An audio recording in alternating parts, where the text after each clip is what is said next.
by Henry James. The Turn of the Screw. The story had held us round the fire, sufficiently breathless, but except the obvious remark that it was gruesome, as on Christmas Eve in an old house a strange tale should essentially be, I remember no comment uttered, till somebody happened to say that it was the only case he had met in which such a visitation had fallen on a child. The case, I may mention, was that of an apparition in just such an old house as had gathered us for the occasion. An appearance of a dreadful kind to a little boy sleeping in the room with his mother, and waking her up in the terror of it, waking her not to dissipate his dread and soothe him to sleep again, but to encounter also herself, before she had succeeded in doing so, the same sight that had shaken him. It was this observation that drew from Douglas, not immediately, but later in the evening, a reply that had the interesting consequence to which I call attention. Someone else told a story not particularly effective, which I saw he was not following. This I took for a sign that he had himself something to produce, and that we should only have to wait. We waited, in fact, till 2 nights later. But that same evening, before we scattered, he brought out what was in his mind. I quite agree, in regard to Griffin's ghost, or whatever it was, that its first appearing to the little boy at so tender an age adds a particular touch. But it's not the first occurrence of its charming kind that I know to have involved a child. If the child gives the effect another turn of the screw, what do you say to 2 children? We say, of course, somebody exclaimed, that they give 2 turns. Also that we want to hear about them. I can see Douglas there before the fire, to which he had got up to present his back, looking down at his interlocutor with his hands in his pockets. Nobody but me till now has ever heard. It's quite too horrible. This, naturally, was declared by several voices to give the thing the utmost price, and our friend, with quiet art, prepared his triumph by turning his eyes over the rest of us and going on. It's beyond everything. Nothing at all that I know touches it. For sheer terror? I remember asking. He seemed to say it was not so simple as that, to be really at a loss how to qualify it. He passed his hand over his eyes, made a little wincing grimace. For dreadfulness. Oh, how delicious! Cried one of the women. He took no notice of her. He looked at me, but as if instead of me he saw what he spoke of. For general uncanny ugliness, and horror, and pain. Well then, I said, just sit right down and begin. He turned round to the fire, gave a kick to a log, watched it an instant. Then, as he faced us again, I can't begin. I shall have to send to town. There was a unanimous groan at this and much reproach, after which in his preoccupied way he explained. The story's written. It's in a locked drawer. It has not been out for years. I could write to my man and enclose the key. He could send down the packet as he finds it. It was to me in particular that he appeared to propound this, appeared almost to appeal for aid, not to hesitate.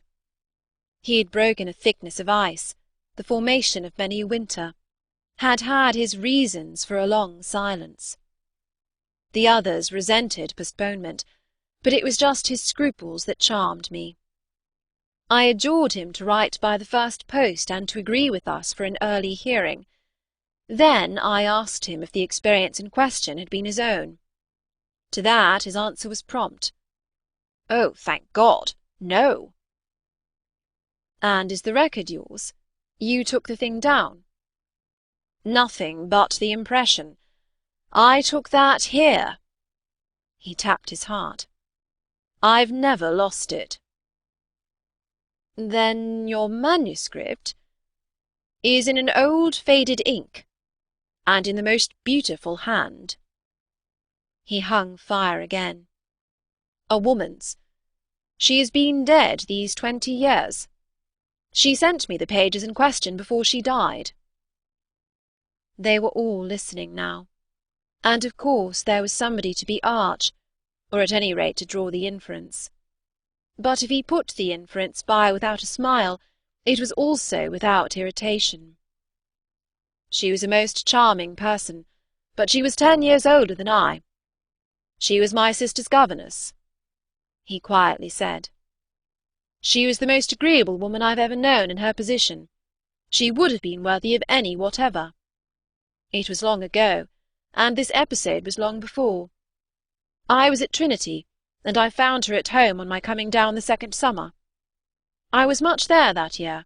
It was a beautiful one, and we had, in her off hours, some strolls and talks in the garden, talks in which she struck me as awfully clever and nice. Oh, yes, don't grin. I liked her extremely, and am glad to this day to think she liked me too. If she hadn't, she wouldn't have told me. She had never told anyone. It wasn't simply that she said so, but that I knew she hadn't. I was sure, I could see. You'll easily judge why when you hear. Because the thing had been such a scare. He continued to fix me. You'll easily judge, he repeated. You will. I fixed him too. I see. She was in love. He laughed for the first time. You are acute. Yes, she was in love. That is, she had been. That came out. She couldn't tell her story without its coming out. I saw it, and she saw I saw it, but neither of us spoke of it. I remember the time and the place, the corner of the lawn, the shade of the great beeches, and the long, hot summer afternoon. It wasn't a scene for a shudder, but— oh! He quitted the fire and dropped back into his chair. "You'll receive the packet Thursday morning?" I inquired. "Probably not till the second post." "Well, then, after dinner." "You'll all meet me here?" He looked us round again. "Isn't anybody going?" It was almost the tone of hope. "Everybody will stay." "I will," and "I will," cried the ladies, whose departure had been fixed. Mrs. Griffin, however, expressed the need for a little more light. "Who was it she was in love with?" "The story will tell," I took upon myself to reply. "Oh, I can't wait for the story." "The story won't tell," said Douglas. "Not in any literal, vulgar way." "More's the pity, then. That's the only way I ever understand." "Won't you tell, Douglas?" somebody else inquired. He sprang to his feet again. "Yes, tomorrow. Now I must go to bed. Good night." And quickly catching up a candlestick, he left us slightly bewildered. From our end of the great brown hall we heard his step on the stair, whereupon Mrs. Griffin spoke. "Well, if I don't know who she was in love with, I know who he was." "She was 10 years older," said her husband. "Raison de plus, at that age. But it's rather nice, his long reticence." 40 years, Griffin put in. "With this outbreak at last." "The outbreak," I returned, "will make a tremendous occasion of Thursday night." And every one so agreed with me that, in the light of it, we lost all attention for everything else. The last story, however incomplete and like the mere opening of a serial, had been told. We handshook and candle-stuck, as somebody said, and went to bed. I knew the next day that a letter containing the key had, by the first post, gone off to his London apartments. But in spite of, or perhaps just on account of, the eventual diffusion of this knowledge, we quite let him alone till after dinner, till such an hour of the evening, in fact, as might best accord with the kind of emotion on which our hopes were fixed. Then he became as communicative as we could desire, and indeed gave us his best reason for being so. We had it from him again before the fire in the hall, as we had had our mild wonders of the previous night. It appeared that the narrative he had promised to read us really required for a proper intelligence a few words of prologue.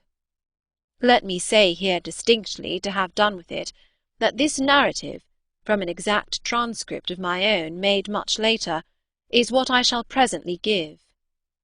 Poor Douglas, before his death, when it was in sight, committed to me the manuscript that reached him on the 3rd of these days, and that on that same spot with immense effect he began to read to our hushed little circle on the night of the 4th. The departing ladies who had said they would stay didn't, of course, thank heaven, stay. They departed, in consequence of arrangements made, in a rage of curiosity, as they professed, produced by the touches with which he had already worked us up. But that only made his little final auditory more compact and select, kept it round the hearth, subject to a common thrill. The first of these touches conveyed that the written statement took up the tale at a point after it had, in a manner, begun. The fact to be in possession of was therefore that his old friend, the youngest of several daughters of a poor country parson, had, at the age of 20, on taking service for the first time in the schoolroom, come up to London, in trepidation, to answer in person an advertisement that had already placed her in brief correspondence with the advertiser. This person proved, on her presenting herself, for judgment, at a house in Harley Street, that impressed her as vast and imposing. This prospective patron proved a gentleman, a bachelor in the prime of life, such a figure as had never risen, save in a dream or an old novel, before a fluttered, anxious girl out of a Hampshire vicarage. One could easily fix his type.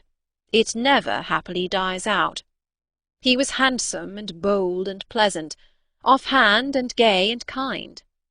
He struck her inevitably as gallant and splendid, but what took him most of all, and gave her the courage she afterwards showed, was that he put the whole thing to her as a kind of favour, an obligation he should gratefully incur. She conceived him as rich, but as fearfully extravagant, saw him all in a glow of high fashion, of good looks, of expensive habits, of charming ways with women. He had, for his own town residence, a big house filled with the spoils of travel and the trophies of the chase, but it was to his country home, an old family place in Essex, that he wished her immediately to proceed. He had been left by the death of their parents in India, guardian to a small nephew and a small niece, children of a younger, a military brother, whom he had lost 2 years before. These children were, by the strangest of chances for a man in his position, a lone man without the right sort of experience or a grain of patience, very heavily on his hands. It had all been a great worry, and, on his own part doubtless, a series of blunders. But he immensely pitied the poor chicks, and had done all he could, had in particular sent them down to his other house, the proper place for them being of course the country, and kept them there from the first with the best people he could find to look after them, parting even with his own servants to wait on them and going down himself whenever he might, to see how they were doing. The awkward thing was that they had practically no other relations, and that his own affairs took up all his time. He had put them in possession of Bly, which was healthy and secure, and had placed at the head of their little establishment, but below stairs only, an excellent woman, Mrs. Grose, whom he was sure his visitor would like, and who had formerly been maid to his mother. She was now housekeeper, and was also acting for the time as superintendent to the little girl, of whom, without children of her own, she was, by good luck, extremely fond. There were plenty of people to help, but of course the young lady who should go down as governess would be in supreme authority.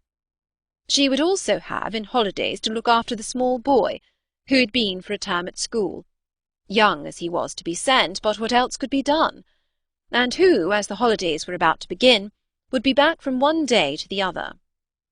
There had been for the 2 children at first a young lady, whom they had had the misfortune to lose. She had done for them quite beautifully. She was a most respectable person. Till her death, the great awkwardness of which had precisely left no alternative but the school for little Miles. Mrs. Grose, since then, in the way of manners and things, had done as she could for Flora. And there were further a cook, a housemaid, a dairywoman, an old pony, an old groom, and an old gardener, all likewise thoroughly respectable. So far had Douglas presented his picture, when someone put a question. "And what did the former governess die of so much respectability?" Our friend's answer was prompt. "That will come out. I don't anticipate." "Excuse me, I thought that was just what you are doing." "In her successor's place," I suggested. "I should have wished to learn if the office brought with it necessary danger to life." Douglas completed my thought. "She did wish to learn, and she did learn.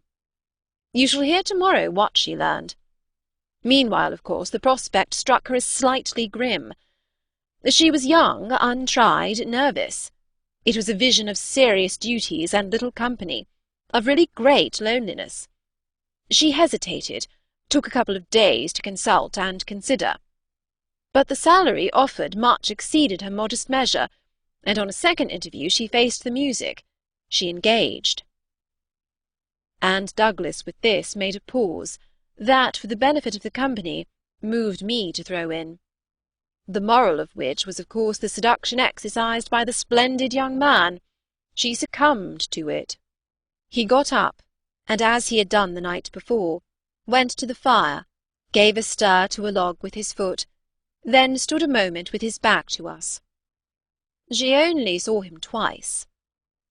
"Yes, but that's just the beauty of her passion." A little to my surprise, on this Douglas turned round to me. "It was the beauty of it.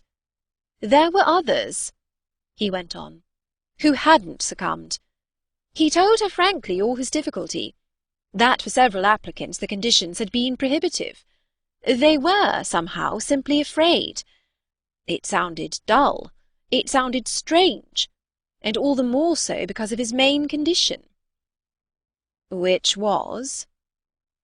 "That she should never trouble him, but never, never, neither appeal nor complain, nor write about anything.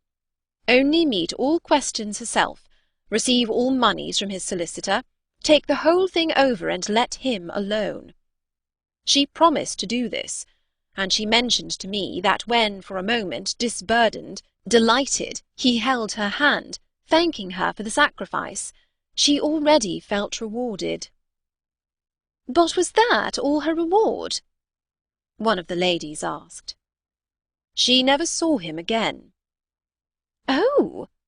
said the lady, which, as our friend immediately left us again, was the only other word of importance contributed to the subject till, the next night, by the corner of the hearth, in the best chair, he opened the faded red cover of a thin, old-fashioned, gilt-edged album.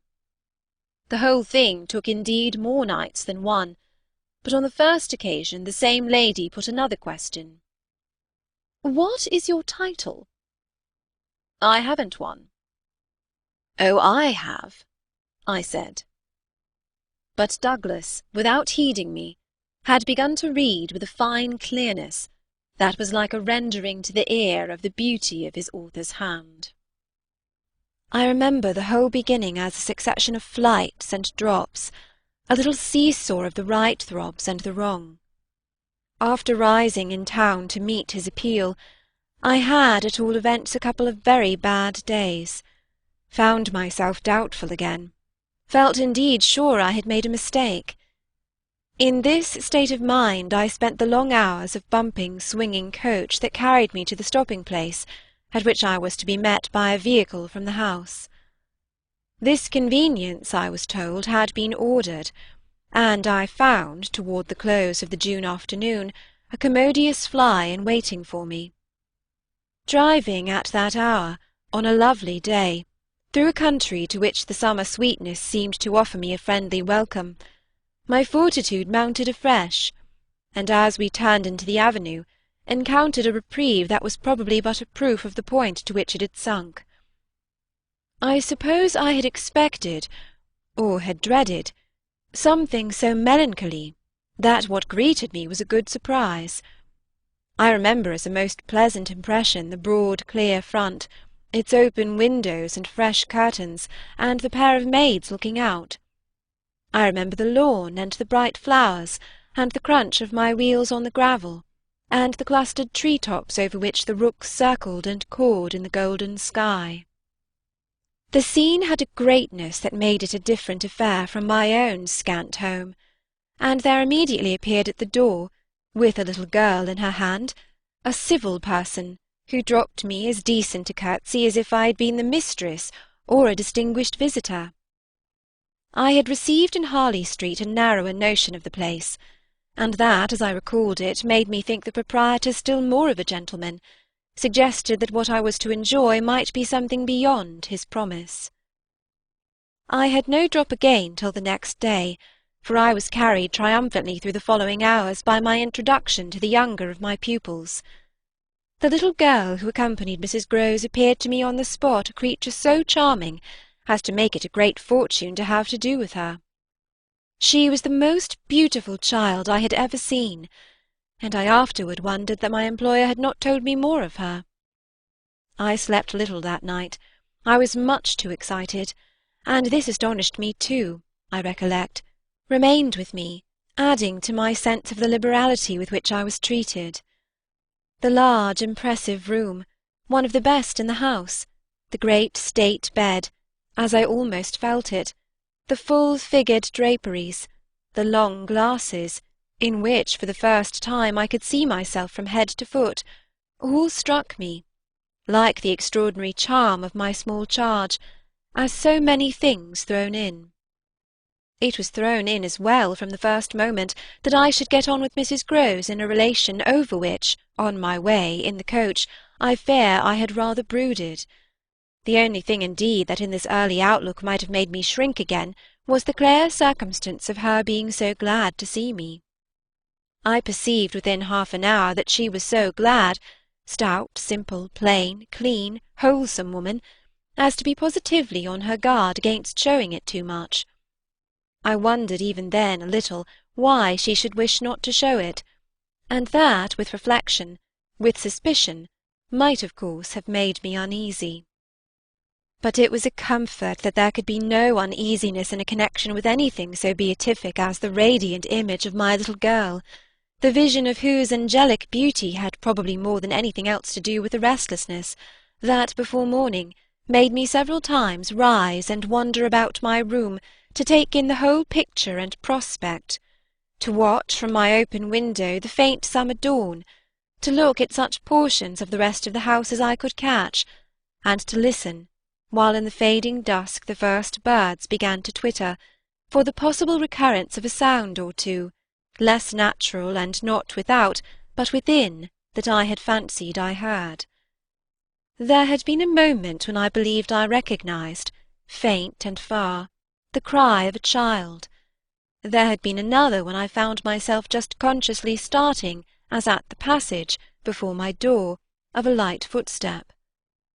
But these fancies were not marked enough not to be thrown off, and it is only in the light, or the gloom, I should rather say, of other and subsequent matters that they now come back to me. To watch, teach, form little Flora would too evidently be the making of a happy and useful life. It had been agreed between us downstairs that after this first occasion I should have her as a matter of course at night, her small white bed being already arranged to that end in my room. What I had undertaken was the whole care of her, and she had remained, just this last time, with Mrs. Grose only as an effect of our consideration for my inevitable strangeness and her natural timidity. In spite of this timidity, which the child herself, in the oddest way in the world, had been perfectly frank and brave about, allowing it without a sign of uncomfortable consciousness, with the deep, sweet serenity, indeed, of one of Raphael's holy infants, to be discussed, to be imputed to her, and to determine us, I feel quite sure she would presently like me. It was part of what I already liked Mrs. Grose herself for, the pleasure I could see her feel in my admiration and wonder as I sat at supper with 4 tall candles, and with my pupil, in a high chair and a bib, brightly facing me between them, over bread and milk. There were naturally things that in Flora's presence could pass between us only as prodigious and gratified looks, obscure and roundabout allusions.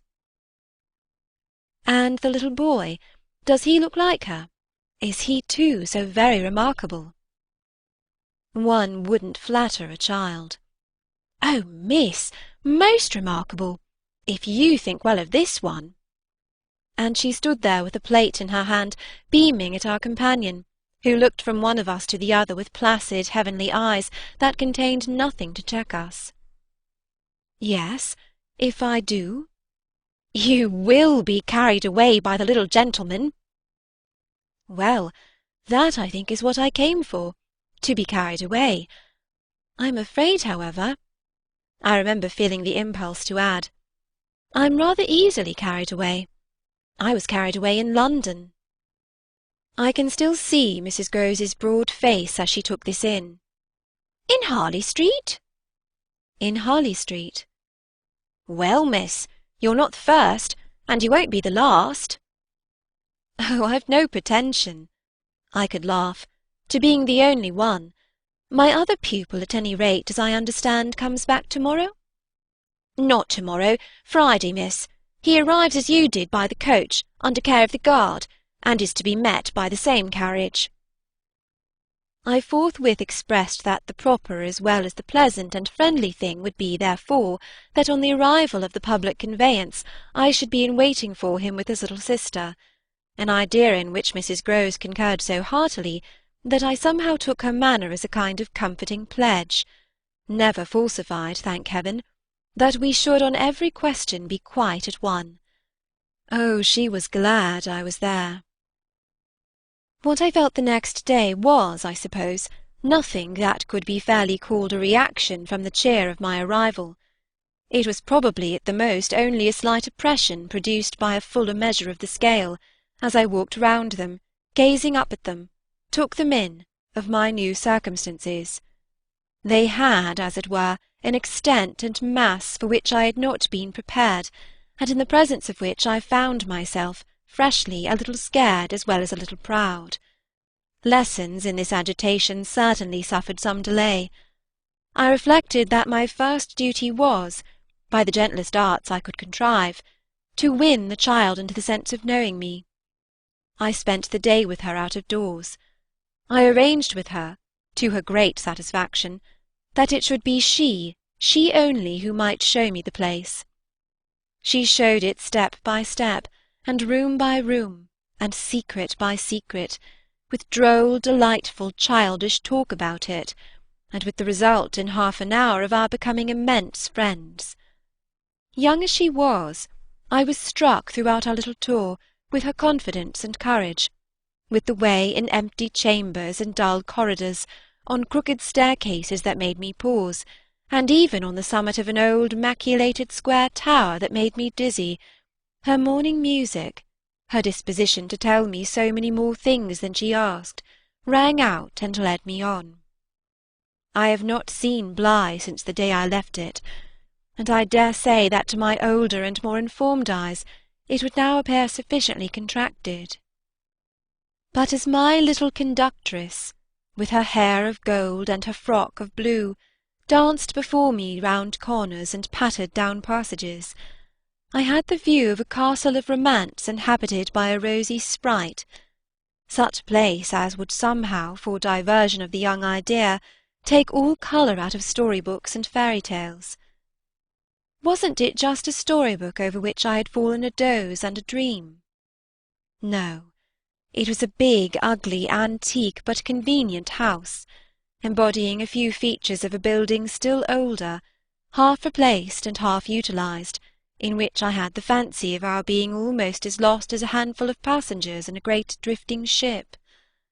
Well, I was, strangely, at the helm. This came home to me, When 2 days later I drove over with Flora to meet, as Mrs. Groves said, the little gentleman, and all the more for an incident that, presenting itself the second evening, had deeply disconcerted me. The first day had been, on the whole, as I have expressed, reassuring, but I was to see it wind up in keen apprehension. The post-bag that evening, it came late, contained a letter for me, which, however, in the hand of my employer, I found to be composed but of a few words, enclosing another, addressed to himself, with a seal still unbroken. "This, I recognise, is from the head-master, and the head-master's an awful bore. Read him, please, deal with him, but mind you don't report. Not a word. I'm off." I broke the seal with a great effort, so great a one that I was a long time coming to it, took the unopened missive at last up to my room, and only attacked it just before going to bed. I had better have let it wait until morning, for it gave me a second sleepless night. With no counsel to take, the next day I was full of distress, and it finally got so the better of me that I determined to open myself at least to Mrs. Groves. "What does it mean? The child's dismissed his school." She gave me a look that I remarked at the moment, then visibly, with a quick blankness, seemed to try to take it back. "But aren't they all?" "Sent home, yes, but only for the holidays. Miles may never go back at all." Consciously, under my attention, she reddened. "They won't take him?" "They absolutely decline." At this she raised her eyes, which she had turned from me. I saw them fill with good tears. "What has he done?" I hesitated, then I judged best simply to hand her my letter, which, however, had the effect of making her, without taking it, simply put her hands behind her. She shook her head sadly. "Such things are not for me, miss." My counsellor couldn't read. I winced at my mistake, which I attenuated as I could, and opened my letter again to repeat it to her. Then, faltering in the act and folding it up once more, I put it back in my pocket. "Is he really bad?" The tears were still in her eyes. "Do the gentlemen say so?" "They go into no particulars. They simply express their regret that it should be impossible to keep him. That can have only one meaning." Mrs. Groves listened with dumb emotion. She forbore to ask me what this meaning might be, so that presently, to put the thing with some coherence, and with the mere aid of her presence to my own mind, I went on. "That he's an injury to the others." At this, with one of the quick turns of simple folk, she suddenly flamed up. "Master Miles? Him an injury?" There was such a flood of good faith in it, that though I had not yet seen the child, my very fears made me jump to the absurdity of the idea. I found myself, to meet my friend the better, offering it on the spot sarcastically. "To his poor little innocent mates." "It's too dreadful!" cried Mrs. Groves. "To say such cruel things! Why, he's scarce 10 years old." "Yes, yes, it would be incredible." She was evidently grateful for such a profession. "See him, miss, first, then believe it." I felt forthwith a new impatience to see him. It was the beginning of a curiosity that, for all the next hours, was to deepen almost to pain. Mrs. Groves was aware I could judge of what she had produced in me, and she followed it up with assurance. "You might as well believe it of the little lady. Bless her!" she added the next moment. "Look at her." I turned and saw that Flora, whom 10 minutes before I had established in the schoolroom with a sheet of white paper, a pencil, and a copy of nice round O's, now presented herself to view at the open door. She expressed in her little way an extraordinary detachment from disagreeable duties, looking to me, however, with a great childish light that seemed to offer it as a mere result of the affection she had conceived for my person, which had rendered necessary that she should follow me. I needed nothing more than this to feel the full force of Mrs. Groves's comparison, and catching my pupil in my arms, covered her with kisses in which there was a sob of atonement. None the less, the rest of the day I watched for further occasion to approach my colleague, especially as, toward evening, I began to fancy she rather sought to avoid me. I overtook her, I remember, on the staircase. We went down together, and at the bottom I detained her, holding her there with a hand on her arm. I take what you said to me at noon as a declaration that you've never known him to be bad. She threw back her head. She had clearly by this time, and very honestly, adopted an attitude. "Oh, never known him! I don't pretend that." I was upset again. "Then you have known him?" "Yes, indeed, miss, thank God." On reflection I accepted this. "You mean that a boy who never is—" "Is no boy for me." I held her tighter. "You like them with the spirit to be naughty?" Then, keeping pace with her answer, "So do I." I eagerly brought out, "But not to the degree to contaminate." "To contaminate?" My big word left her at a loss. I explained it. "To corrupt." She stared, taking my meaning in, but it produced in her an odd laugh. "Are you afraid he'll corrupt you?"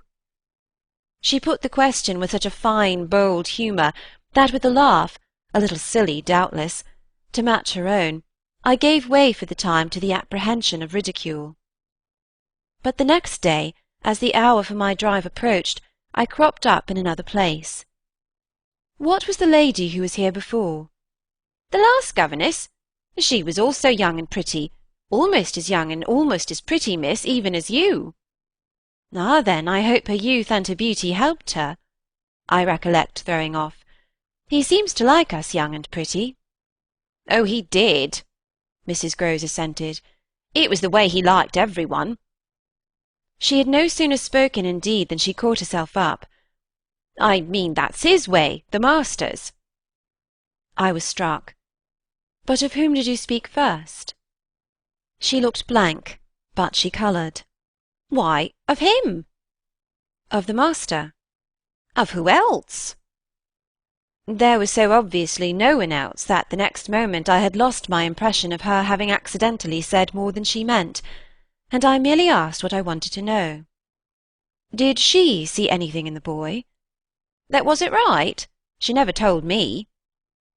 I had a scruple, but I overcame it. "Was she careful?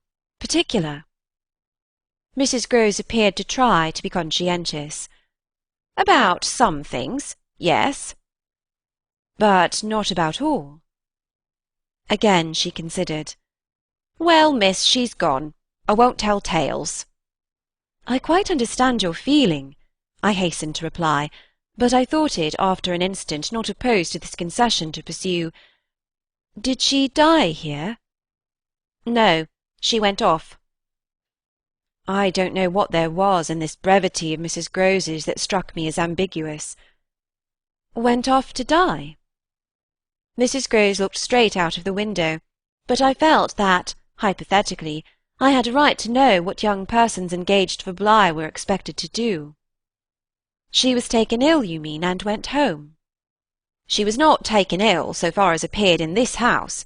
She left it at the end of the year to go home, as she said, for a short holiday, to which the time she had put in had certainly given her a right. We had then a young woman, a nursemaid who had stayed on, and who was a good girl and clever, and she took the children altogether for the interval. But our young lady never came back, and at the very moment I was expecting her I heard from the master that she was dead." I turned this over. "But of what?" "He never told me. But please, miss," said Mrs. Grose, "I must get to my work." Her thus turning her back on me was fortunately not, for my just preoccupations, a snub that could check the growth of our mutual esteem. We met, after I had brought home little Miles, more intimately than ever on the ground of my stupefaction, my general emotion. So monstrous was I then ready to pronounce it that such a child as had now been revealed to me should be under an interdict. I was a little late on the scene, and I felt, as he stood wistfully looking out for me before the door of the inn at which the coach had put him down, that I had seen him on the instant without and within, in the great glow of freshness, the same positive fragrance of purity, in which I had, from the first moment, seen his little sister. He was incredibly beautiful, and Mrs. Grose had put her finger on it. Everything but a sort of passion of tenderness for him was swept away by his presence. What I then and there took him to my heart for was something divine that I have never found to the same degree in any child, his indescribable little air of knowing nothing in the world but love. It would have been impossible to carry a bad name with a greater sweetness of innocence, and by the time I had got back to Bly with him, I remained merely bewildered, so far, that is, as I was not outraged, by the sense of the horrible letter locked up in my room in a drawer. As soon as I could compass a private word with Mrs. Grose, I declared to her that it was grotesque. She promptly understood me. "You mean the cruel charge?" "It doesn't live an instant. My dear woman, look at him." She smiled at my pretension to have discovered his charm. "I assure you, miss, I do nothing else. What will you say, then?"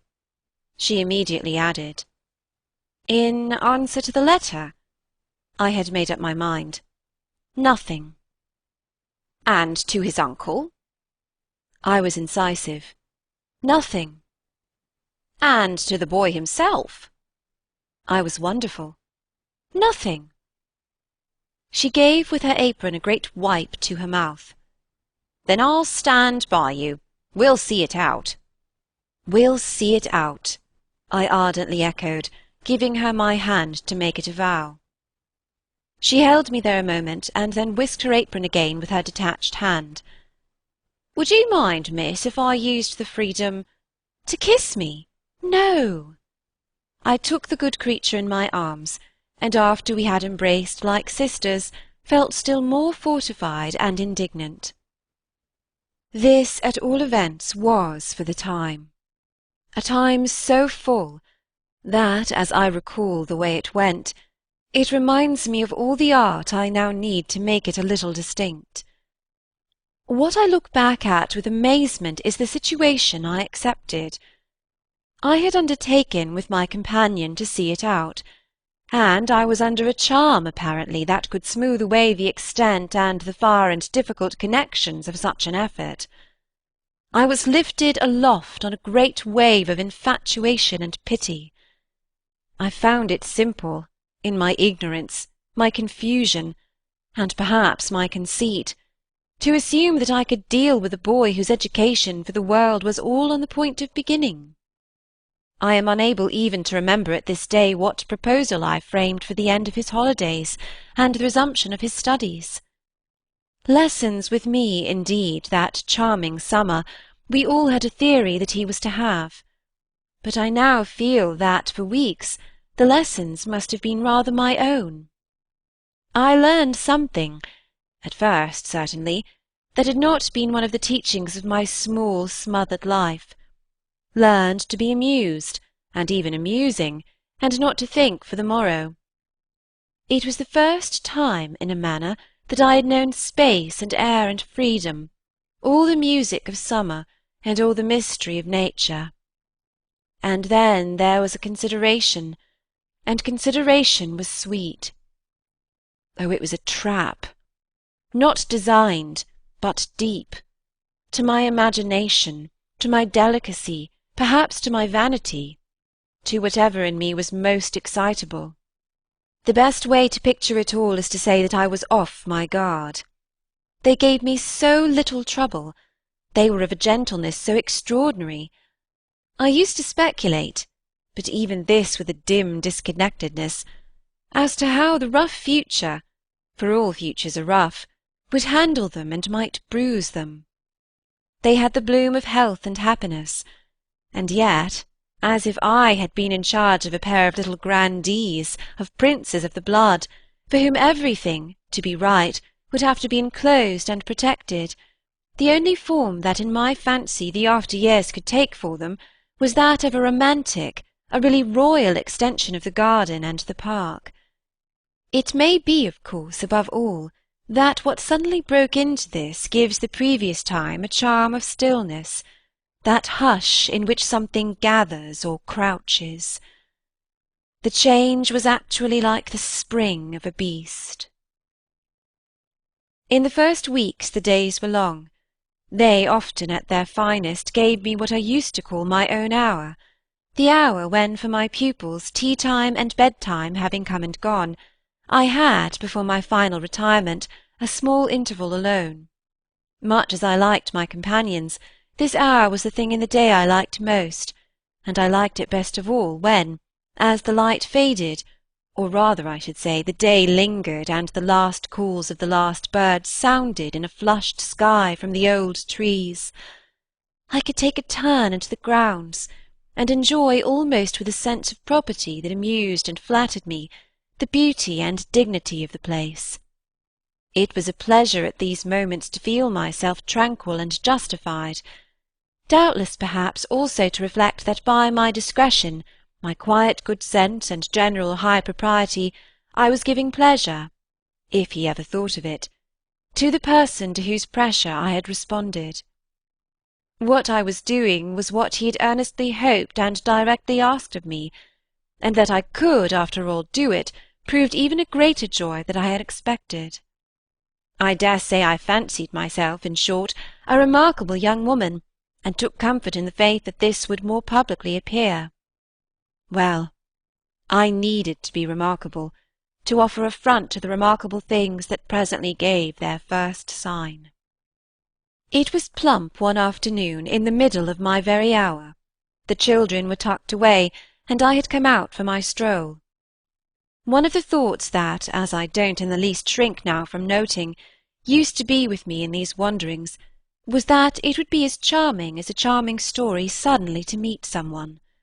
Someone would appear there at the turn of a path, and would stand before me and smile and approve. I didn't ask more than that. I only asked that he should know, and the only way to be sure he knew would be to see it, and the kind light of it in his handsome face. That was exactly present to me, by which I mean the face was, when on the first of these occasions at the end of a long June day, I stopped short on emerging from one of the plantations and coming into view of the house. What arrested me on the spot, and with a shock much greater than any vision had allowed for, was the sense that my imagination had, in a flash, turned real.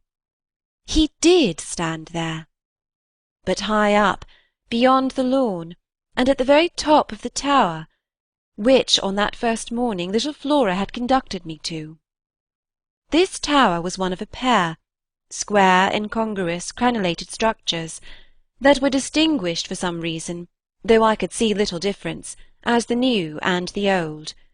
They flanked opposite ends of the house, and were probably architectural absurdities, redeemed in a measure indeed by not being wholly disengaged, nor of a height too pretentious, dating, in their gingerbread antiquity, from a romantic revival that was already a respectable past. I admired them, had fancies about them, for we could all profit in a degree, especially when they loomed through the dusk, by the grandeur of their actual battlements. Yet it was not at such an elevation that the figure I had so often invoked seemed most in place. It produced in me, this figure, in the queer twilight, I remember, two distinct gasps of emotion, which were sharply the shock of my first and that of my second surprise. My second was a violent perception of the mistake of my first. The man who had met my eyes was not the person I had precipitately supposed. There came to me thus a bewilderment of vision, of which after these years there is no living view that I can hope to give. An unknown man in a lonely place is a permitted object of fear to a young woman privately bred, and the figure that faced me was, a few more seconds assured me, as little any one else I knew as it was the image that had been in my mind. I had not seen it in Harley Street, I had not seen it anywhere. The place, moreover, in the strangest way in the world, had on the instant, and by the very fact of its appearance, become a solitude. To me at least, making my statement here with a deliberation with which I have never made it, the whole feeling of the moment returns. It was as if, while I took in what I did take in, all the rest of the scene had been stricken with death. I can hear again as I write the intense hush in which the sounds of evening dropped. The rooks stopped cawing in the golden sky, and the friendly hour lost for the minute all its voice. But there was no other change in nature, unless indeed it were a change that I saw with a stranger sharpness. The gold was still in the sky, the clearness in the air, and the man who looked at me over the battlements was as definite as a picture in a frame. That's how I thought, with extraordinary quickness, of each person that he might have been, and that he was not. We were confronted across our distance quite long enough for me to ask myself with intensity who then he was, and to feel, as an effect of my inability to say, a wonder that in a few instants became more intense. The great question, or one of these, is afterward, I know, with regard to certain matters, the question of how long they have lasted. Well, this matter of mine, think what you will of it, lasted while I courted a dozen possibilities, none of which made a difference for the better, that I could see in their having been in the house, and for how long, above all, a person of whom I was in ignorance. It lasted while I just bridled a little with the sense that my office demanded that there should be no such ignorance, and no such person. It lasted while this visitant, at all events, and there was a touch of the strange freedom, as I remember, in the sign of familiarity of his wearing no hat, seemed to fix me from his position with just the question, just the scrutiny through the fading light, that his own presence provoked. We were too far apart to call to each other, but there was a moment at which, at shorter range, some challenge between us, breaking the hush, would have been the right result of our straight mutual stare. He was in one of the angles, the one away from the house, very erect, as it struck me, and with both hands on the ledge. So I saw him as I see the letters I form on this page. Then exactly after a minute, as if to add to the spectacle, he slowly changed his place, passed, looking at me hard all the while, to the opposite corner of the platform. Yes, I had the sharpest sense that during this transit he never took his eyes from me, and I can see at this moment the way his hand, as he went, passed from one of the crenellations to the next. He stopped at the next corner, but less long, and even as he turned away, still markedly fixed me. He turned away. That was all I knew. It was not that I didn't wait, on this occasion, for more, for I was rooted as deeply as I was shaken. Was there a secret at Bly, a mystery of Udolpho, or an insane, an unmentionable relative kept in unsuspected confinement? I can't say how long I turned it over, or how long, in a confusion of curiosity and dread, I remained where I had had my collision.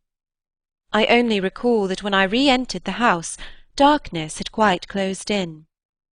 Agitation in the interval had held me and driven me, for I must, in circling about the place, have walked 3 miles, but I was to be, later on, so much more overwhelmed that this mere dawn of alarm was a comparatively human chill. The most singular part of it, in fact, singular as the rest had been, was the part I became, in the hall, aware of in meeting Mrs. Grose. This picture comes back to me in the general train, the impression, as I received it on my return, of the wide white panelled space, bright in the lamplight and with its portraits and red carpet, and of the good surprised look of my friend, which immediately told me she had missed me. It came to me straightway, under her contact, that with plain heartiness, mere relieved anxiety at my appearance, she knew nothing whatever that could bear upon the incident I had there ready for her. I had not thus suspected in advance that her comfortable face would pull me up, and I somehow measured the importance of what I had seen by my thus finding myself hesitate to mention it. Scarce anything in the whole history seems to me so odd as this fact that my real beginning of fear was one, as I may say, with the instinct of sparing my companion. On the spot, accordingly, in the pleasant hall, and with her eyes on me, I, for a reason that I couldn't have then phrased, achieved an inward resolution, offered a vague pretext for my lateness, and with the plea of the beauty of the night and of the heavy dew and wet feet, went as soon as possible to my room. Here it was another affair. Here, for many days after, it was a queer affair enough. There were hours from day to day, or at least there were moments, snatched even from clear duties, when I had to shut myself up to think. It was not so much yet that I was more nervous than I could bear to be, as that I was remarkably afraid of becoming so, for the truth I had now to turn over was, simply and clearly, the truth that I could arrive at no account whatever of the visitor with whom I had been so inexplicably, and as yet it seemed to me, so intimately concerned. It took little time to see that what I could sound without forms of inquiry, and without exciting remark any domestic complications. The shock I had suffered must have sharpened all my senses. I felt sure at the end of 3 days, and as the result of mere closer attention, that I had not been practised upon by the servants, nor made the object of any game. Of whatever it was that I knew, nothing was known around me. There was but one sane inference: some one had taken a liberty rather gross. That was what repeatedly I dipped into my room and locked the door to say to myself. We had been collectively subject to an intrusion. Some unscrupulous traveller, curious in old houses, had made his way in unobserved, enjoyed the prospect from the best point of view, and then stolen out as he came. If he had given me such a bold, hard stare, that was but part of his indiscretion. The good thing, after all, was that we should surely see no more of him. This was not so good a thing, I admit, as not to leave me to judge that what essentially made nothing else much signify was simply my charming work. My charming work was just my life with Miles and Flora, and through nothing could I so like it as through feeling that I could throw myself into it in trouble. The attraction of my small charges was a constant joy, leading me to wonder afresh at the vanity of my original fears, the distaste I had begun by entertaining for the probable grey prose of my office. There was to be no grey prose, it appeared, and no long grind. So how could work not be charming that presented itself as daily beauty? It was all the romance of the nursery and the poetry of the schoolroom. I don't mean by this, of course, that we studied only fiction and verse.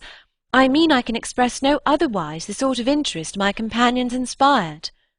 How can I describe that except by saying that instead of growing used to them, and it's a marvel for a governess, I call the sisterhood to witness, I made constant fresh discoveries. There was one direction, assuredly, in which these discoveries stopped. Deep obscurity continued to cover the region of the boy's conduct at school. It had been promptly given me, I have noted, to face that mystery without a pang. Perhaps even it would be nearer the truth to say that, without a word, he himself had cleared it up. He had made the whole charge absurd. My conclusion bloomed there with the real rose flush of his innocence. He was only too fine and fair for the little horrid, unclean school world, and he had paid a price for it. I reflected acutely that the sense of such differences, such superiorities of quality, always on the part of the majority, which could include even stupid, sordid headmasters, turn infallibly to the vindictive. Both the children had a gentleness, it was their only fault, and it never made Miles a muff, that kept them, how shall I express it, almost impersonal and certainly quite unpunishable. They were like the cherubs of the anecdote, who had, morally at any rate, nothing to whack. I remember feeling with Miles in especial as if he had had, as it were, no history. We expect of a small child a scant one, but there was in this beautiful little boy something extraordinarily sensitive, yet extraordinarily happy, that more than in any creature of his age I have seen, struck me as beginning anew each day. He had never for a second suffered. I took this as a direct disproof of his having really been chastised. If he had been wicked, he would have caught it, and I should have caught it by the rebound. I should have found the trace. I found nothing at all, and he was therefore an angel. He never spoke of his school, never mentioned a comrade or a master, and I, for my part, was quite too much disgusted to allude to them. Of course, I was under the spell, and the wonderful part is that even at the time I perfectly knew I was. But I gave myself up to it. It was an antidote to any pain, and I had more pains than one. I was in receipt in these days of disturbing letters from home, where things were not going well. But with my children, what things in the world mattered? That was the question I used to put to my scrappy retirements. I was dazzled by their loveliness. There was a Sunday, to get on, when it rained with such force and for so many hours that there could be no procession to church, in consequence of which, as the day declined, I had arranged with Mrs. Grose that, should the evening show improvement, we would attend together the late service. The rain happily stopped, and I prepared for our walk, which, through the park and by the good road to the village, would be a matter of 20 minutes. Coming downstairs to meet my colleague in the hall, I remembered a pair of gloves that had required 3 stitches and that had received them, with a publicity perhaps not edifying, while I sat with the children at their tea, served on Sundays, by exception, in that cold, clean temple of mahogany and brass, the grown-up dining-room. The gloves had been dropped there, and I turned in to recover them. The day was grey enough, but the afternoon light still lingered, and it enabled me, on crossing the threshold, not only to recognise, on the chair near the wide window, then closed, the article I wanted, but to become aware of a person on the other side of the window, and looking straight in. One step into the room had sufficed. My vision was instantaneous. It was all there. The person looking straight in was the person who had already appeared to me. He appeared thus again with, I won't say greater distinctness, for that was impossible, but with a nearness that represented a forward stride in our intercourse, and made me, as I met him, catch my breath and turn cold. He was the same. He was the same. And seen this time as he had been seen before, from the waist up, the window, though the dining-room was on the ground floor, not going down to the terrace on which he stood. His face was close to the glass, yet the effect of this better view was strangely only to show me how intense the former had been. He remained but a few seconds, long enough to convince me he also saw and recognized, but it was as if I had been looking at him for years and had known him always. Something, however, happened this time that had not happened before. His stare into my face, through the glass and across the room, was as deep and hard as then, but it quitted me for a moment during which I could still watch it, see it fix successively on several other things. On the spot there came to me the added shock of a certitude that it was not for me he had come there. He had come for someone else. The flash of this knowledge, for it was knowledge in the midst of dread, produced in me the most extraordinary effect, started, as I stood there, a sudden vibration of duty and courage. I say courage because I was beyond all doubt already far gone. I bounded straight out of the door again, reached that of the house, got in an instant upon the drive, and passing along the terrace as fast as I could rush, turned a corner and came in full sight. But it was in sight of nothing now. My visitor had vanished. I stopped. I almost dropped with the real relief of this. But I took in the whole scene. I gave him time to reappear. I called it time, but how long was it? I can't speak to the purpose to-day of the duration of these things. That kind of measure must have left me. They couldn't have lasted as they actually appeared to me to last. The terrace and the whole place, the lawn and the garden beyond it, all I could see of the park, were empty with a great emptiness. There were shrubberies and big trees, but I remember the clear assurance I felt that none of them concealed him. He was there or was not there if I didn't see him. I got hold of this, then instinctively, instead of returning as I had come, went to the window. It was confusedly present to me that I ought to place myself where he had stood. I did so. I applied my face to the pane and looked as he had looked into the room. As if at this moment to show me exactly what his range had been, Mrs. Grose, as I had done for himself just before, came in from the hall. With this I had the full image of a repetition of what had already occurred. She saw me as I had seen my own visitant. She pulled up short as I had done. I gave her something of the shock that I had received. She turned white, and this made me ask myself if I had blanched as much. She stared, in short, and retreated on just my lines, and I knew she had then passed out and came round to me, and that I should presently meet her. I remained where I was, and while I waited I thought of more things than one. But there's only one I take space to mention. I wondered why she should be scared. Oh, she let me know as soon as, round the corner of the house, she loomed again into view. "What in the name of goodness is the matter?" She was now flushed and out of breath. I said nothing till she came quite near. "With me?" I must have made a wonderful face. Do I show it? "You're as white as a sheet. You look awful." I considered. I could meet on this without scruple any innocence. My need to respect the bloom of Mrs. Grose's had dropped, without a rustle from my shoulders, and if I wavered for the instant it was not with what I kept back. I put out my hand to her, and she took it. I held her hard a little, liking to feel her close to me. There was a kind of support in the shy heave of her surprise. "You came to me for church, of course, but I can't go." "Has anything happened?" "Yes. You must know now. Did I look very queer?" "Through this window? Dreadful!" "Well," I said, "I've been frightened." Mrs. Grose's eyes expressed plainly that she had no wish to be, yet also that she knew too well her place not to be ready to share with me any marked inconvenience. Oh, it was quite settled that she must share. Just what you saw from the dining-room a minute ago was the effect of that.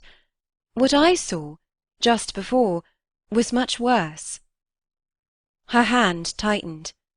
"What was it?" "An extraordinary man, looking in."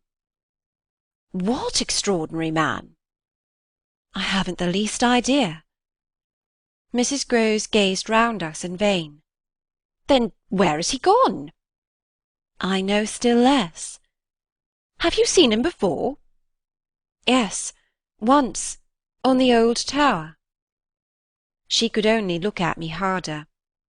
"Do you mean he's a stranger?" "Oh, very much." "Yet you didn't tell me?" "No, for reasons, but now that you've guessed—" Mrs. Grose's round eyes encountered this charge. "Oh, I haven't guessed," she said very simply. "How can I, if you don't imagine?" "I don't in the very least." "You've seen him nowhere but on the tower?" "And on this spot just now." Mrs. Grose looked round again. "What was he doing on the tower?" "Only standing there and looking down at me." She thought a minute. "Was he a gentleman?" I found I had no need to think. "No." She gazed in deeper wonder. "No." "Then nobody about the place? Nobody from the village?" "Nobody. Nobody. I didn't tell you, but I made sure." She breathed a vague relief. This was, oddly, so much to the good. It only went indeed a little way. "But if he isn't a gentleman—" "What is he? He's a horror." "A horror?" God help me if I know what he is." Mrs. Grose looked round once more. She fixed her eyes on the duskier distance, then, pulling herself together, turned to me with abrupt inconsequence. "It's time we should be at church." "Oh, I'm not fit for church." "Won't it do you good?" "It won't do them." I nodded at the house. "The children?" "I can't leave them now." You're afraid? I spoke boldly. I'm afraid of him. Mrs. Grove's large face showed me at this for the first time the far-away faint glimmer of a consciousness more acute. I somehow made out in it the delayed dawn of an idea I myself had not given her, and that was as yet quite obscure to me. It comes back to me that I thought instantly of this as something I could get from her, and I felt it to be connected with the desire she presently showed to know more. When was it? On the Tower? About the middle of the month, at this same hour. Almost at dark, said Mrs. Grove. Oh, no, not nearly. I saw him as I see you. Then how did he get in? And how did he get out? I laughed. I had no opportunity to ask him. This evening, you see, I pursued, he has not been able to get in. He only peeps. I hope it will be confined to that. She had now let go my hand. She turned away a little. I waited an instant, then I brought out, Go to church. Good-bye. I must watch. Slowly she faced me again. Do you fear for them? We met in another long look. Don't you? Instead of answering, she came nearer to the window, and for a minute applied her face to the glass. You see how he could see, I meanwhile went on. She didn't move. How long was he here? Till I came out. I came to meet him. Mrs. Grove at last turned round, and there was still more in her face. I couldn't have come out. Neither could I. I laughed again. But I did come. I have my duty.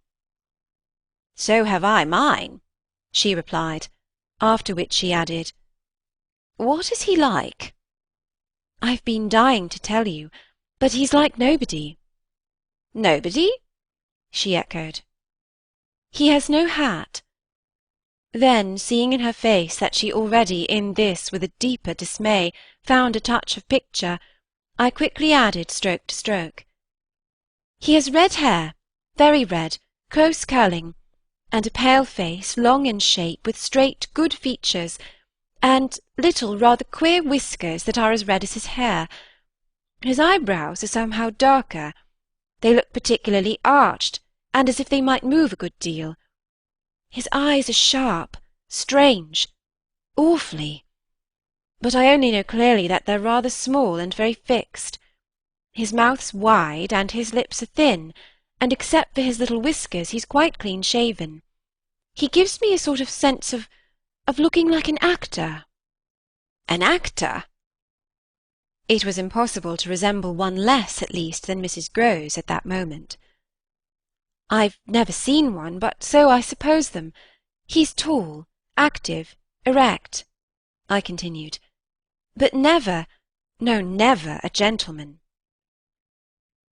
My companion's face had blanched as I went on. Her round eyes started, and her mild mouth gaped. A gentleman! She gasped, confounded, stupefied. A gentleman he? You know him, then? She visibly tried to hold herself. But he is handsome. I saw the way to help her. Remarkably. And dressed? In somebody's clothes. They're smart, but they're not his own. She broke into a breathless affirmative groan. They're the master's. I caught it up. You do know him? She faltered but a second. Quint! She cried. Quint? Peter Quint! His own man! His valet! When he was here. When the master was. Gaping still, but meeting me, she pieced it all together. He never wore his hat, but he did wear, well, there were waistcoats missed. They were both here last year. Then the master went, and Quint was alone. I followed, but halting a little. Alone? Alone with us? Then, as from a deeper depth, in charge, she added. And what became of him? She hung fire so long that I was still more mystified. He went too, she brought out at last. Went where? Her expression at this became extraordinary. God knows where. He died. Died! I almost shrieked. She seemed fairly to square herself, plant herself more firmly to utter the wonder of it.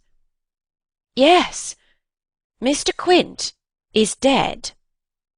It took, of course, more than that particular passage to place us together in presence of what we had now to live with as we could.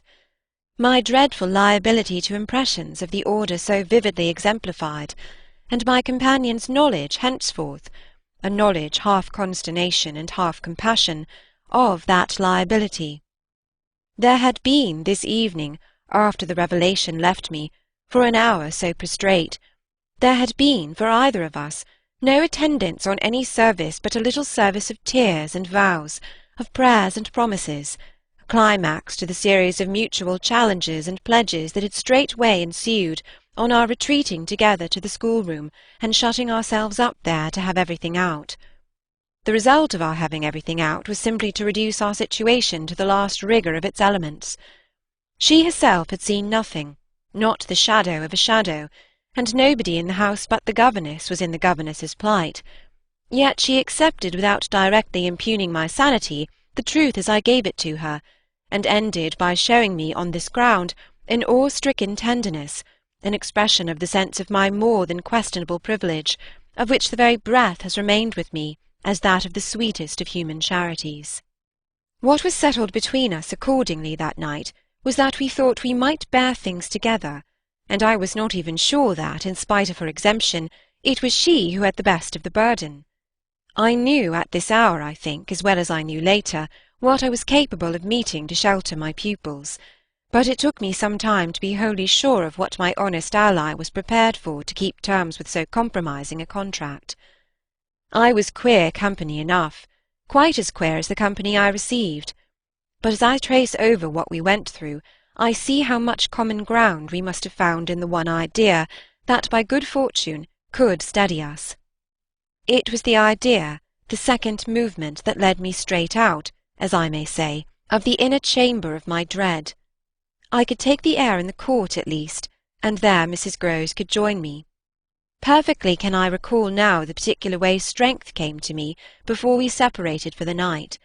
We had gone over and over every feature of what I had seen.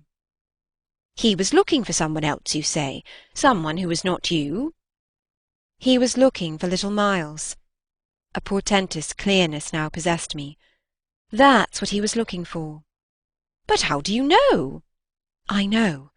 I know. I know. My exaltation grew. And you know, my dear.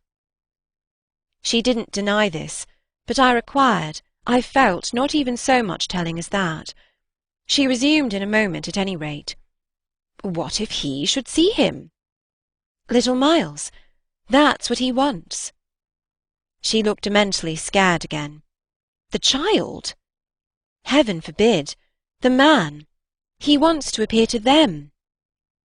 That he might was an awful conception, and yet somehow I could keep it at bay, which, moreover, as we lingered there, was what I succeeded in practically proving. I had an absolute certainty that I should see again what I had already seen, but something within me said that by offering myself bravely as the sole subject of such experience, by accepting, by inviting, by surmounting it all, I should serve as an expiatory victim and guard the tranquillity of my companions. The children in especial I should thus fence about and absolutely save. I recall one of the last things I said that night to Mrs. Grose. It does strike me that my pupils have never mentioned. She looked at me hard as I musingly pulled up. His having been here, and the time they were with him? The time they were with him, and his name, his presence, his history in any way. Oh, the little lady doesn't remember. She never heard or knew. The circumstances of his death? I thought with some intensity. Perhaps not, but Miles would remember. Miles would know. Oh, don't try him. broke from Mrs. Groves. I returned her the look she had given me.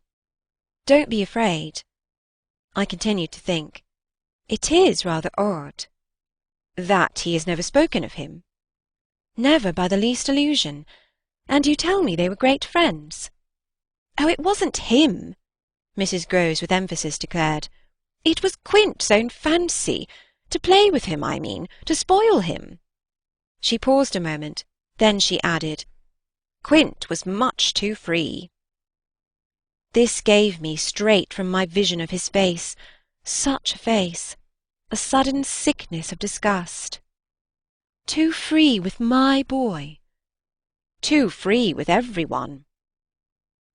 I forbore for the moment to analyse this description further than by the reflection that a part of it applied to several of the members of the household, of the half-dozen maids and men who were still of our small colony. But there was everything for our apprehension in the lucky fact that no discomfortable legend, no perturbation of scullions, had ever within anyone's memory attached to the kind old place. It had neither bad name nor ill fame, and Mrs. Groves, most apparently, only desired to cling to me and to quake in silence. I even put her, the very last thing of all, to the test. It was when at midnight she had her hand on the schoolroom door to take leave. "I have it from you, then, for it's of great importance, that he was definitely and admittedly bad." "Oh, not admittedly. I knew it, but the master didn't." "And you never told him?" "Well, he didn't like tale-bearing. He hated complaints. He was terribly short with anything of that kind, and if people were all right to him—" "He wouldn't be bothered with more?" This squared well enough with my impressions of him. He was not a trouble-loving gentleman, nor so very particular, perhaps, about some of the company he kept. All the same, I pressed my interlocutress. "I promise you I would have told." She felt my discrimination. "I dare say I was wrong, but really I was afraid." "Afraid of what?" "Of things that man could do. Quint was so clever, he was so deep." I took this in still more than, probably, I showed. "You weren't afraid of anything else? Not of his effect?" "His effect?" she repeated with a face of anguish and waiting while I faltered. "On innocent little precious lives. They were in your charge." "No, they were not in mine," she roundly and distressfully returned. "The master believed in him and placed him here because he was supposed to not be well and the country air so good for him. So he had everything to say. Yes," she let me have it, "even about them." "Them! That creature!" I had to smother a kind of howl. "And you could bear it?" "No, I couldn't, and I can't now." And the poor woman burst into tears.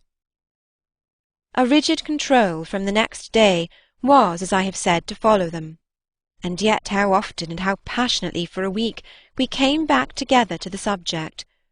Much as we had discussed it that Sunday night, I was, in the immediate later hours in especial, for it may be imagined whether I slept, still haunted with the shadow of something she had not told me. I myself had kept back nothing, but there was a word Mrs. Groves had kept back. I was sure, moreover, by morning, that this was not from a failure of frankness, but because on every side there were fears. It seems to me indeed in retrospect that by the time the morrow's sun was high, I had restlessly read into the fact before us almost all the meaning they were to receive from subsequent and more cruel occurrences. What they gave me above all was just the sinister figure of the living man. The dead one would keep a while, and of the months he had continuously passed at Bly, which added up made a formidable stretch. The limit of this evil time had arrived only when, on the dawn of a winter's morning, Peter Quint was found, by a labourer going to early work, stone dead on the road from the village, a catastrophe explained, superficially at least, by a visible wound to his head, such a wound as might have been produced, and as on the final evidence had been, by a fatal slip, in the dark and after leaving the public house, on the steepish icy slope, a wrong path altogether, at the bottom of which he lay. The icy slope, the turn mistaken at night and in liquor, accounted for much, practically in the end and after the inquest and boundless chatter, for everything. But there had been matters in his life, strange passages and perils, secret disorders, vices more than suspected, that would have accounted for a good deal more. I scarce know how to put my story into words that shall be a credible picture of my state of mind, but I was in these days literally able to find a joy in the extraordinary flight of heroism the occasion demanded of me. I now saw that I had been asked for a service admirable and difficult, and there would be a greatness in letting it be seen, in the right quarter, that I could succeed where many another girl might have failed. It was an immense help to me. I confess I rather applaud myself as I look back, that I saw my service so strongly and so simply. I was there to protect and defend the little creatures in the world the most bereaved and the most lovable, the appeal of whose helplessness had suddenly become only too explicit, a deep, constant ache of one's own committed heart. We were cut off really together, we were united in our danger. They had nothing but me, and I had them. It was, in short, a magnificent chance. This chance presented itself to me in an image richly material. I was a screen, I was to stand before them. The more I saw, the less they would. I began to watch them in a stifled suspense, a disguised excitement, that might well, had it continued too long, have turned to something like madness. What saved me, as I now see, was that it turned to something else altogether. It didn't last as suspense, it was superseded by horrible proofs. Proofs, I say, yes, from the moment I really took hold. This moment dated from an afternoon hour that I happened to spend in the grounds with the younger of my pupils alone. We had left Miles indoors, on the red cushion of a deep window-seat. He had wished to finish a book, and I had been glad to encourage a purpose so laudable in a young man whose only defect was an occasional excess of the restless. His sister, on the contrary, had been alert to come out, and I strolled with her half an hour, seeking the shade, for the sun was still high and the day exceptionally warm. I was aware afresh with her as we went of how, like her brother, she contrived, it was the charming thing in both children, to let me alone without appearing to drop me, and to accompany me without appearing to surround. They were never importunate, and yet never listless. My attention to them all really went to seeing them amuse themselves immensely without me. This was a spectacle they seemed actively to prepare, and that engaged me as an active admirer. I walked in a world of their invention. They had no occasion whatever to draw upon mine, so that my time was taken only with being, for them, some remarkable person or thing that the game of the moment required, and that was merely, thanks to my superior, my exalted stamp, a happy and highly distinguished sinecure. I forget what I was on the present occasion.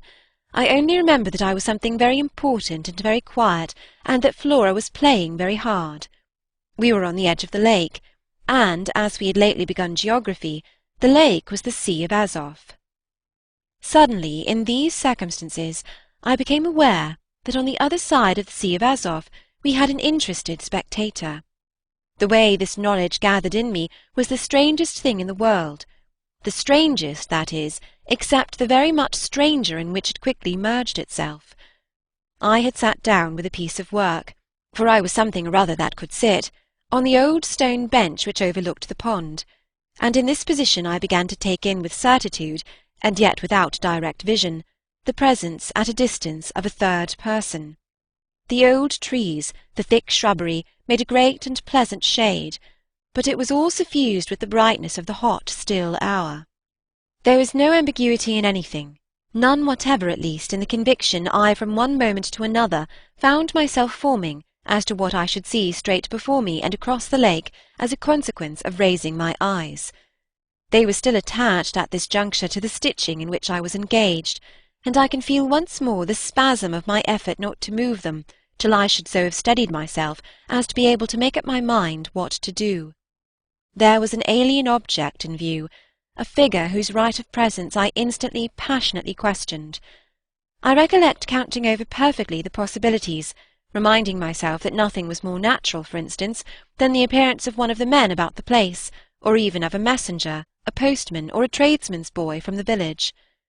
That reminder had as little effect on my practical certitude as I was conscious, still even without looking, of its having upon the character and the attitude of our visitor. Nothing was more natural than that these things should be the other things than they absolutely were not. Of the positive identity of the apparition I would assure myself as soon as the small clock of my courage should have ticked out the right second. Meanwhile, with an effort that was already sharp enough, I transferred my eyes straight to little Flora, who at the moment was about 10 yards away. My heart had stood still for an instant with the wonder and terror of the question whether she too would see, and I held my breath while I waited for what a cry from her, what some sudden innocent sign either of interest or of alarm would tell me. I waited, but nothing came. Then, in the first place, and there is something more dire in this, I feel, than in anything I have to relate, I was determined by a sense that, within a minute, all sounds from her had previously dropped, and in the second, by the circumstance that also within the minute she had, in her play, turned her back to the water. This was her attitude when I at last looked at her, looked with the confirmed conviction that we were still together under direct personal notice. She had picked up a small flat piece of wood, which happened to have in it a little hole that had evidently suggested to her the very idea of sticking in another fragment that might figure as a mast and make the thing a boat. This second morsel, as I watched her, she was very markedly and intently attempting to tighten in its place. My apprehension of what she was doing sustained me so that after some seconds I felt I was ready for more. Then I again shifted my eyes. I faced what I had to face. I got hold of Mrs. Grose as soon after this as I could, and I can give no intelligible account of how I fought out the interval. Yet I still hear myself cry as I fairly threw myself into her arms. "They know! It's too monstrous! They know! They know!" "And what on earth?" I felt her incredulity as she held me. "Why, all that we know, and heaven knows what else besides." Then, as she released me, I made it out to her, made it out perhaps only now with full coherency even to myself. 2 hours ago in the garden, I could scarce articulate. Flora saw. Mrs. Grose took it as she might have taken a blow in the stomach. "She has told you?" she panted. "Not a word. That's the horror. She kept it to herself. The child of 8, that child!" Unutterable still for me was the stupefaction of it. Mrs. Grose, of course, could only gape the wider. "Then how do you know?" "I was there. I saw with my eyes, saw that she was perfectly aware." "Do you mean aware of him?" "No, of her." I was conscious as I spoke that I looked prodigious things, for I got the slow reflection of them in my companion's face. Another person this time, but a figure of quite as unmistakable horror and evil, a woman in black, pale and dreadful, with such an air also, and such a face, on the other side of the lake. I was there with the child, quiet for the hour, and in the midst of it she came." "Came how? From where?" "From where they come from. She just appeared and stood there, but not so near." "And without coming nearer?" "Oh, for the effect and the feeling, she might have been as close as you." My friend, with an odd impulse, fell a step back. "Was she someone you've never seen?" "Yes, but someone the child has, someone you have." Then, to show how I had thought it all out, "My predecessor, the one who died." "Miss Jessel?" "Miss Jessel. You don't believe me?" I pressed. She turned right and left in her distress. "How can you be sure?" This drew from me in the state of my nerves a flash of impatience. "Then ask Flora, she's sure." But I had no sooner spoken than I caught myself up. "No, for God's sake, don't. She'll say she isn't. She'll lie." Mrs. Grose was not too bewildered instinctively to protest. "Oh, how can you?" "Because I'm clear. Flora doesn't want me to know." "It's only then to spare you." "No, no, there are depths, depths. The more I go over it, the more I see in it, and the more I see in it, the more I fear. I don't know what I don't see, what I don't fear." Mrs. Grose tried to keep up with me. You mean you're afraid of seeing her again? Oh, no, that's nothing now. Then I explained. It's of not seeing her. But my companion only looked wan. I don't understand you. Why, it's that the child may keep it up, and that the child assuredly will, without my knowing it. At the image of this possibility, Mrs. Grose for a moment collapsed, yet presently to pull herself together again, as if from the positive force of the sense of what, should we yield an inch, there would really be to give way to. Dear, dear, we must keep our heads, and after all, if she doesn't mind it— She even tried a grim joke. Perhaps she likes it. Likes such things, a scrap of an infant. Isn't it just a proof of her blessed innocence? My friend bravely inquired. She brought me for the instant almost round. Oh, we must clutch at that. We must cling to it. If it isn't a proof of what you say, it's a proof of God knows what, for the woman's a horror of horrors. Mrs. Grose at this fixed her eyes a minute on the ground, then at last raising them. Tell me how you know, she said. Then you admit it's what she was, I cried. Tell me how you know, my friend simply repeated. No, by seeing her, by the way she looked. At you, do you mean, so wickedly? Dear me, no, I could have borne that. She never gave me a glance. She only fixed the child. Mrs. Grose tried to see it. Fixed her? Oh, with such awful eyes! She stared at mine as if they might really have resembled them. Do you mean of dislike? God help us, no, of something much worse. Worse than dislike? This left her indeed at a loss. With a determination indescribable, with a kind of fury of intention. I made her turn pale. Intention? To get hold of her.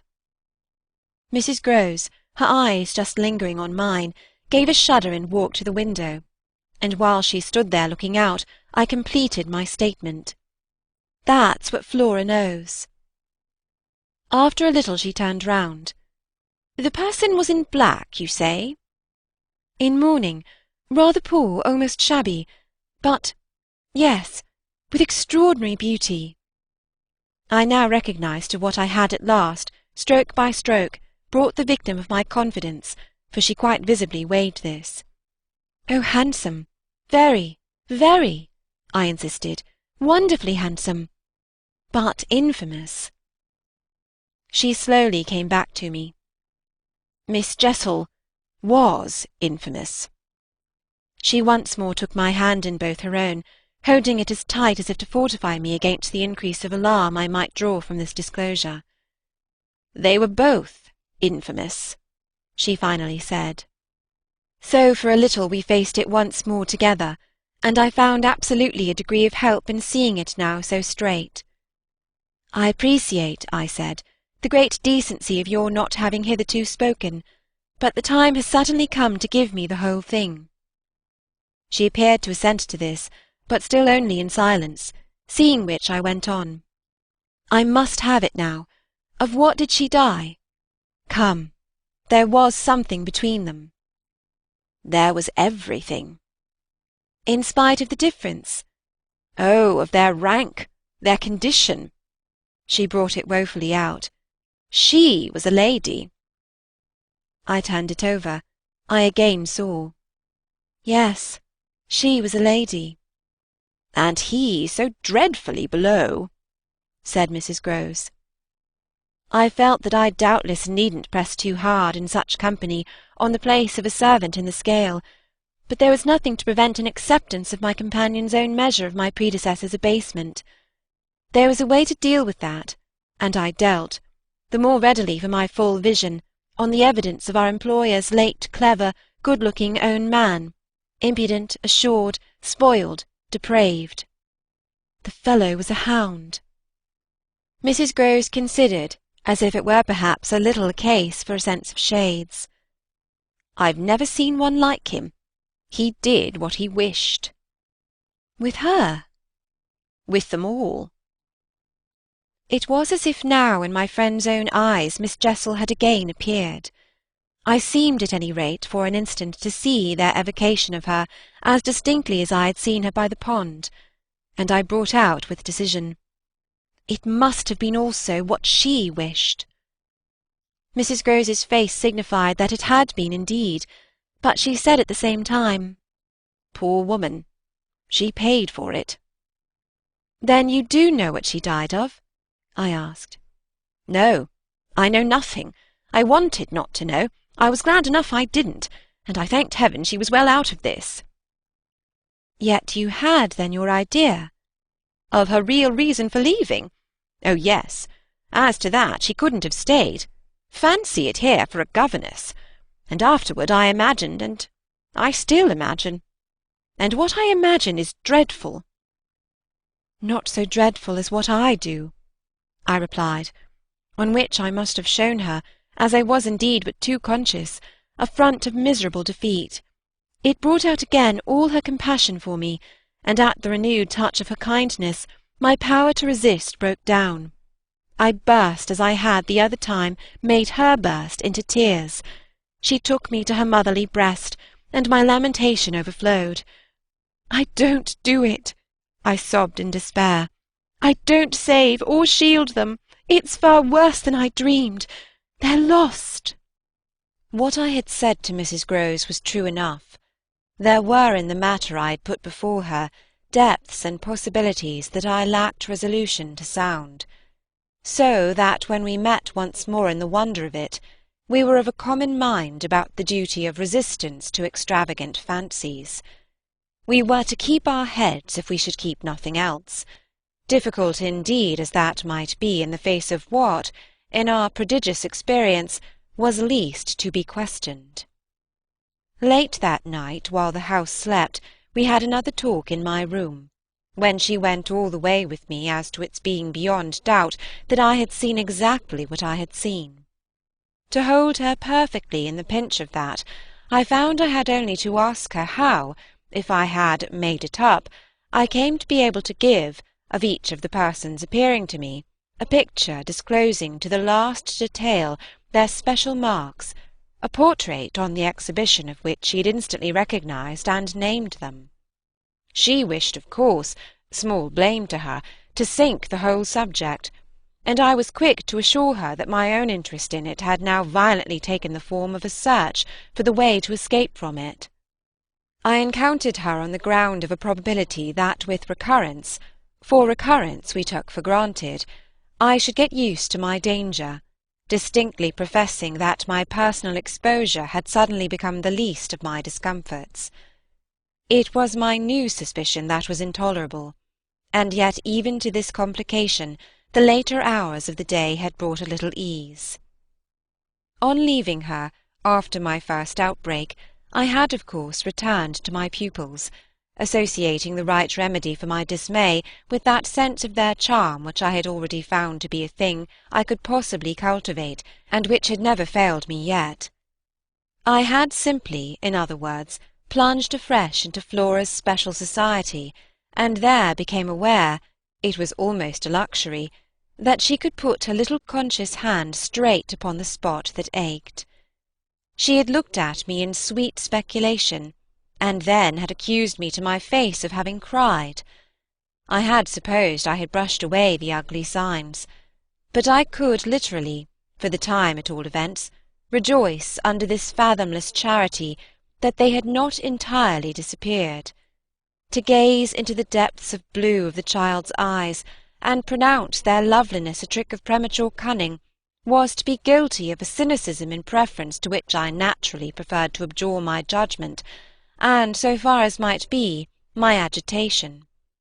I couldn't abjure for merely wanting to, but I could repeat to Mrs. Grose, as I did there over and over in the small hours, that with their voices in the air, their pressure on one's heart, and their fragrant faces against one's cheek, everything fell to the ground but their incapacity and their beauty.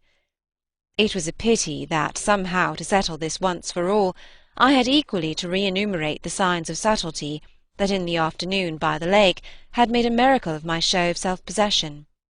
It was a pity to be obliged to re-investigate the certitude of the moment itself, and repeat how it had come to me as a revelation that the inconceivable communion I then surprised was a matter for either party of habit. It was a pity that I should have had to quaver out again the reasons for my not having, in my delusion, so much as questioned that the little girl saw our visitant even as I actually saw Mrs. Grose herself, and that she wanted, by just so much as she did thus see, to make me suppose she didn't, and at the same time, without showing anything, arrive at a guess as to whether I myself did.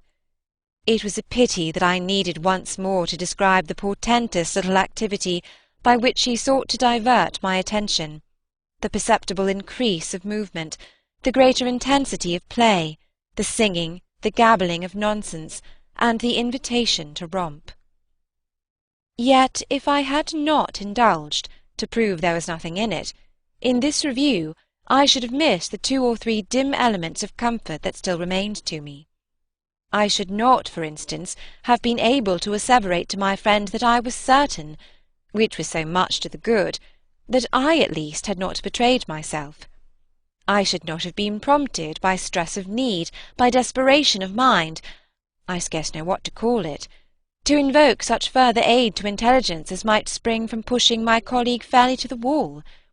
She had told me, bit by bit, under pressure, a great deal, but a small shifty spot on the wrong side of it all still sometimes brushed my brow like the wing of a bat, and I remember how on this occasion, for the sleeping house and the concentration alike of our danger and our watch seemed to help, I felt the importance of giving the last jerk to the curtain.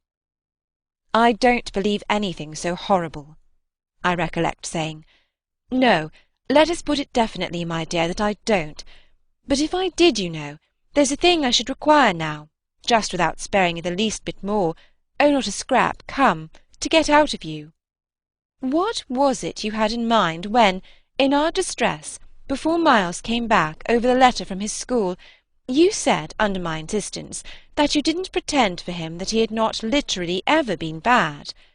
He has not literally ever in these weeks that I myself have lived with him, and so closely watched him.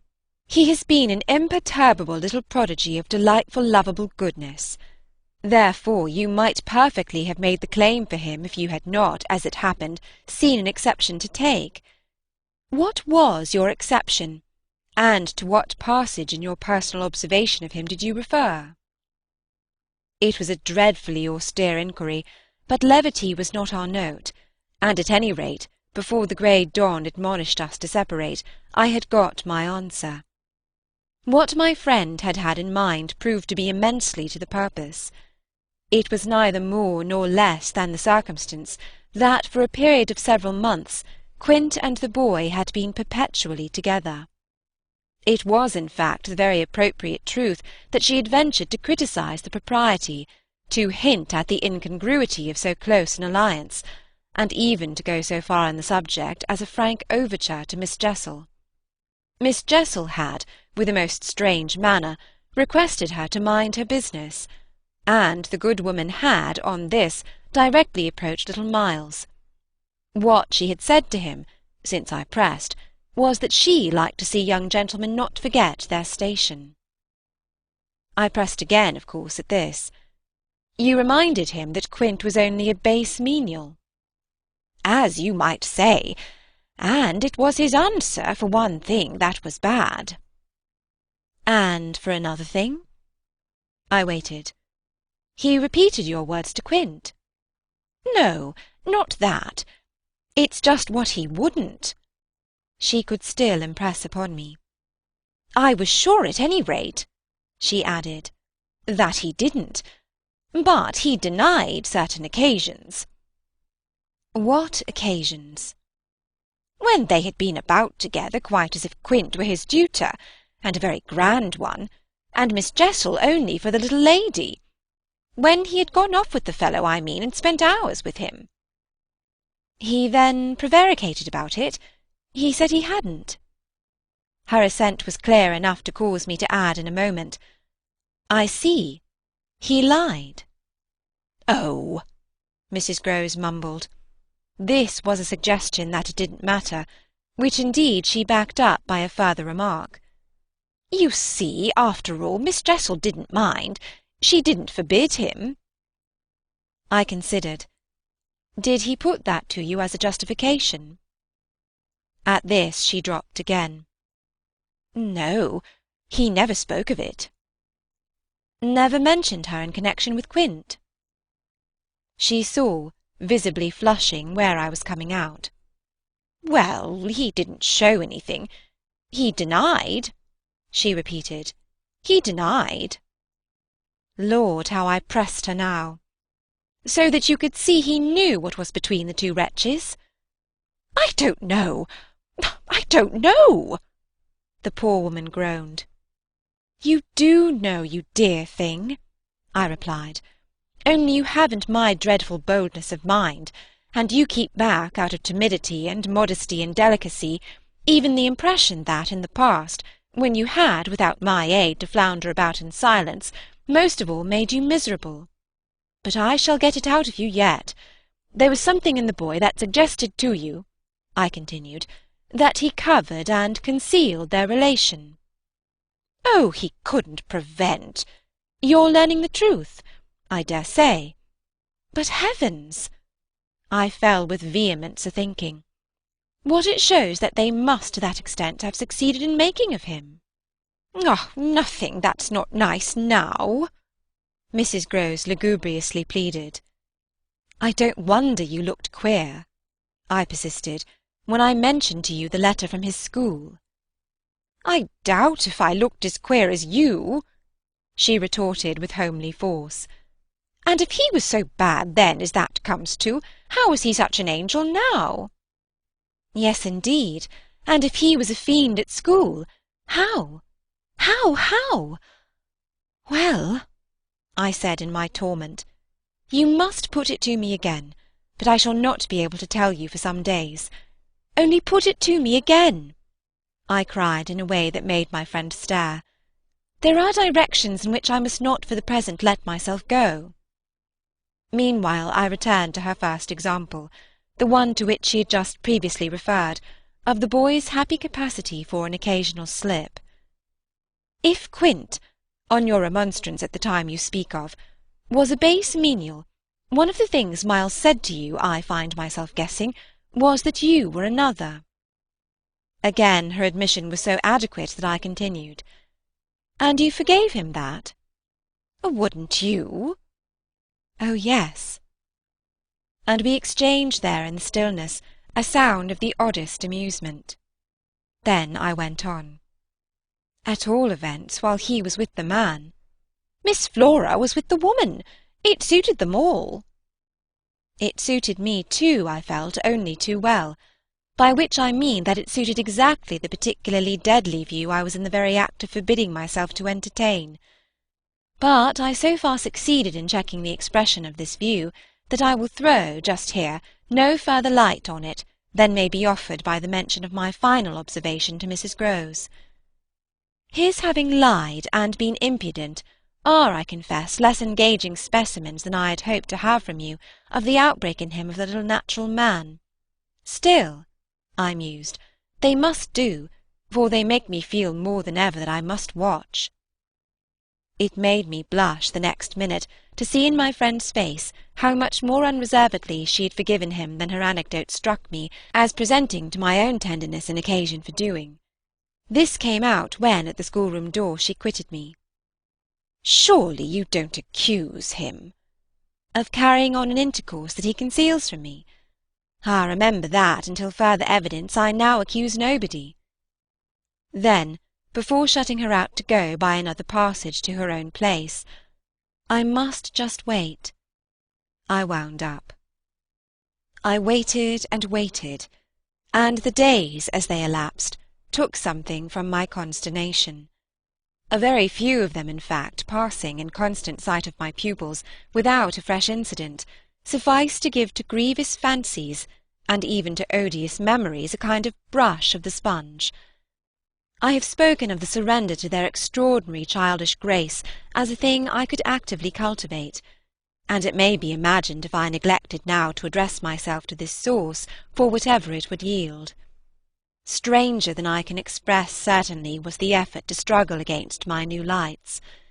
It would doubtless have been, however, a greater tension still, had it not been so frequently successful. I used to wonder how my little charges could help guessing that I thought strange things about them, and the circumstances that these things only made them more interesting was not by itself a direct aid to keeping them in the dark. I trembled lest they should see that they were so immensely more interesting. Putting things at the worst at all events, as in meditation I so often did, any clouding of their innocence could only be, blameless and foredoomed as they were, a reason the more for taking risks. There were moments when, by an irresistible impulse, I found myself catching them up and pressing them to my heart. As soon as I had done so, I used to say to myself, "What will they think of that? Doesn't it betray too much?" It would have been easy to get into a sad, wild tangle about how much I might betray. But the real account, I feel, of the hours of peace that I could still enjoy was that the immediate charm of my companions was a beguilement, still effective even under the shadow of the possibility that it was studied. For if it occurred to me that I might occasionally excite suspicion by the little outbreaks of my sharper passion for them, so too I remember wondering if I mightn't see a queerness in the traceable increase of their own demonstrations. They were at this period extravagantly and preternaturally fond of me, which, after all, I could reflect, was no more than a graceful response in children perpetually bowed over and hugged. The homage of which they were so lavish succeeded, in truth, for my nerves quite as well as if I never appeared to myself, as I may say, literally to catch them at a purpose in it. They had never, I think, wanted to do so many things for their poor protectress. I mean, though they got their lessons better and better, which was naturally what would please her most, in the way of diverting, entertaining, surprising her, reading her passages, telling her stories, acting her charades, pouncing out at her in disguises as animals and historical characters, and above all astonishing her by the pieces they had secretly got by heart and could interminably recite. I should never get to the bottom, were I to let myself go even now, of the prodigious private commentary, all under still more private correction, with which in these days I overscored their full hours.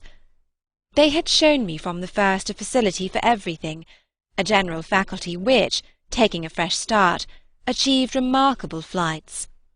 They got their little tasks as if they loved them, and indulged, from the mere exuberance of the gift, in the most unimposed little miracles of memory.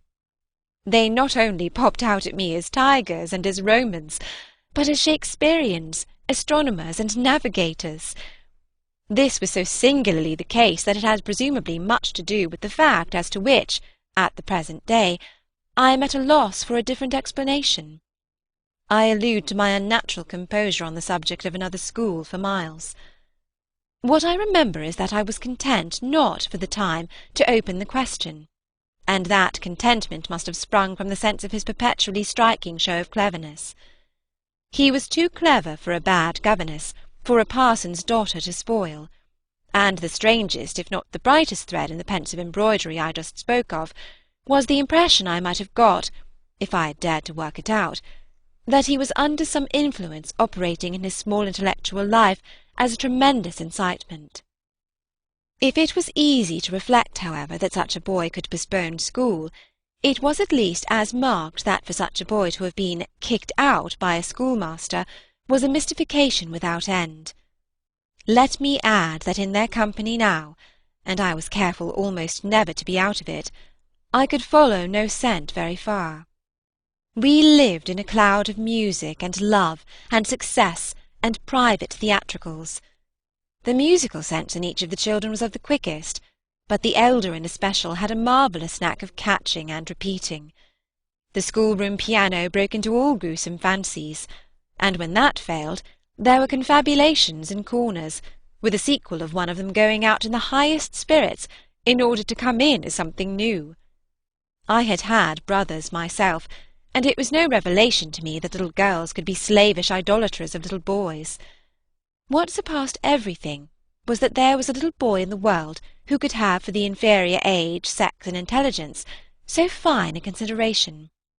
They were extraordinarily at one, and to say that they never either quarrelled or complained is to make the note of praise coarse for their quality of sweetness.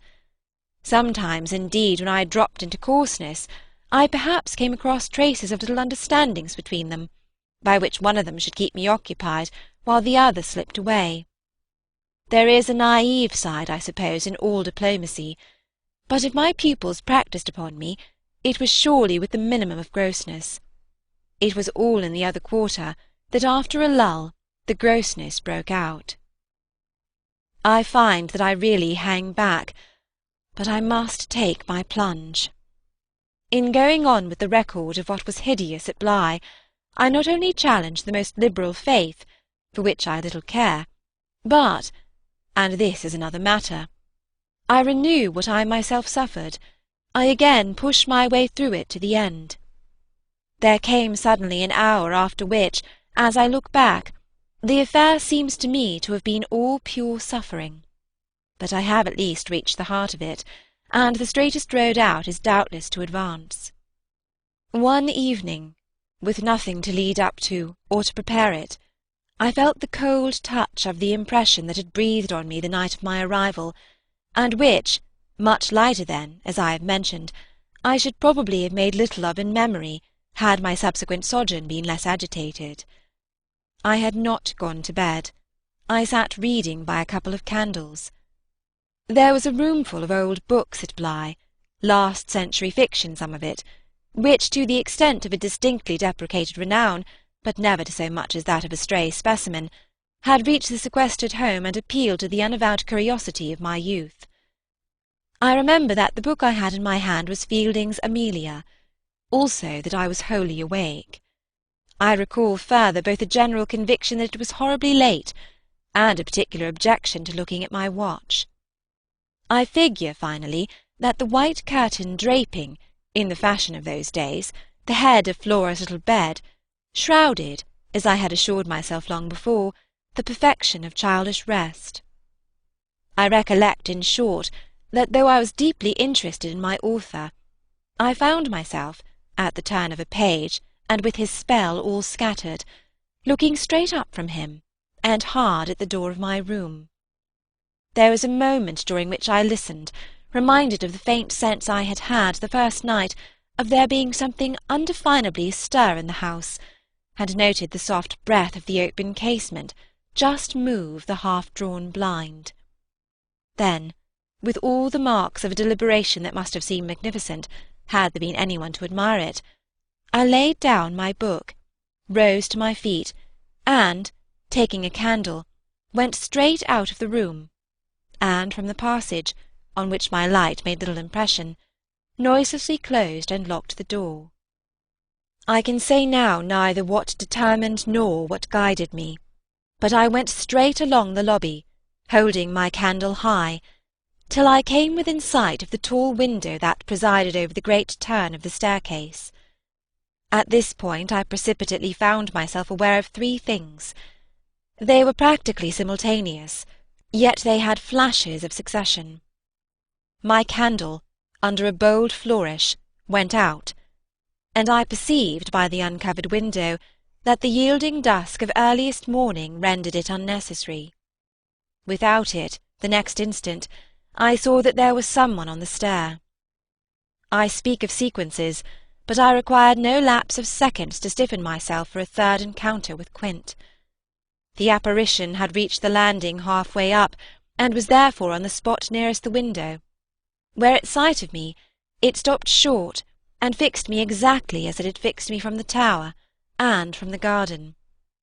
He knew me as well as I knew him, and so, in the cold faint twilight, with a glimmer in the high glass, and another on the polish of the oak stair below, we faced each other in our common intensity.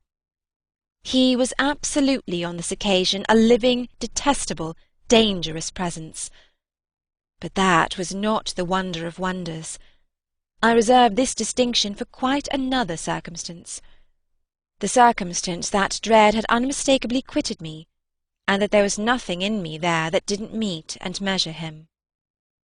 I had plenty of anguish after that extraordinary moment, but I had, thank God, no terror. And he knew I had not. I found myself at the end of an instant magnificently aware of this.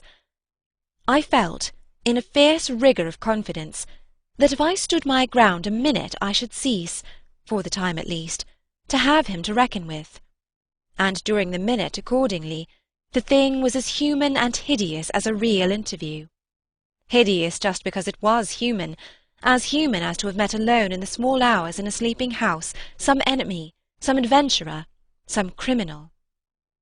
It was the dead silence of our long gaze at such close quarters that gave the whole horror, huge as it was, its only note of the unnatural. If I had met a murderer in such a place and at such an hour, we still at least would have spoken. Something would have passed in life between us. If nothing had passed, one of us would have moved. The moment was so prolonged that it would have taken but little more to make me doubt if even I were in life. I can't express what followed it, save by saying that the silence itself, which was indeed in a manner an attestation of my strength, became the element into which I saw the figure disappear, in which I definitely saw it turn, as I might have seen the low wretch to which it had once belonged turn, on receipt of an order, and pass, with my eyes on the villainous back that no hunch could have more disfigured, straight down the staircase, and into the darkness, in which the next bend was lost. I remained a while at the top of the stair, but with the effect presently of understanding that when my visitor had gone, he had gone. Then I returned to my room. The foremost thing I saw there by the light of the candle I had left burning was that Flora's little bed was empty, and on this I caught my breath with all the terror that 5 minutes before I had been able to resist. I dashed at the place in which I had left her lying, and over which, for the small silk counterpane and the sheets were disarranged, the white curtains had been deceivingly pulled forward. Then my step, to my unutterable relief, produced an answering sound. I perceived an agitation of the window-blind, and the child, ducking down, emerged rosily from the other side of it. She stood there in so much of her candour, and so little of her nightgown, with her pink bare feet and the golden glow of her curls. She looked intensely grave, and I had never had such a sense of losing an advantage acquired, the thrill of which had been just so prodigious, as on my consciousness she addressed me with a reproach. "You naughty! Where have you been?" Instead of challenging her own regularity, I found myself arraigned and explaining. She herself explained, for that matter, with the loveliest, eagerest simplicity.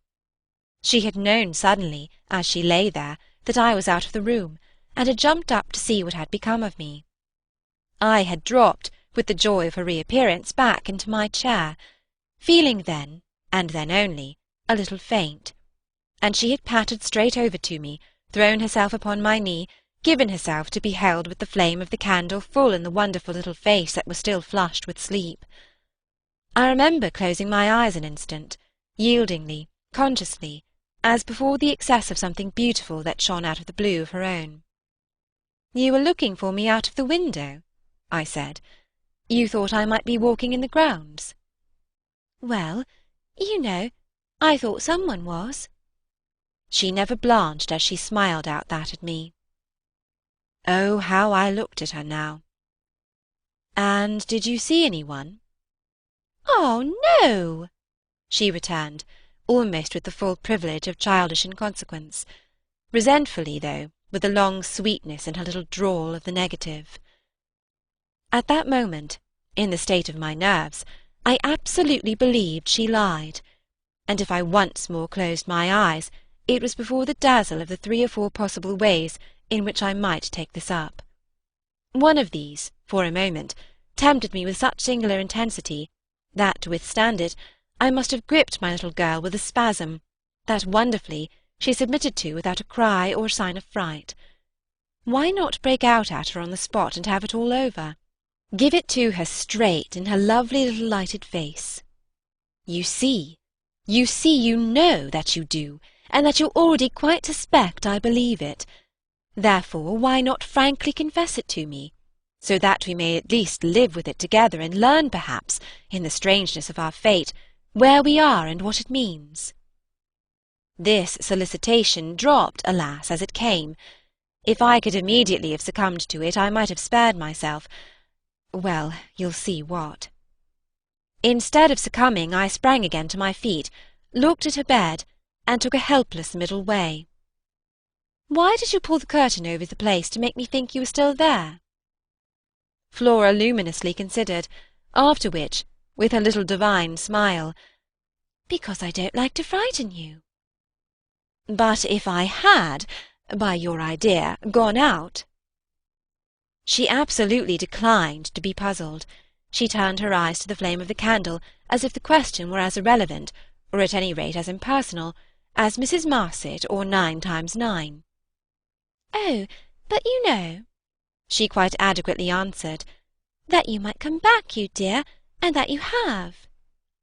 And after a little, when she had got into bed, I had for a long time, by almost sitting on her to hold her hand, to prove that I recognised the pertinence of my return. You may imagine the general complexion from that moment of my nights. I repeatedly sat up till I didn't know when. I selected moments when my roommate unmistakably slept, and stealing out, took noiseless turns in the passage, and even pushed so far as to where I had last met Quint. But I never met him there again, and I may as well say at once that I on no other occasion saw him in the house. I just missed on the staircase, on the other hand, a different adventure. Looking down it from the top, I once recognised the presence of a woman seated on one of the lower steps with her back presented to me, her body half bowed, and her head in an attitude of woe in her hands. I had been there but an instant, however, when she vanished without looking round at me. I knew none the less exactly what dreadful fate she had to show, and I wondered whether instead of being above I had been below, I should have had for going up the same nerve I had lately shown Quint. Well, there continued to be plenty of chance for nerve. On the 11th night after my latest encounter with that gentleman, they were all numbered now, I had an alarm that perilously skirted it, and that indeed, from the particular quality of its unexpectedness, proved quite my sharpest shock. It was precisely the first night during this series that, weary with watching, I had felt that I might again without laxity lay myself down at my old hour. I slept immediately, and, as I afterward knew, till about 1 o'clock, but when I woke it was to sit straight up, as completely roused as if a hand had shook me. I had left a light burning, and it was now out, and I felt an instant certainty that Flora had extinguished it. This brought me to my feet, and straight in the darkness to her bed, which I found she had left. A glance at the window enlightened me further, and the striking of a match completed the picture.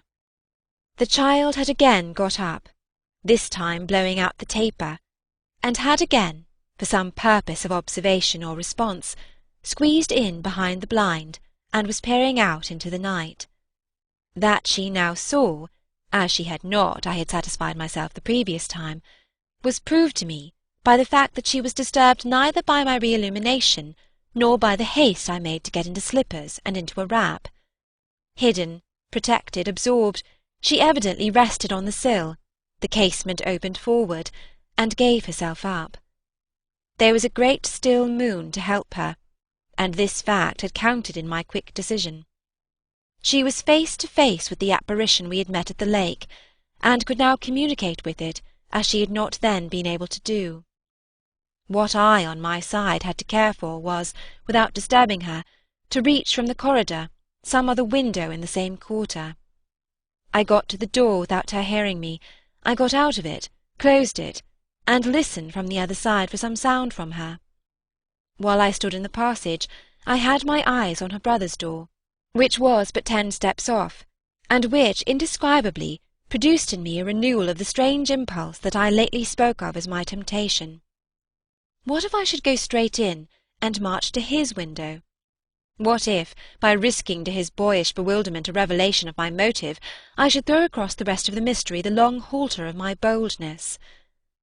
This thought held me sufficiently to make me cross to his threshold and pause again. I preternaturally listened. I figured to myself what might portentously be. I wondered if his bed were also empty, and he too was secretly at watch. It was a deep, soundless minute, at the end of which my impulse failed. He was quiet. He might be innocent. The risk was hideous. I turned away. There was a figure in the grounds, a figure prowling for a sight, the visitor with whom Flora was engaged. But it was not the visitor most concerned with my boy. I hesitated afresh, but on other grounds, and only for a few seconds. Then I had made my choice. There were empty rooms at Bly, and it was only a question of choosing the right one. The right one suddenly presented itself to me as the lower one, though high above the gardens, in the solid corner of the house that I have spoken of as the old tower. This was a large square chamber, arranged with some state as a bedroom, the extravagant size of which made it so inconvenient that it had not for years, though kept by Mrs. Grose in exemplary order, been occupied. I had often admired it, and I knew my way about in it. I had only, after just faltering at the first chill gloom of its disuse, to pass across it and unbolt as quietly as I could one of the shutters. Achieving this transit, I uncovered the glass without a sound, and applying my face to the pane, was able, the darkness without being much less than within, to see that I commanded the right direction. Then I saw something more. The moon made the night extraordinarily penetrable, and showed me on the lawn a person, diminished by distance, who stood there motionless, and as fascinated, looking up to where I had appeared. Looking, that is, not so much straight at me, as at something that was apparently above me. There was clearly another person above me, there was a person on the tower, but the presence on the lawn was not in the least what I had conceived and had confidently hurried to meet. The presence on the lawn, I felt sick as I made it out, was poor little Miles himself. It was not till late next day that I spoke to Mrs. Grose. The rigour with which I kept my pupil in sight making it often difficult to meet her privately, and the more as we each felt the importance of not provoking, on the part of the servants quite as much as on that of the children, any suspicion of a secret flurry or that of a discussion of mysteries. I drew a great security in this particular from her mere smooth aspect. There was nothing in her fresh face to pass on to others my horrible confidences.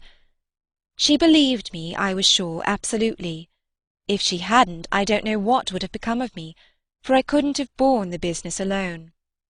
But she was a magnificent monument to the blessing of a want of imagination, and if she could see in our little charges nothing but their beauty and amiability, their happiness and cleverness, she had no direct communication with the sources of my trouble. If they had been at all visibly blighted or battered, she would doubtless have grown, on tracing it back, haggard enough to match them. As matters stood, however, I could feel her, when she surveyed them, with her large white arms folded, and the habit of serenity in all her look, thank the Lord's mercy that if they were ruined, the pieces would still serve.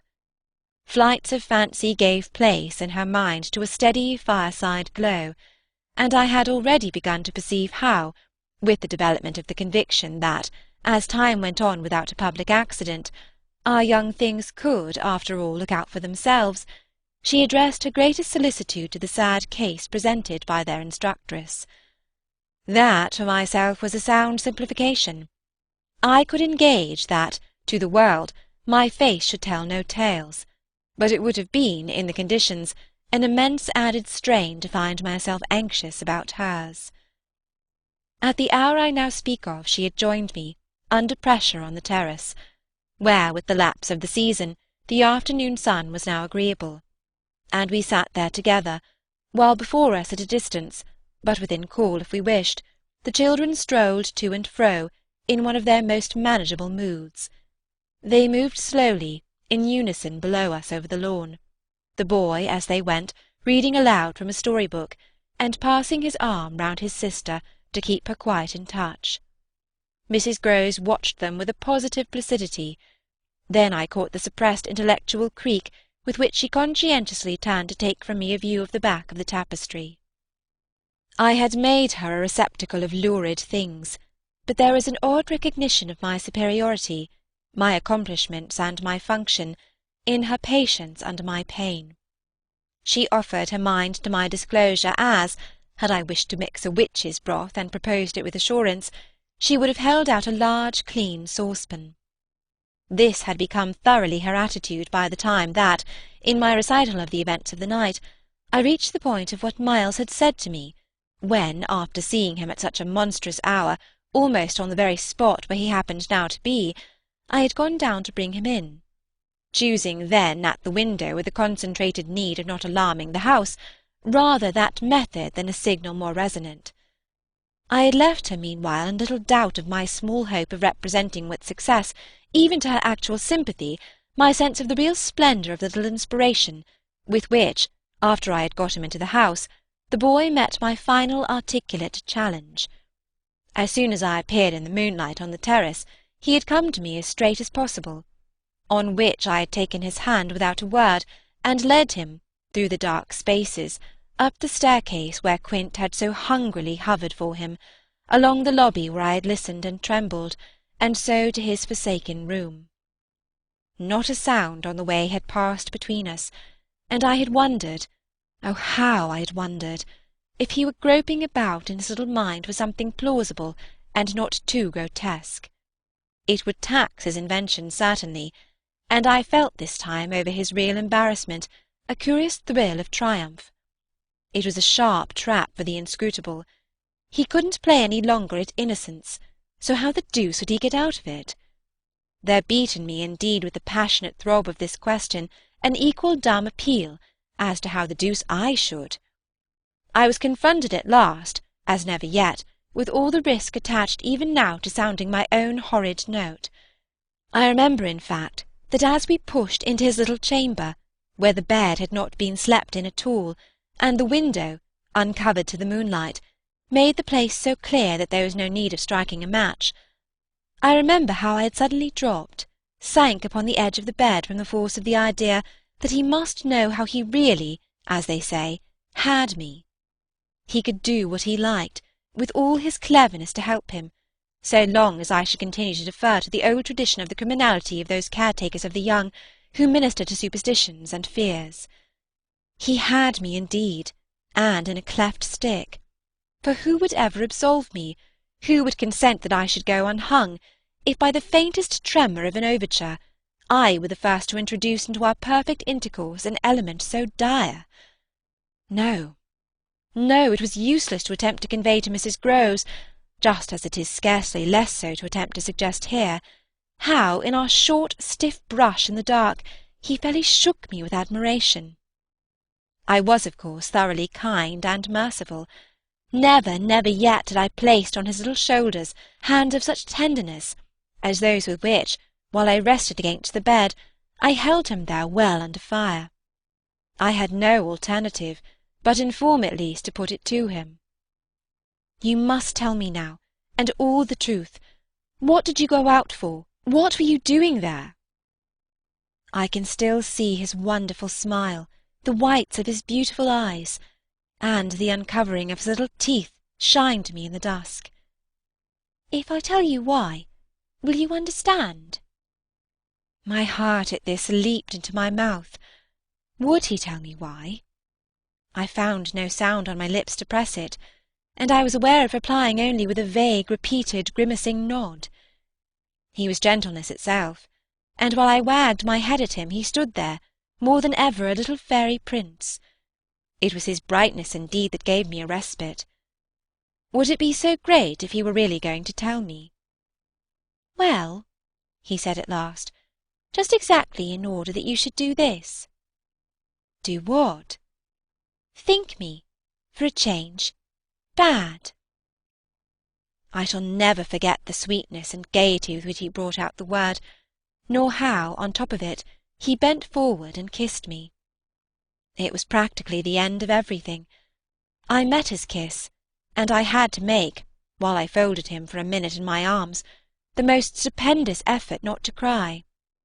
He had given exactly the account of himself that permitted least of my going behind it, and it was only with the effect of confirming my acceptance of it that as I presently glanced about the room I could say, Then you didn't undress at all? He fairly glittered in the gloom. Not at all. I sat up and read. And when did you go down? At midnight. When I'm bad, I am bad. I see. It's charming. But how could you be sure I would know it? Oh, I arranged that with Flora. His answers rang out with a readiness. She was to get up and look out. Which is what she did do. It was I who fell into the trap. So she disturbed you, and to see what she was looking at, you also looked, you saw. While you, I concurred, caught your death in the night air. He literally bloomed so from this exploit that he could afford radiantly to assent. How otherwise should I have been bad enough? He asked. Then, after another embrace, the incident and our interview closed on my recognition of all the reserves of goodness that, for his joke, he had been able to draw upon. The particular impression I had received proved in the morning light, I repeat, not quite successfully presentable to Mrs. Grose, though I reinforced it with the mention of still another remark that he had made before we separated. It all lies in 6 words, I said to her, words that really settle the matter. Think, you know, what I might do. He threw that off to me to show how good he is. He knows down to the ground what he might do. That's what he gave them a taste of at school. Lord, you do change, cried my friend. I don't change. I simply make it out. The four, depend upon it, perpetually meet. If on either of these last nights you had been with either child, you would clearly have understood. The more I've watched and waited, the more I've felt that if there were nothing else to make it sure, it would be made so by the systematic silence of each. Never by a slip of the tongue have they so much as alluded to either of their old friends, any more than Miles has alluded to his expulsion. Oh yes, we may sit here and look at them, and they may show off to us there to our fill. But even while they pretend to be lost in their fairy tales, they're steeped in their vision of the dead restored. He's not reading to her, I declared. They're talking of them. They're talking horrors. I go on, I know, as if I were crazy, and it's a wonder I'm not. What I've seen would have made you so, but it has only made me more lucid, made me get hold of still other things. My lucidity must have seemed awful, but the charming creatures who were victims of it, passing and repassing in their interlocked sweetness, gave my colleague something to hold on by, and I felt how tight she held as, without stirring in the breath of my passion, she covered them still with her eyes.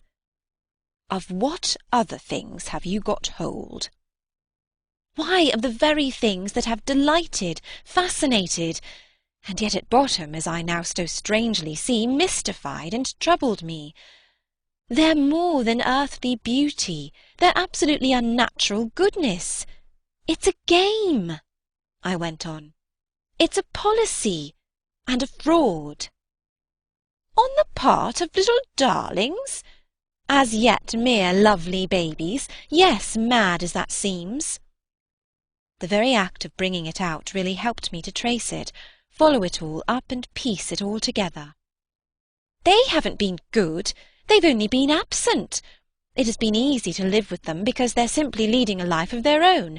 They're not mine, they're not ours, they're his and they're hers. Quince, and that woman's? Quince and that woman's, they want to get to them. Oh, how at this poor Mrs. Grose appeared to study them. But for what? For the love of all the evil that in those dreadful days the pair put into them.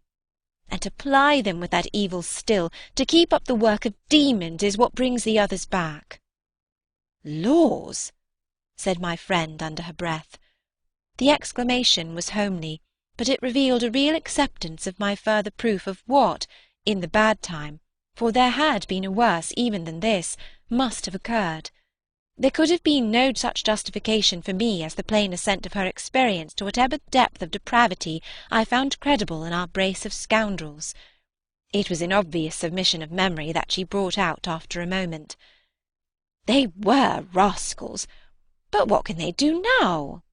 she pursued. "Do!" I echoed so loud that Miles and Flora, as they passed at their distance, paused an instant in their walk and looked at us. "Don't they do enough?" I demanded in a lower tone, while the children, having smiled and nodded and kissed hands to us, resumed their exhibition. We were held by it a minute, then I answered, "They can destroy them." At this my companion did turn, but the inquiry she launched was a silent one, the effect of which was to make me more explicit. "They don't know as yet quite how, but they're trying hard. They've seen only across, as it were, and beyond, in strange places and on high places, the tops of towers, the roof of houses, the outside of windows, the further edge of pools. But there's a deep design on either side to shorten the distance and overcome the obstacle, and the success of the tempters is only a question of time. They've only to keep to their suggestions of danger." "For the children to come?" "And perish in the attempt." Mrs. Grose slowly got up, and I scrupulously added, "Unless, of course, we can prevent." Standing there before me while I kept my seat, she visibly turned things over. "Their uncle must do the preventing. He must take them away." "And who's to make him?" She had been scanning the distance, but she now dropped on me a foolish face. "You, miss." "By writing to him that his house is poisoned, and his little nephew and niece mad?" "But if they are, miss?" "And if I am myself, you mean? That's charming news to be sent him by a governess whose prime undertaking was to give him no worry." Mrs. Grose considered, following the children again. "Yes, he do hate worry. That was the great reason. Why those fiends took him in so long? No doubt, though his indifference must have been awful. As I'm not a fiend at any rate, I shouldn't take him in." My companion, after an instant, and for all answer, sat down again and grasped my arm. "Make him, at any rate, come to you." I stared. To me? I had a sudden fear of what she might do. Him? He ought to be here. He ought to help. I quickly rose, and I think I must have shown her a queerer face than ever yet. "You see me asking him for a visit?" No, with her eyes on my face she evidently couldn't. Instead of it, even, as a woman reads another, she could see what I myself saw, his derision, his amusement, his contempt for the breakdown of my resignation at being left alone, and for the fine machinery I had set in motion to attract his attention to my slighted charms.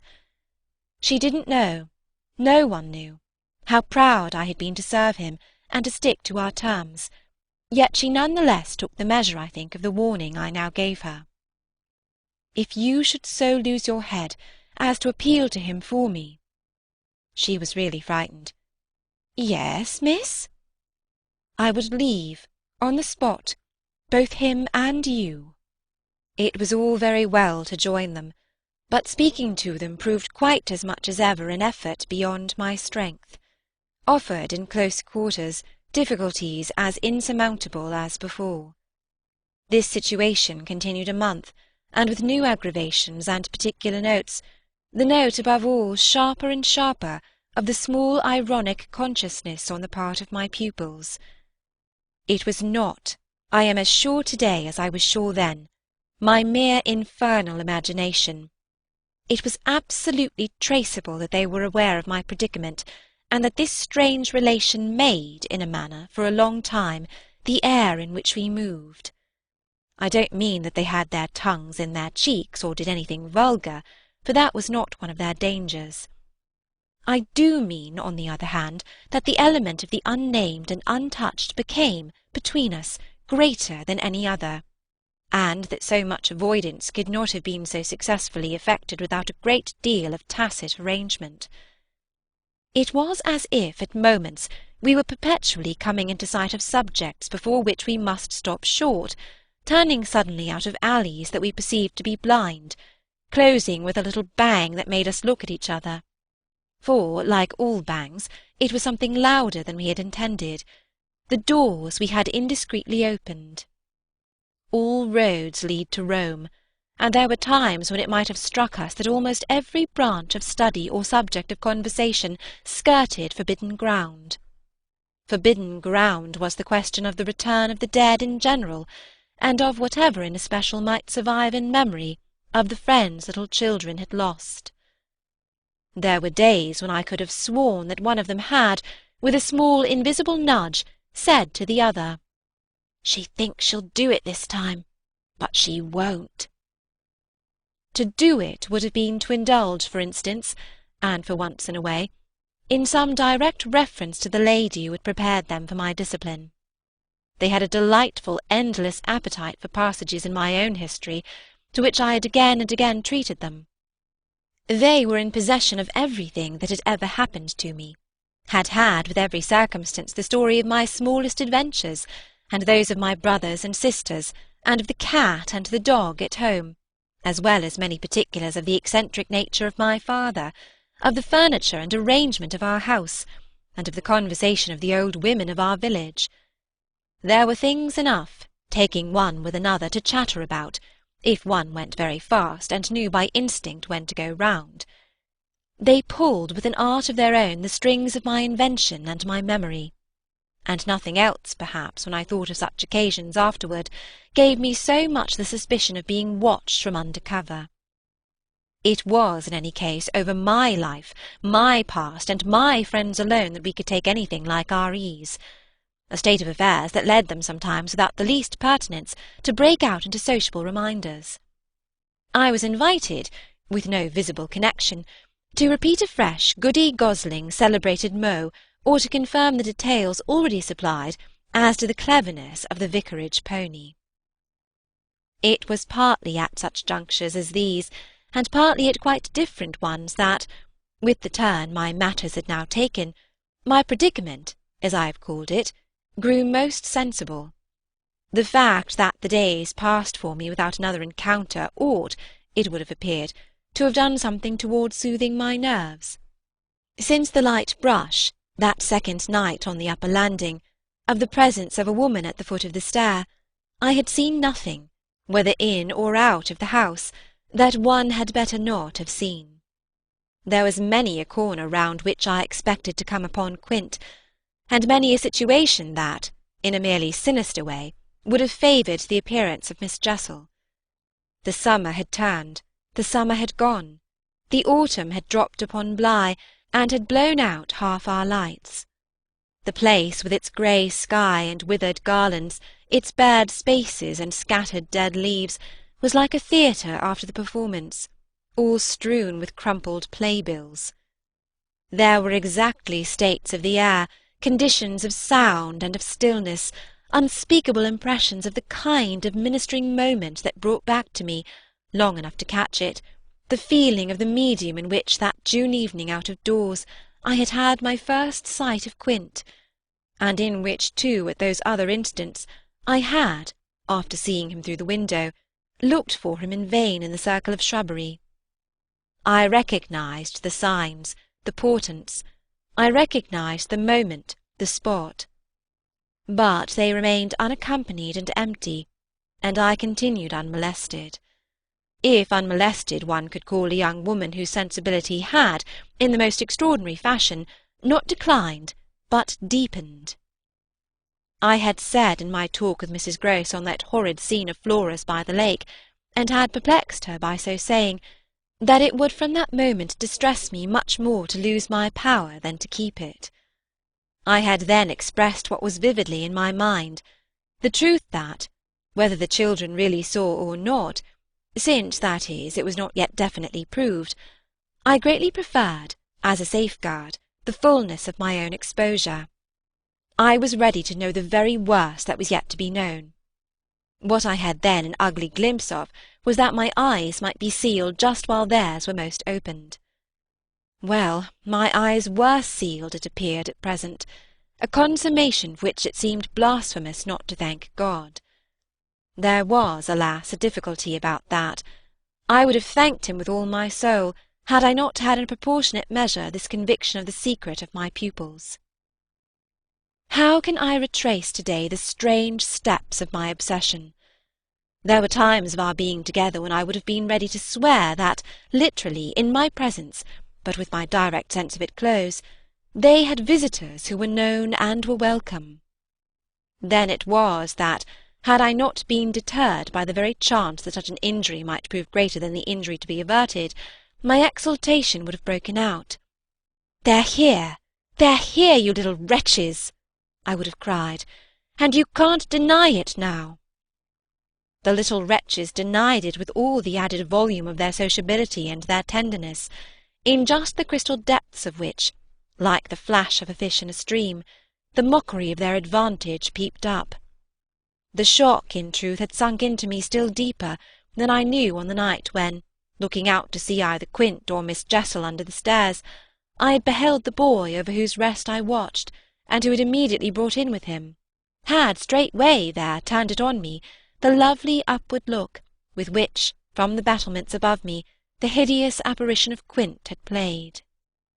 If it was a question of a scare, my discovery on this occasion had scared me more than any other, and it was in the condition of nerves produced by it that I made my actual inductions. They harassed me so that sometimes at odd moments I shut myself up audibly to rehearse. It was at once a fantastic relief and a renewed despair, the manner in which I might come to the point. I approached it from one side and the other, while in my room I flung myself about, but I always broke down in the monstrous utterance of names. As they died away on my lips, I said to myself that I should indeed help them to represent something infamous, if, by pronouncing them, I should violate as rare a little case of instinctive delicacy as any schoolroom probably had ever known.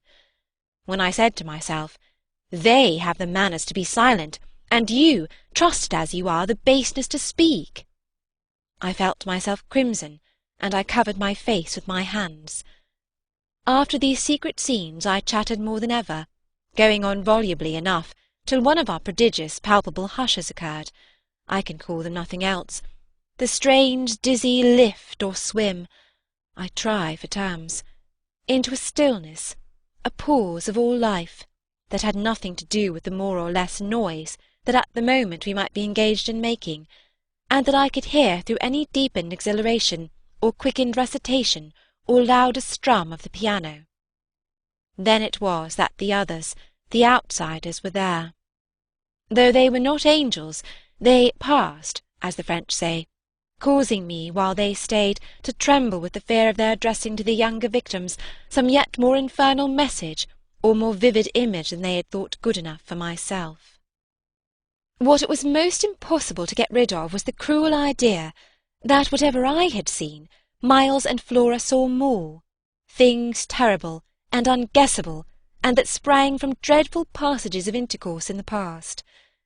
Such things naturally left on the surface for the time a chill, which we vociferously denied that we felt, and we had, all three with repetition, got into such splendid training that we went each time almost automatically to mark the close of the incident through the very same movements.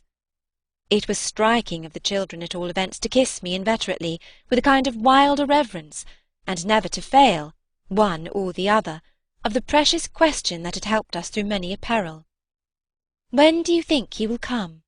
Don't you think we ought to write?" There was nothing like that inquiry, we found by experience, for carrying off an awkwardness. He, of course, was their uncle in Harley Street, and we lived in much profusion of theory that he might at any moment arrive to mingle in our circle. It was impossible to have given less encouragement than he had done to such a doctrine, but if we had not had the doctrine to fall back upon, we should have deprived each other of some of our finest exhibitions. He never wrote to them. That may have been selfish, but it was a part of the flattery of his trust of me, for the way in which a man pays his highest tribute to a woman is apt to be but by the more festal celebration of one of the sacred laws of his comfort, and I held that I carried out the spirit of the pledge given not to appeal to him, when I let my charges understand that their own letters were but charming literary exercises. They were too beautiful to be posted. I kept them myself. I have them all to this hour. This was a rule indeed which only added to the satiric effect of my being plied with the supposition that he might at any moment be among us. It was exactly as if my charges knew how almost more awkward than anything else that might be for me. There appears to me, moreover, as I look back, no note in all this more extraordinary than the mere fact that, in spite of my tension and of their triumph, I never lost patience with them.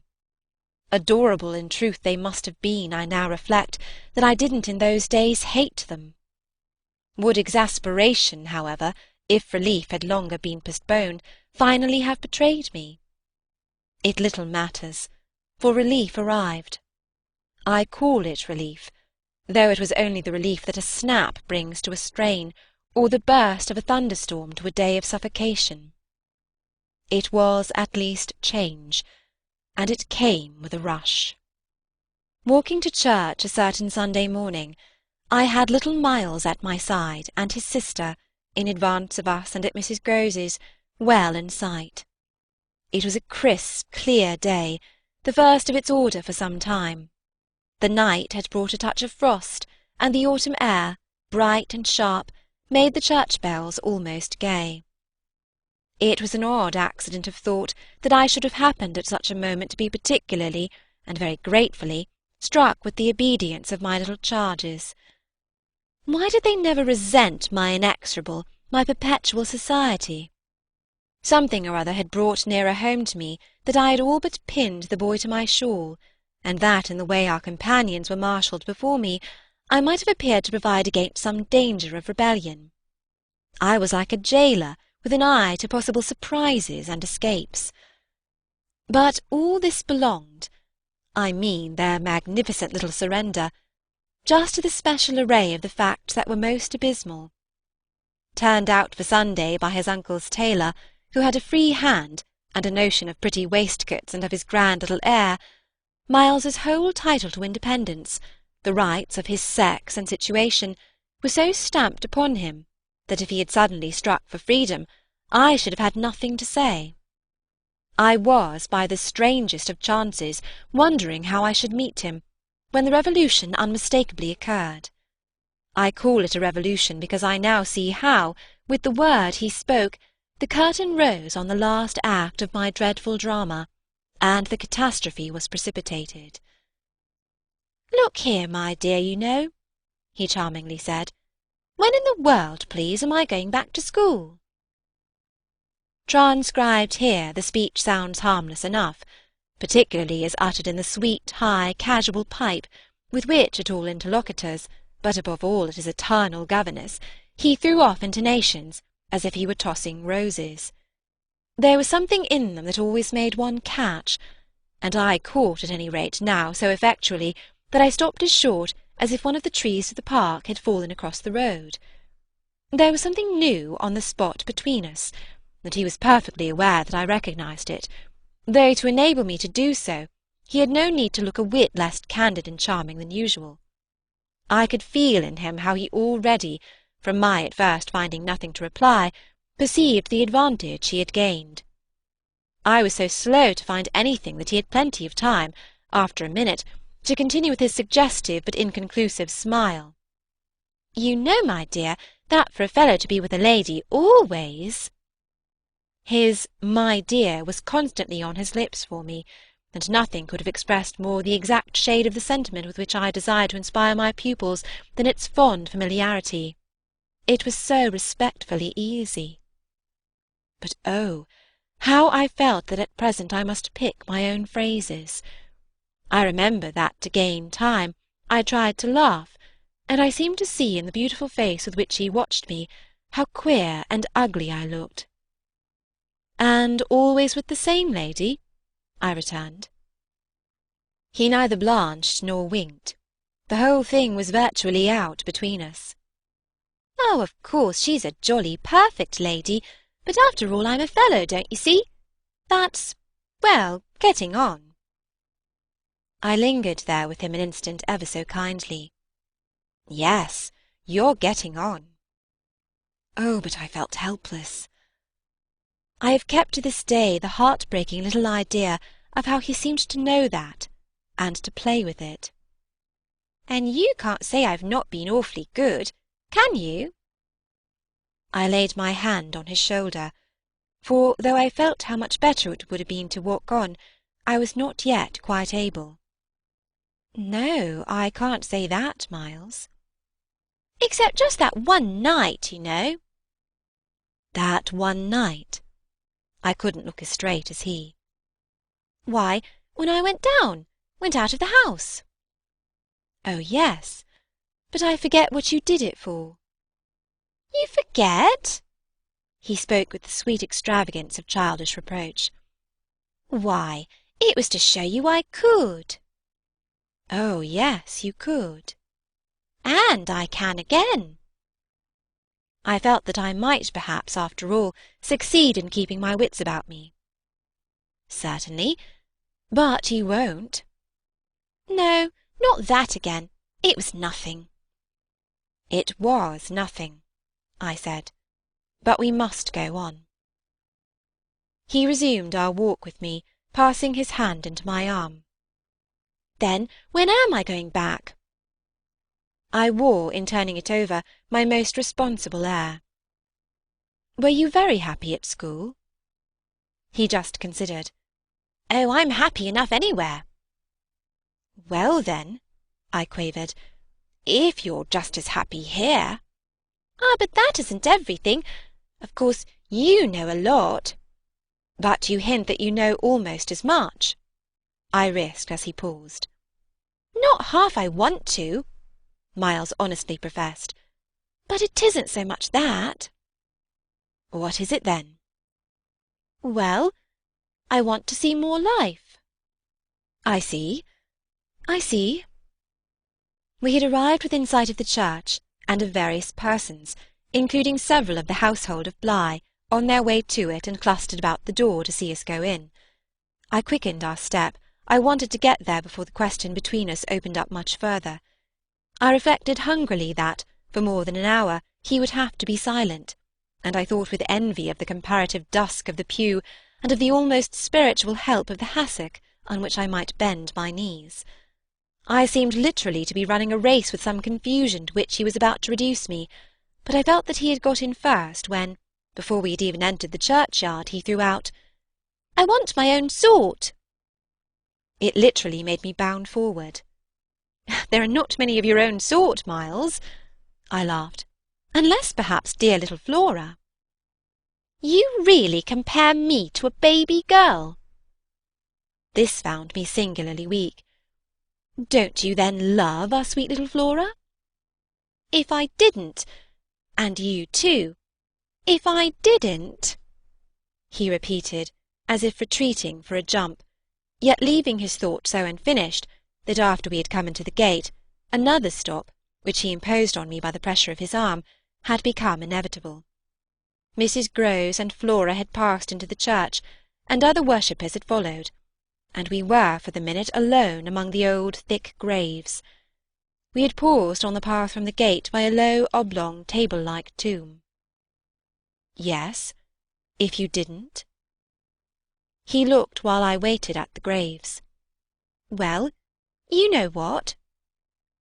But he didn't move, and he presently produced something that made me drop straight down on the stone slab, as if suddenly to rest. "Does my uncle know what you think?" I markedly rested. "How do you know what I think?" "Oh, well, of course I don't, for it strikes me you never tell me. But I mean, does he know?" "Know what, Miles?" "Why, the way I'm going on." I perceived quickly enough that I could make to his inquiry no answer that would not involve something of a sacrifice of my employer. Yet it appeared to me that we were all, at Bligh, sufficiently sacrificed to make that venial. "I don't think your uncle much cares." Miles, on this, stood looking at me. "Then you don't think he can be made to?" "In what way?" "Why, by his coming down." "But who will get him to come down?" "I will," the boy said, with extraordinary brightness and emphasis. He gave me another look charged with that expression, and then marched off alone into church. The business was practically settled from the moment I never followed him. It was a pitiful surrender to agitation, but my being aware of this had somehow no power to restore me. I only sat there on my tomb, and read into what my little friend had said to me the fulness of its meaning. By the time I had grasped the whole of which I had also embraced, for absence, the pretext that I was ashamed to offer my pupils and the rest of the congregation such an example of delay. What I said to myself above all was that Miles had got something out of me, and that the proof of it for him would be just this awkward collapse. He had got out of me that there was something I was much afraid of, and that he should probably be able to make use of my fear to gain, for his own purpose, more freedom. My fear was of having to deal with the intolerable question of the grounds of his dismissal from school, for that was really but the question of the horrors gathered behind. That his uncle should arrive to treat with me of these things was a solution that, strictly speaking, I ought now to have desired to bring on, but I could so little face the ugliness and the pain of it that I simply procrastinated and lived from hand to mouth. The boy, to my deep discomposure, was immensely in the right, was in a position to say to me, "Either you clear up with my guardian the mystery of this interruption of my studies, or you cease to expect me to lead with you a life that's so unnatural for a boy." What was so unnatural for the particular boy I was concerned with was this sudden revelation of a consciousness and a plan. That was what really overcame me, what prevented my going in. I walked round the church, hesitating, hovering. I reflected that I had already with him hurt myself beyond repair. Therefore I could patch up nothing, and it was too extreme an effort to squeeze beside him into the pew. He would be so much more sure than ever to pass his arm into mine and make me sit there for an hour in close, silent contact with his commentary on our talk. For the first minute since his arrival I wanted to get away from him. As I paused beneath the high east window and listened to the sounds of worship, I was taken with an impulse that might master me, I felt, completely, should I give it the least encouragement. I might easily put an end to my predicament by getting away altogether. Here was my chance. There was no one to stop me. I could give the whole thing up, turn my back, and retreat. It was only a question of hurrying again, for a few preparations, to the house, which the attendance at church of so many of the servants would practically have left unoccupied. No one, in short, could blame me if I should just drive desperately off. What was it to get away, if I got away only till dinner? That would be in a couple of hours, at the end of which, I had the acute prevision, my little pupils would play at innocent wonder about my non-appearance in their train. "What did you do, you naughty bad thing? Why in the world to worry us so? And take our thoughts off too, don't you know? Did you desert us at the very door?" I couldn't meet such questions, nor, as they asked them, their false little lovely eyes. Yet it was all so exactly what I should have to meet that, as the prospect grew sharp to me, I at last let myself go. I got, so far as the immediate moment was concerned, away. I came straight out of the churchyard, and, thinking hard, retraced my steps through the park. It seemed to me that by the time I reached the house I had made up my mind I would fly. The Sunday stillness both of the approaches and of the interior, in which I met no one, fairly excited me with a sense of opportunity. Were I to get off quickly, this way I should get off without a scene, without a word. My quickness would have to be remarkable, however, and the question of a conveyance was the great one to settle. Tormented in the hall with difficulties and obstacles, I remember sinking down at the foot of the staircase, suddenly collapsing there on the lowest step, and then, with a revulsion, recalling that it was exactly where more than a month before, in the darkness of night, and just so bowed with evil things, I had seen the spectre of the most horrible of women. At this I was able to straighten myself. I went the rest of the way up. I made, in my bewilderment, for the schoolroom, where there were objects belonging to me that I should have to take. But I opened the door to find again in a flash my eyes unsealed. In the presence of what I saw, I reeled straight back upon my resistance. Seated at my own table, in clear noonday light, I saw a person whom, without my previous experience, I should at first have taken for some housemaid who might have stayed at home to look after the place, and who, availing herself of rare relief from observation, and of the schoolroom table and my pens, ink, and paper, had applied herself to the considerable effort of a letter to her sweetheart. There was an effort in the way that, while her arms rested on the table, her hands with evident weariness supported her head. But at the moment I took this in, I had already become aware that, in spite of my entrance, her attitude strangely persisted. Then it was, with the very act of its announcing itself, that her identity flared up in a change of posture. She rose, not as if she heard me, but with an indescribable grand melancholy of indifference and detachment, and within a dozen feet of me stood there as my vile predecessor. Dishonoured and tragic, she was all before me. But even as I fixed, and for memory secured it, the awful image passed away. Dark as midnight in her black dress, her haggard beauty, and her unutterable woe, she had looked at me long enough to appear to say that her right to sit at my table was as good as mine to sit at hers. While these instants lasted, indeed, I had the extraordinary chill of feeling that it was I who was the intruder. It was as a wild protest against it that, actually addressing her, "You terrible, miserable woman!" I heard myself break into a sound that, by the open door, rang through the long passage and the empty house. She looked at me as if she heard me, but I had recovered myself and cleared the air. There was nothing in the room the next minute but the sunshine, and a sense that I must stay. I had so perfectly expected that the return of my pupils would be marked by a demonstration that I was freshly upset at having to take into account that they were dumb about my absence.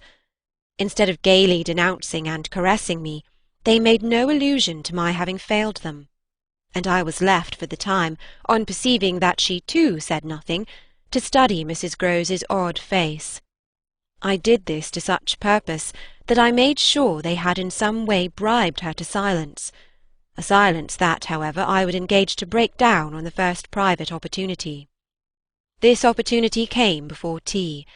I secured 5 minutes with her in the housekeeper's room, where, in the twilight, amid a smell of lately baked bread, but with the place all swept and garnished, I found her sitting in pained placidity before the fire. So I see her still, so I see her best, facing the flame from her straight chair in the dusky shining room, a large clean image of the put away, of drawers closed and locked, and rest without a remedy. "Oh, yes, they asked me to say nothing, and to please them, so long as they were there. Of course I promised. But what had happened to you?" "I only went with you for the walk," I said. "I had then to come back to meet a friend." She showed her surprise. "A friend? You?" "Oh, yes, I have a couple," I laughed. "But did the children give you a reason?" "For not alluding to your leaving us? Yes, they said you would like it better. Do you like it better?" My face had made her rueful. "No, I like it worse." But after an instant I added, "Did they say why I should like it better?" "No, Master Miles only said, 'We must do nothing but what she likes.'" "I wish indeed he would. And what did Flora say?" "Oh, Miss Flora was too sweet. She said, 'Oh, of course, of course,' and I said the same." I thought a moment. "You were too sweet, too. I can hear you all. But none the less, between Miles and me, it's now all out." "All out?" My companion stared. "But what, miss?" "Everything. It doesn't matter. I've made up my mind. I came home, my dear," I went on, "for a talk with Miss Jessel." I had by this time formed the habit of having Mrs. Grose literally well in hand in advance of my sounding that note, so that even now, as she bravely blinked under the signal of my word, I could keep her comparatively firm. "A talk? Do you mean she spoke?" "It came to that. I found her on my return in the schoolroom." "And what did she say?" I can hear the good woman still, and the candour of her stupefaction. "That she suffers the torments." It was this, of a truth, that made her, as she filled out my picture, gape.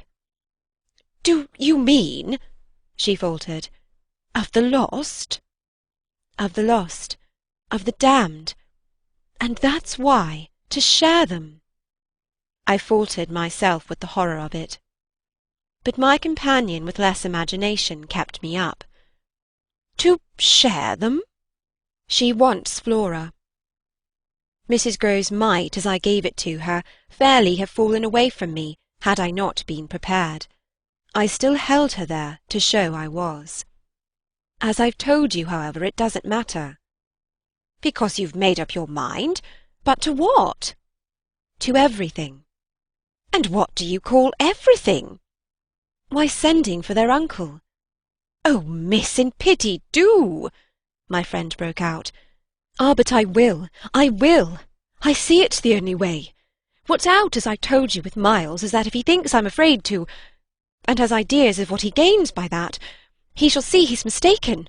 Yes, yes, his uncle shall have it here from me on the spot, and before the boy himself, if necessary, that if I'm to be reproached with having done nothing again about Moor School—" "Yes, miss," my companion pressed me. "Well, there's that awful reason." There were now clearly so many of these for my poor colleague that she was excusable for being vague. "But, which?" "Why, the letter from his old place." "You'll show it to the master?" "I ought to have done so on the instant." "Oh, no," said Mrs. Grose with decision. "I'll put it before him," I went on inexorably, "that I can't undertake to work the question on behalf of a child who has been expelled." "For we've never in the least known what," Mrs. Grose declared. "For wickedness. For what else, when he's so clever and beautiful and perfect? Is he stupid? Is he untidy? Is he infirm? Is he ill-natured? He's exquisite. So it can be only that, and that would open up the whole thing. After all," I said, "it's their uncle's fault, if he left here such people." "He didn't really in the least know them. The fault's mine." She had turned quite pale. "Well, you shan't suffer," I answered. "The children shan't," she emphatically returned. I was silent a while. We looked at each other. "Then what am I to tell him?" "You needn't tell him anything. I'll tell him." I measured this. "Do you mean you'll write?" Remembering she couldn't, I caught myself up. "How do you communicate?" "I tell the bailiff. He writes." "And should you like him to write our story?" My question had a sarcastic force that I had not fully intended, and it made her after a moment inconsequently break down. The tears were again in her eyes. "Ah, miss, you write." "Well, to-night," I at last answered, and on this we separated. I went so far in the evening as to make a beginning. The weather had changed back, a great wind was abroad, and beneath the lamp in my room, with Flora at peace beside me, I sat for a long time before a blank sheet of paper and listened to the lash of the rain and the batter of the gusts. Finally I went out, taking a candle. I crossed the passage and listened a moment at Miles's door. What, under my endless obsession, I had been impelled to listen for was some betrayal of his not being at rest, and I presently caught one, but not in the form I had expected. His voice tinkled out, "I say, you there, come in!" It was a gaiety in the gloom. I went in with my light, and found him in bed very wide awake, but very much at his ease. "Well, what are you up to?" he asked, with a grace of sociability in which it occurred to me that Mrs. Grose, had she been present, might have looked in vain for proof that anything was out. I stood over him with my candle. "How did you know I was there?" "Why, of course I heard you. Did you fancy you made no noise? You're like a troop of cavalry." He beautifully laughed. "Then you weren't asleep?" "Not much. I lie awake and think." I had put my candle designedly a short way off, and then, as he held out his friendly old hand to me, had sat down on the edge of his bed. "What is it," I asked, "that you think of?" "What in the world, my dear, but you?" "Ah, the pride I take in your appreciation doesn't insist on that. I had so far rather you slept." "Well, I think also, you know, of this queer business of ours." I marked the coolness of his firm little hand. "Of what queer business, Miles?" "Why, the way you bring me up, and all the rest." I fairly held my breath a minute, and even from my glimmering taper there was light enough to show how he smiled up at me from his pillow. "What do you mean by all the rest?" "Oh, you know, you know!" I could say nothing for a minute, though I felt, as I held his hand and our eyes continued to meet, that my silence had all the air of admitting his charge, and that nothing in the whole world of reality was perhaps at that moment so fabulous as our actual relation. "Certainly you shall go back to school," I said, "if it be that that troubles you. But not to the old place. We must find another, a better. How could I know it did trouble you, this question, when you never told me so, never spoke of it at all?"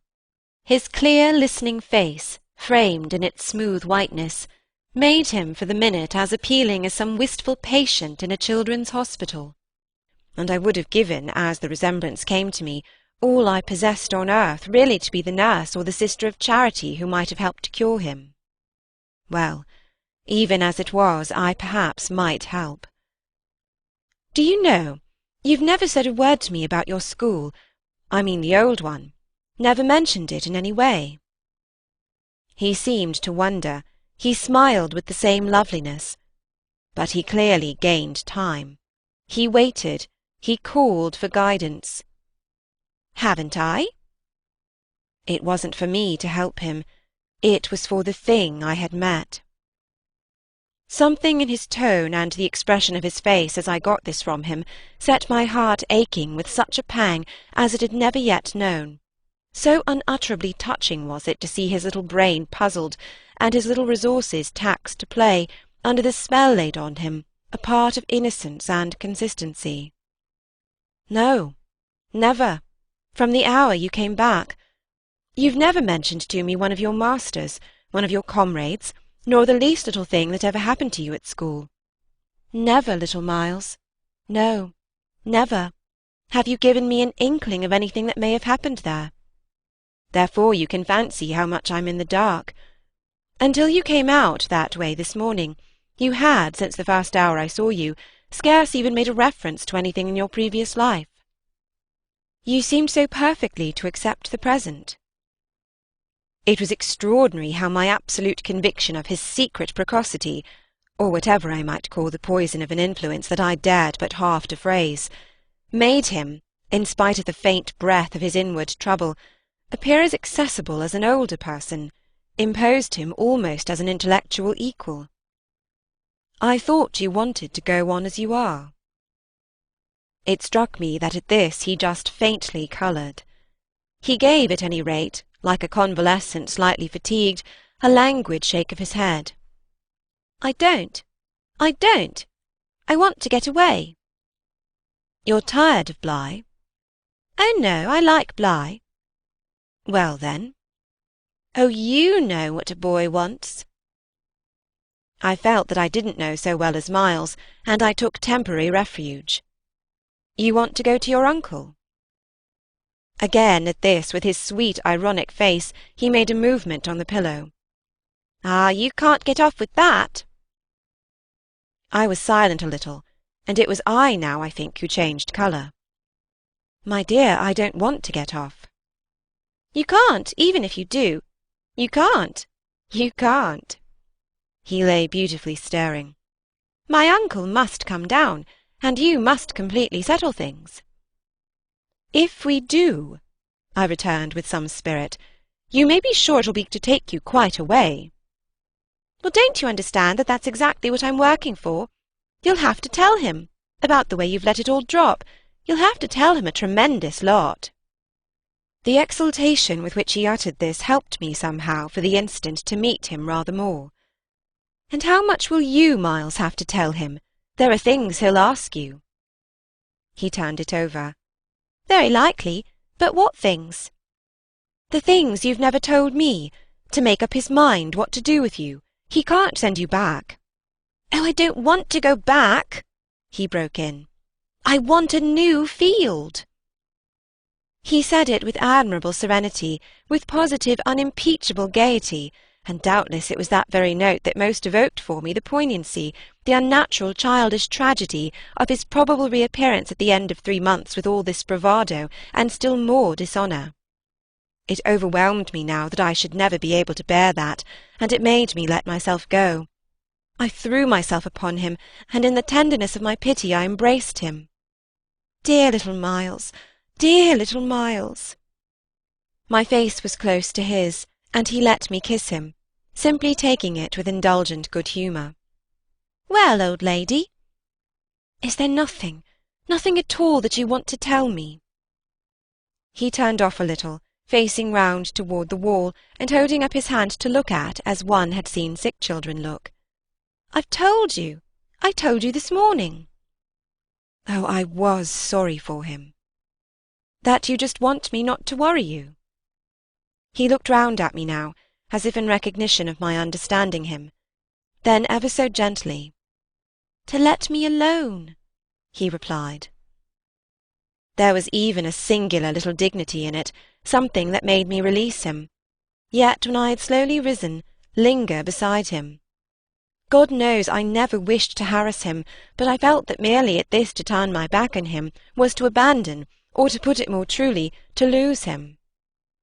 "I've just begun a letter to your uncle," I said. "Well then, finish it." I waited a minute. "What happened before?" He gazed up at me again. "Before what?"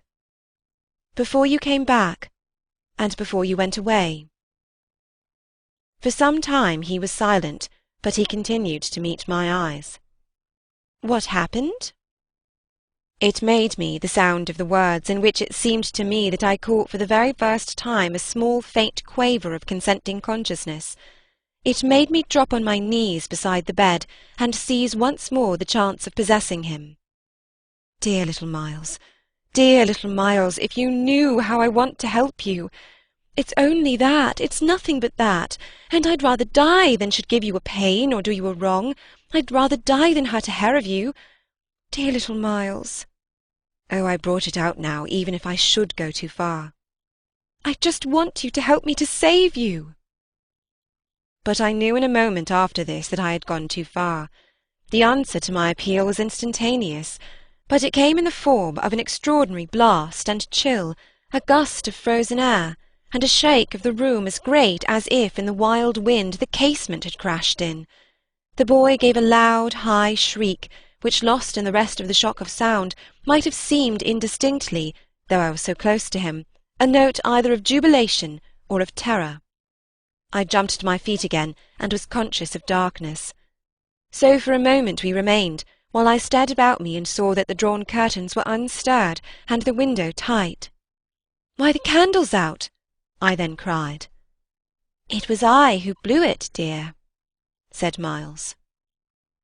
The next day, after lessons, Mrs. Groves found a moment to say to me quietly, "Have you written, miss?" "Yes, I've written." But I didn't add, for the hour, that my letter, sealed and directed, was still in my pocket. There would be time enough to send it before the messenger should go to the village. Meanwhile there had been, on the part of my pupils, No more brilliant, more exemplary morning. It was exactly as if they had both had at heart to gloss over any recent little friction. They performed the dizziest feats of arithmetic, soaring quite out of my feeble range, and perpetrated, in higher spirits than ever, geographical and historical jokes. It was conspicuous, of course, in Miles in particular, that he appeared to wish to show how easily he could let me down. This child, to my memory, really lives in a setting of beauty and misery that no words can translate. There was a distinction all his own in every impulse he revealed. Never was a small natural creature, to the uninitiated eye all frankness and freedom, a more ingenious, a more extraordinary little gentleman. I had perpetually to guard against the wonder of contemplation into which my initiated view betrayed me, to check the irrelevant gaze and discouraged sigh in which I constantly both attacked and renounced the enigma of what such a little gentleman could have done that deserved a penalty. Say that by the dark prodigy I knew, the imagination of all evil had been opened up to him. All the justice within me ached for the proof that it could ever have flowered into an act. He had never at any rate been such a little gentleman as when, after our early dinner on this dreadful day, he came round to me and asked if I shouldn't like him, for half an hour, to play to me. David playing to Saul could never have shown a finer sense of the occasion. It was literally a charming exhibition of tact, of magnanimity, and quite tantamount to his saying outright, "The true knights we love to read about never push an advantage too far. I know what you mean now. You mean that, to be let alone yourself and not followed up, you'll cease to worry and spy upon me, won't keep me so close to you, will let me go and come. Well, I come, you see, but I don't go. There'll be plenty of time for that. I do really delight in your society, and I only want to show you that I contended for a principle." It may be imagined whether I resisted this appeal, or failed to accompany him again, hand in hand, to the schoolroom.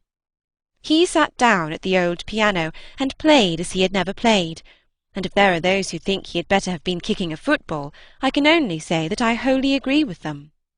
For at the end of a time that under his influence I had quite ceased to measure, I started up with a strange sense of having literally slept at my post. It was after luncheon, and by the schoolroom fire, and yet I hadn't really in the least sense slept. I had only done something much worse. I had forgotten. Where all this time was Flora? When I put the question to Miles, he played on a minute, before answering, and then could only say, "Why, my dear, how do I know?" Breaking moreover into a happy laugh, which immediately after, as if it were a vocal accompaniment, he prolonged into incoherent, extravagant song. I went straight to my room, but his sister was not there. Then, before going downstairs, I looked into several others. As she was nowhere about, she would surely be with Mrs. Grose, whom, in the comfort of that theory, I accordingly proceeded in quest of. I found her where I had found her the evening before, but she met my quick challenge with blank, scared ignorance. She had only supposed that, after the repast, I had carried off both the children, as to which she was quite in her right, for it was the very first time I had allowed the little girl out of my sight without some special provision. Of course now indeed she might be with the maids, so that the immediate thing was to look for her without an air of alarm. This we promptly arranged between us, but when, 10 minutes later, and in pursuance of our arrangement, we met in the hall, it was only to report on either side that after guarded inquiries we had altogether failed to trace her. For a minute there, apart from observation, we exchanged mute alarms, and I could feel with what high interest my friend returned me all those I had from the first given her. "She'll be above," she presently said. "In one of the rooms you haven't searched." "No, she's at a distance." I had made up my mind. "She has gone out." Mrs. Grose stared. "Without a hat?" I naturally also looked volumes. "Isn't that woman always without one?" "She's with her?" "She's with her," I declared. "We must find them." My hand was on my friend's arm, but she failed for the moment, confronted with such an account of the matter, to respond to my pressure. She communed, on the contrary, on the spot, with her uneasiness. "And where's Master Miles?" "Oh, he's with Quint, there in the schoolroom." "Lord, miss!" My view, I was myself aware, and therefore I suppose my tone, had never yet reached so calm an assurance. "The trick's played," I went on. "They've successfully worked their plan. He found the most divine little way to keep me quiet while she went off." "Divine?" Mrs. Grose bewilderedly echoed. "Infernal, then," I almost cheerfully rejoined. "He has provided for himself as well.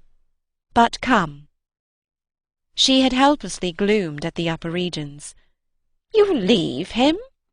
"So long with Quint? Yes, I don't mind that now." She always ended at these moments by getting possession of my hand, and in this manner she could at present still stay me. But after gasping an instant at my sudden resignation, "Because of your letter?" she eagerly brought out. I quickly, by way of answer, felt for my letter, drew it forth, held it up, and then, freeing myself, went and laid it on the great hall table. "Luke will take it," I said as I came back. I reached the house door and opened it. I was already on the steps. My companion still demurred. The storm of the night and the early morning had dropped, but the afternoon was damp and grey. I came down to the drive while she stood in the doorway. "You go with nothing on?" "What do I care when the child has nothing? I can't wait to dress," I cried, "and if you must do so, I leave you. Try meanwhile yourself upstairs." "With them?" Oh, on this, the poor woman promptly joined me. We went straight to the lake, as it was called at Bly, and I dare say rightly called, though I reflect that it may in fact have been a sheet of water less remarkable than it appeared to my untravelled eyes. My acquaintance with sheets of water was small, and the pool of Bly, at all events on the few occasions of my consenting, under the protection of my pupils, to affront its surface in the old flat-bottomed boat moored there for our use, had impressed me both with its extent and its agitation. The usual place of embarkation was half a mile from the house, but I had an intimate conviction that, wherever Flora might be, she was not near home. She had not given me the slip for any small adventure, and since the day of the very great one that I had shared with her by the pond, I had been aware, in our walks, of the quarter to which she most inclined. This was why I had now given to Mrs. Grose's steps so marked a direction that made her, when she perceived it, oppose a resistance that showed me she was freshly mystified. "You're going to the water, miss? You think she's in?" "She may be, though the depth is, I believe, nowhere very great. But what I judge most likely is that she's on the spot from which, the other day, we saw together what I told you." "When she pretended not to see?" "With that astounding self-possession. I've been always sure she wanted to go back alone, and now her brother has managed it for her." Mrs. Grose still stood where she had stopped. "You suppose they really talk of them?" I could meet this with a confidence. They say things that, if we heard them, would simply appall us. "And if she is there?" "Yes." "Then Miss Jessel is?" "Beyond a doubt. You shall see." "Oh, thank you!" my friend cried, planted so firm that, taking it in, I went straight on without her. By the time I reached the pool, however, she was close behind me, and I knew that, whatever to her apprehension might befall me, the exposure of my society struck her as her least danger. She exhaled a moan of relief as we at last came in sight of the greater part of the water, without a sight of the child. There was no trace of Flora on that nearer side of the bank where my observation of her had been most startling, and none on the opposite edge, where, save for a margin of some 20 yards, a thick copse came down to the water. The pond, oblong in shape, had a width so scant compared to its length that, with its ends out of view, it might have been taken for a scant river. We looked at the empty expanse, and when I felt the suggestion of my friend's eyes, I knew what she meant, and I replied with a negative headshake. "No, no, wait, she has taken the boat." My companion stared at the vacant mooring-place, and then again across the lake. "Then where is it?" "Our not seeing it is the strongest of proofs. She has used it to go over, and then has managed to hide it." "All alone? That child?" "She's not alone, and at such times she's not a child. She's an old, old woman." I scanned all the visible shore, while Mrs. Grose took again into the queer element I offered her one of her plunges of submission. Then I pointed out that the boat might perfectly be in a small refuge formed by one of the recesses of the pool, an indentation masked for the hither side by a projection of the bank and by a clump of trees growing close to the water. "But if the boat's there, where on earth's she?" my colleague anxiously asked. "That's exactly what we must learn," and I started to walk further. "By going all the way round?" "Certainly, far as it is. It'll take us but 10 minutes, but it's far enough to have made the child prefer not to walk. She went straight over." "Laws!" cried my friend again. The chain of my logic was ever too much for her.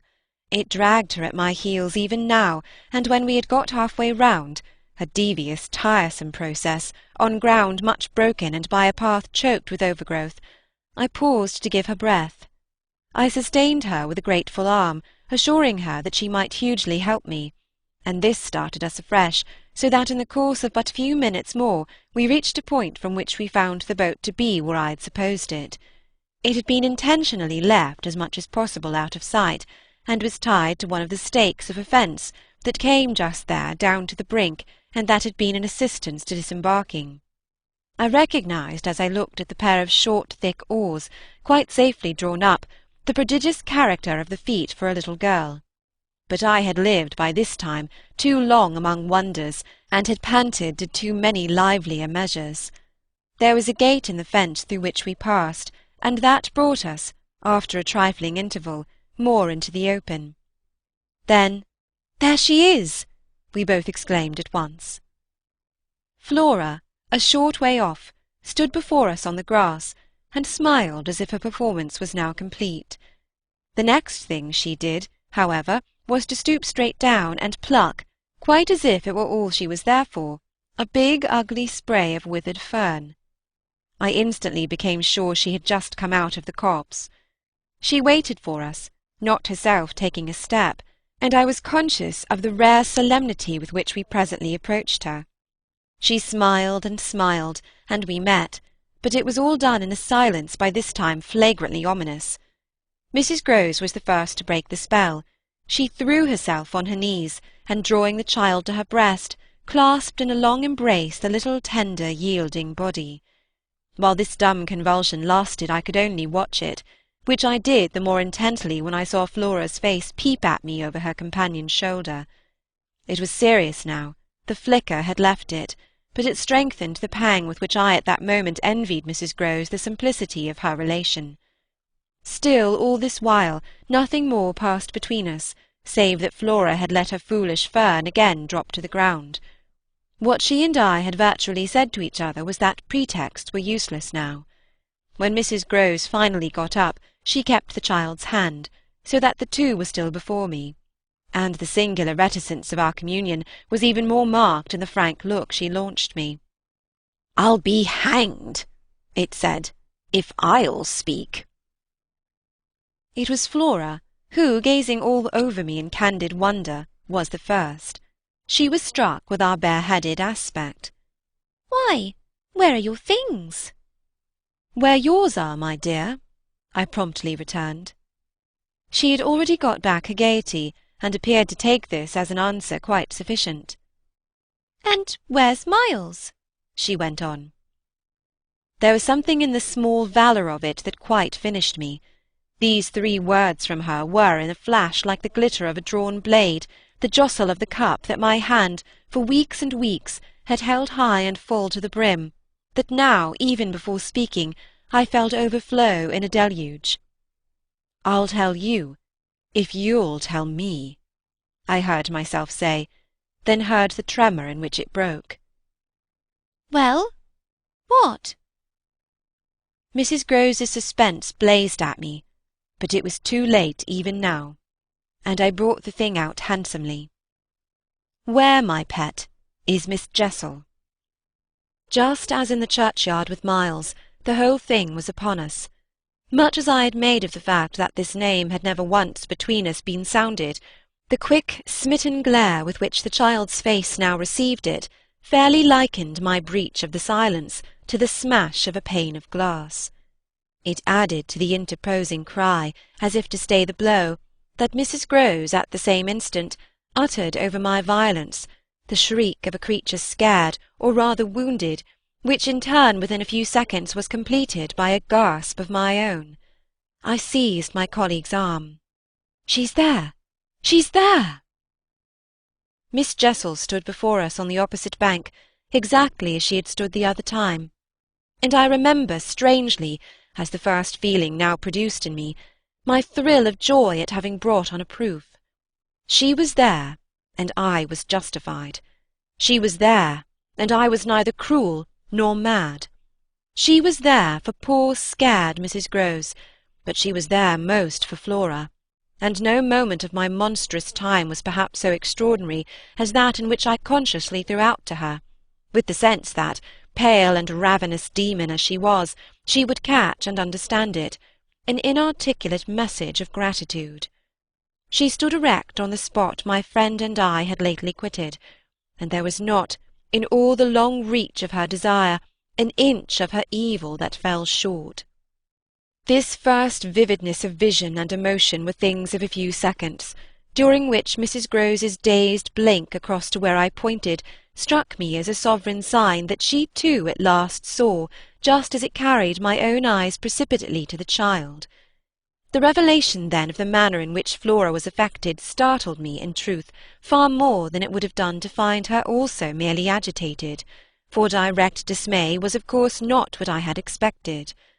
Prepared and on her guard as our pursuit had actually made her, she would repress every betrayal, and I was therefore shaken on the spot by my first glimpse of the particular one for which I had not allowed. To see her, without a convulsion of her small pink face, not even feign to glance in the direction of the prodigy I announced, but only, instead of that, turn at me an expression of hard, still gravity, an expression absolutely new and unprecedented, and that appeared to read and accuse and judge me, this was a stroke that somehow converted the little girl herself into the very presence that could make me quail. I quailed even though my certitude that she thoroughly saw was never greater than at that instant, and in the immediate need to defend myself I called it passionately to witness. "She's there, you unhappy little thing! There! There! There! And you see her as well as you see me!" I had said shortly before to Mrs. Grose that she was not at these times a child, but an old, old woman, and that description of her could not have been more strikingly confirmed than in the way in which, for all answer to this, she simply showed me, without a concession, an admission of her eyes, a countenance of deeper and deeper, of indeed suddenly quite fixed reprobation. I was by this time, if I can put the whole thing at all together, more appalled at what I may properly call her manner than at anything else, though it was simultaneously with this that I became aware of having Mrs. Grose also, and very formidably to reckon with. My elder companion, the next moment, at any rate, blotted out everything but her own flushed face, and her loud, shocked protest, a burst of high disapproval. "What a dreadful turn, to be sure, miss! Where on earth do you see anything?" I could only grasp her more quickly yet, for even while she spoke the hideous plain presence stood undimmed and undaunted. It had already lasted a minute, and it lasted while I continued, seizing my colleague, quite thrusting her at it and presenting her to it, to insist with my pointing hand. "You don't see her exactly as we see? You mean to say you don't now? Now? She's as big as a blazing fire! Only look, dearest woman, look!" She looked, even as I did, and gave me, with her deep groan of negation, repulsion, compassion, the mixture with her pity of her relief at her exemption, a sense touching to me even then that she would have backed me up if she could. I might well have needed that, for with this hard blow of the proof that her eyes were hopelessly sealed, I felt my own situation horribly crumble. I saw my livid predecessor press from her position on my defeat, and I was conscious more than all of what I should have from this instant to deal with in the astounding little attitude of Flora. Into this attitude Mrs. Grose immediately and violently entered, breaking, even while there pierced through my sense of ruin a prodigious private triumph, into breathless reassurance. "She isn't there, little lady, and nobody's there, and you never see nothing, my sweet. How can poor Miss Jessel, when poor Miss Jessel's dead and buried? We know, don't we, love?" And she appealed, blundering in to the child. "It's all a mere mistake and a worry and a joke, and we'll go home as fast as we can." Our companion on this had responded with a strange, quick primness of propriety, and they were again, with Mrs. Grose on her feet, united, as it were, in pained opposition to me. Flora continued to fix me with her small mask of reprobation, and even at that minute I prayed God to forgive me for seeming to see that, as she stood there holding tight to our friend's dress, her incomparable childish beauty had suddenly failed, had quite vanished. I've said it already. She was hideously hard. She had turned common and almost ugly. "I don't know what you mean. I see nobody. I see nothing. I never have. I think you're cruel. I don't like you." Then, after this deliverance, which might have been that of a vulgarly pert little girl in the street, she hugged Mrs. Grose more closely and buried in her skirts the dreadful little face. In this position she produced an almost furious wail. "Take me away! Take me away! Oh, take me away from her!" "From me?" I panted. "From you! From you!" she cried. Even Mrs. Grose looked across at me dismayed, while I had nothing to do but communicate again with the figure that on the opposite bank, without a movement, as rigidly still as if catching beyond the interval our voices, was as vividly there for my disaster as it was not there for my service. The wretched child had spoken exactly as if she had got from some outside source each of her little stabbing words, and I could therefore, in the full despair of all I had to accept, but sadly shake my head at her. If I had ever doubted, all my doubt would at present have gone. I've been living with the miserable truth, and now it is only too much closed round me. Of course I've lost you. I've interfered, and you've seen, under her dictation, with which I faced over the pool again our infernal witness, the easy and perfect way to meet it. I've done my best, but I've lost you. Good-bye." For Mrs. Grose I had an imperative, an almost frantic, "Go! Go!" before which, in infinite distress, but mutely possessed of the little girl, and clearly convinced, in spite of her blindness, that something awful had occurred and some collapse engulfed us, she retreated, by the way we had come, as fast as she could move. Of what first happened when I was left alone, I had no subsequent memory. I only knew that at the end of, I suppose, a quarter of an hour, an odorous dampness and roughness, chilling and piercing my trouble, had made me understand that I must have thrown myself on my face on the ground, and given way to a wildness of grief. I must have lain there long and cried and sobbed, for when I raised my head the day was almost done. I got up and looked a moment through the twilight at the grey pool and its blank haunted edge, and then I took back to the house my dreary and difficult course. When I reached the gate in the fence, the boat, to my surprise, was gone, so that I had a fresh reflection to make on Flora's extraordinary command of the situation. She passed that night, by the most tacit, and, I should add, were not the word so grotesque a false note, the happiest of arrangements with Mrs. Grose. I saw neither of them on my return, but, on the other hand, as by an ambiguous compensation, I saw a great deal of Miles. I saw, I can use no other phrase, so much of him, that it was as if it were more than it had ever been.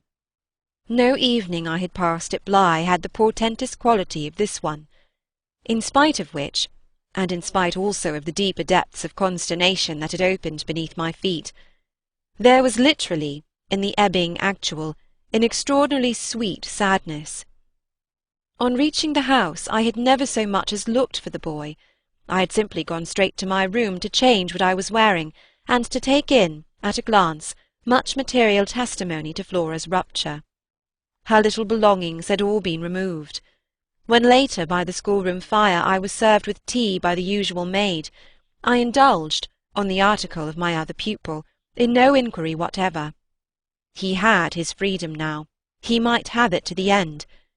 Well, he did have it, and it consisted, in part at least, of his coming in at about 8 o'clock and sitting down with me in silence. On the removal of the tea-things I had blown out the candles and drawn my chair closer. I was conscious of a mortal coldness, and felt as if I should never again be warm. So, when he appeared, I was sitting in the glow with my thoughts. He paused a moment by the door as if to look at me, then, as if to share them, came to the other side of the hearth and sank into a chair. We sat there in absolute stillness, yet he wanted, I felt, to be with me. Before a new day in my room had fully broken, my eyes opened to Mrs. Grose, who had come to my bedside with worse news. Flora was so markedly feverish that an illness was perhaps at hand. She had passed a night of extreme unrest, a night agitated above all by fears that had for their subject not in the least her former, but wholly her present governess. It was not against the possible re-entrance of Miss Jessel on the scene that she protested, it was conspicuously and passionately against mine. I was promptly on my feet, of course, and with an immense deal to ask, the more that my friend had discernibly now girded her loins to meet me once more. This I felt as soon as I had put to her the question of her sense of the child's sincerity as against my own. She persists in denying to you that she saw, or has ever seen anything. My visitor's trouble truly was great. Ah, miss, it isn't a matter on which I can push her. Yet it isn't either, I must say, as if I much needed to. It has made her, every inch of her, quite old. Oh, I see her perfectly from here. She resents, for all the world like some high little personage, the imputation on her truthfulness, and as it were her respectability. Miss Jessel, indeed! She! Ah, she's respectable, the chit! The impression she gave me there yesterday was, I assure you, the very strangest of all. It was quite beyond any of the others. I did put my foot in it. She'll never speak to me again. Hideous and obscure as it all was, it held Mrs. Grose briefly silent. Then she granted my point with a frankness which, I made sure, had more behind it. I think, indeed, miss, she never will. She do have a grand manner about it. And that manner, I summed it up, is practically what's the matter with her now. Oh, that manner! I could see in my visitor's face, and not a little else besides. She asks me every 3 minutes if I think you're coming in. I see. I see. I, too, on my side, had so much more than worked it out. Has she said to you since yesterday, except to repudiate her familiarity with anything so dreadful, a single other word about Miss Jessel? Not one, miss, and of course you know, my friend added, I took it from her by the lake that just then and there at least there was nobody. Rather, and naturally you take it from her still. I don't contradict her. What else can I do? Nothing in the world. You've the cleverest little person to deal with. They've made them, their two friends, I mean, still cleverer ever than nature did, for it was wondrous material to play on. Flora has now her grievance, and she'll work it to the end. Yes, miss, but to what end? Why, that of dealing with me to her uncle. She'll make me out to him the lowest creature. I winced at the fair show of the scene in Mrs. Grose's face. She looked for a minute as if she saw them sharply together. And him who thinks so well of you. He has an odd way, it comes over me now, I laughed, of proving it. But it doesn't matter. What Flora wants, of course, is to get rid of me.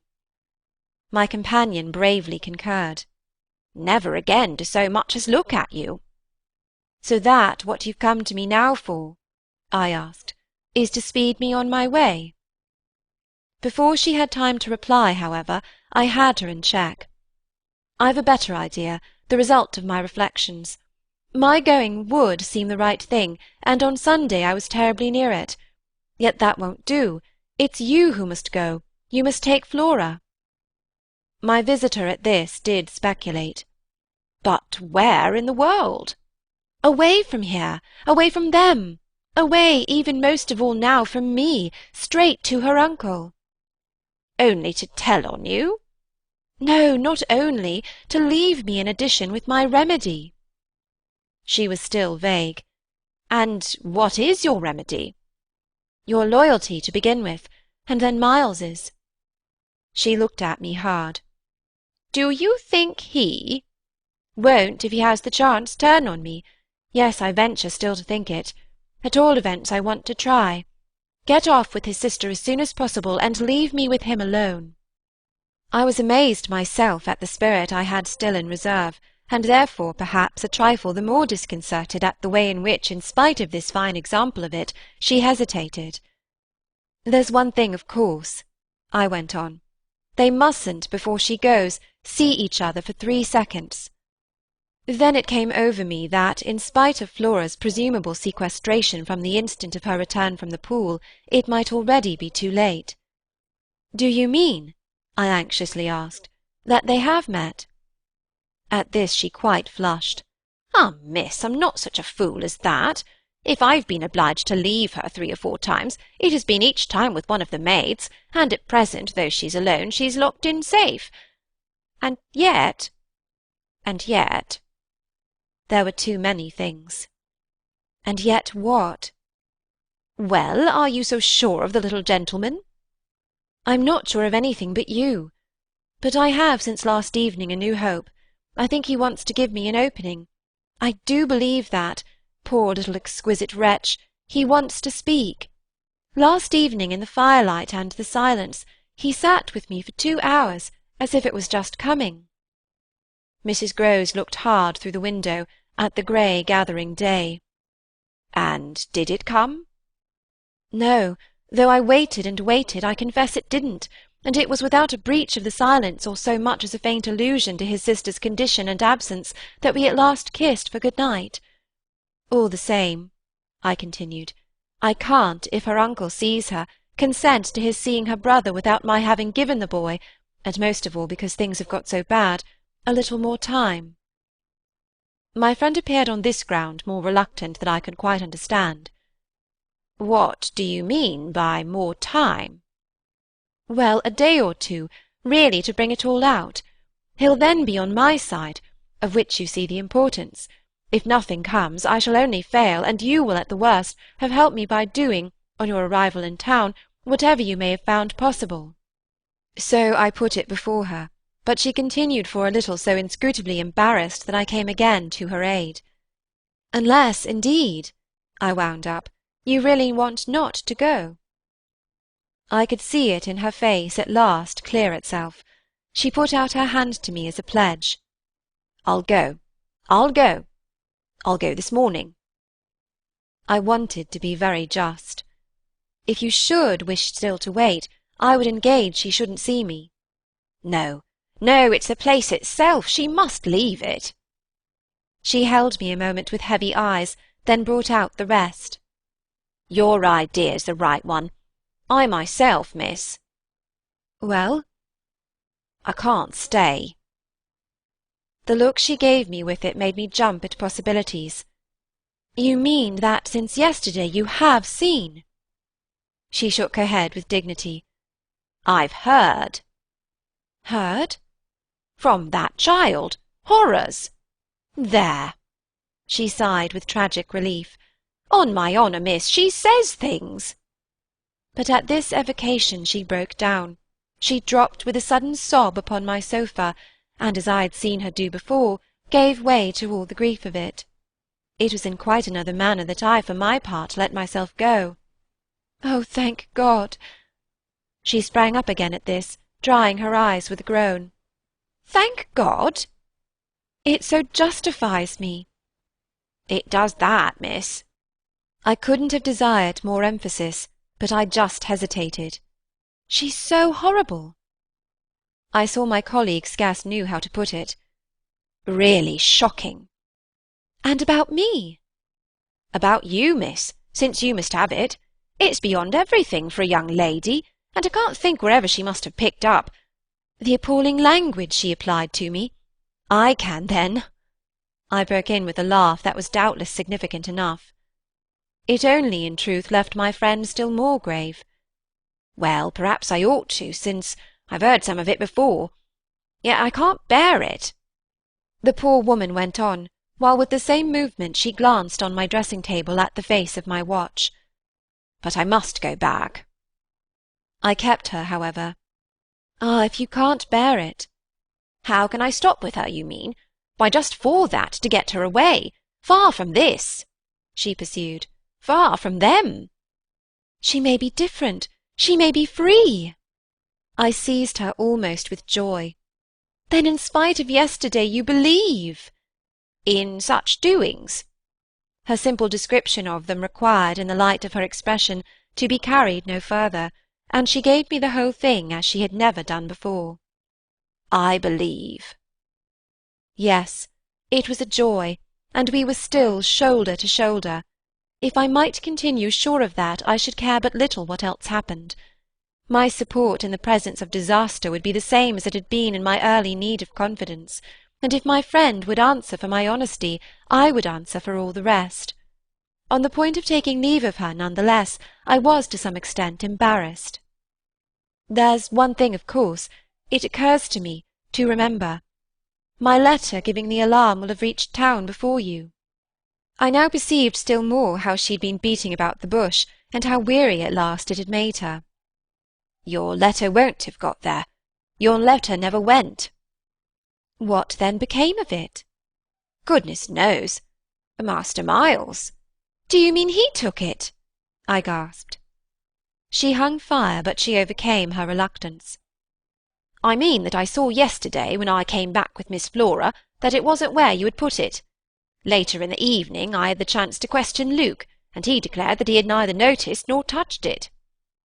We could only exchange on this one of our deeper mutual soundings, and it was Mrs. Grose who first brought up the plum with an almost elated, "You see?" Yes. I see that if Miles took it instead, he probably will have read it and destroyed it. And don't you see anything else? I faced her for a moment with a sad smile. It strikes me that by this time your eyes are open even wider than mine. They proved to be so indeed, but she could still blush almost to show it. I make out now what he must have done at school. And she gave, in her simple sharpness, an almost droll disillusioned nod. He stole. I turned it over. I tried to be more judicial. Well, perhaps. She looked as if she found me unexpectedly calm. He stole letters. She couldn't know my reasons for a calmness after all pretty shallow, so I showed them off as I might. I hope, then, it was to more purpose than in this case. The note, at any rate, that I put on the table yesterday, I pursued, will have given him so scant an advantage, for it contained only the bare demand for an interview, that he is already much ashamed of having gone so far for so little, and that what he had on his mind last evening was precisely the need of confession. I seemed to myself for the instant to have mastered it, to see it all. Leave us, leave us. I was already at the door, hurrying her off. I'll get it out of him. He'll meet me. He'll confess. If he confesses, he's saved. And if he's saved— Then you are— The dear woman kissed me on this, and I took her farewell. I'll save you without him, she cried as she went. Yet it was when she had got off, and I missed her on the spot, that the great pinch really came. If I had counted on what it would give me to find myself alone with Miles, I speedily perceived, at least, that it would give me a measure. No hour of my stay, in fact, was so assailed with apprehensions as that of my coming down to learn that the carriage containing Mrs. Grose and my younger pupil had already rolled out of the gates. Now I was, I said to myself, face to face with the elements, and for much of the rest of the day, while I fought my weakness, I could consider that I had been supremely rash. It was a tighter place still than I had yet turned round in, all the more that, for the first time, I could see in the aspect of others a confused reflection of the crisis. What had happened naturally caused them all to stare. There was too little of the explained, throw out whatever we might, in the suddenness of my colleague's act. The maids and the men looked blank, the effect of which on my nerves was an aggravation, until I saw the necessity of making it a positive aid. It was precisely, in short, by just clutching the helm that I avoided total wreck, and I dare say that, to bear up at all, I became that morning very grand and very dry. I welcomed the consciousness that I was charged with much to do, and I caused it to be known as well that, left thus to myself, I was quite remarkably firm. I wandered with that manner for the next hour or two all over the place, and looked, I have no doubt, as if I were ready for any onset. So, for the benefit of whom it might concern, I paraded with a sick heart. The person it appeared least to concern proved to be, till dinner, little Miles himself. My perambulations had given me, meanwhile, no glimpse of him, but they had tended to make more public the change taking place in our relation as a consequence of his having at the piano, the day before, kept me, in Flora's interest, so beguiled and befooled. The stamp of publicity had of course been fully given by her confinement and departure, and the change itself was now ushered in by our non-observance of the regular custom of the schoolroom. He had already disappeared, when, on my way down, I pushed open his door, and I learned below that he had breakfasted, in the presence of a couple of the maids, with Mrs. Grose and his sister. He had then gone out, as he said, for a stroll, than which nothing, I reflected, could better have expressed his frank view of the abrupt transformation of my office.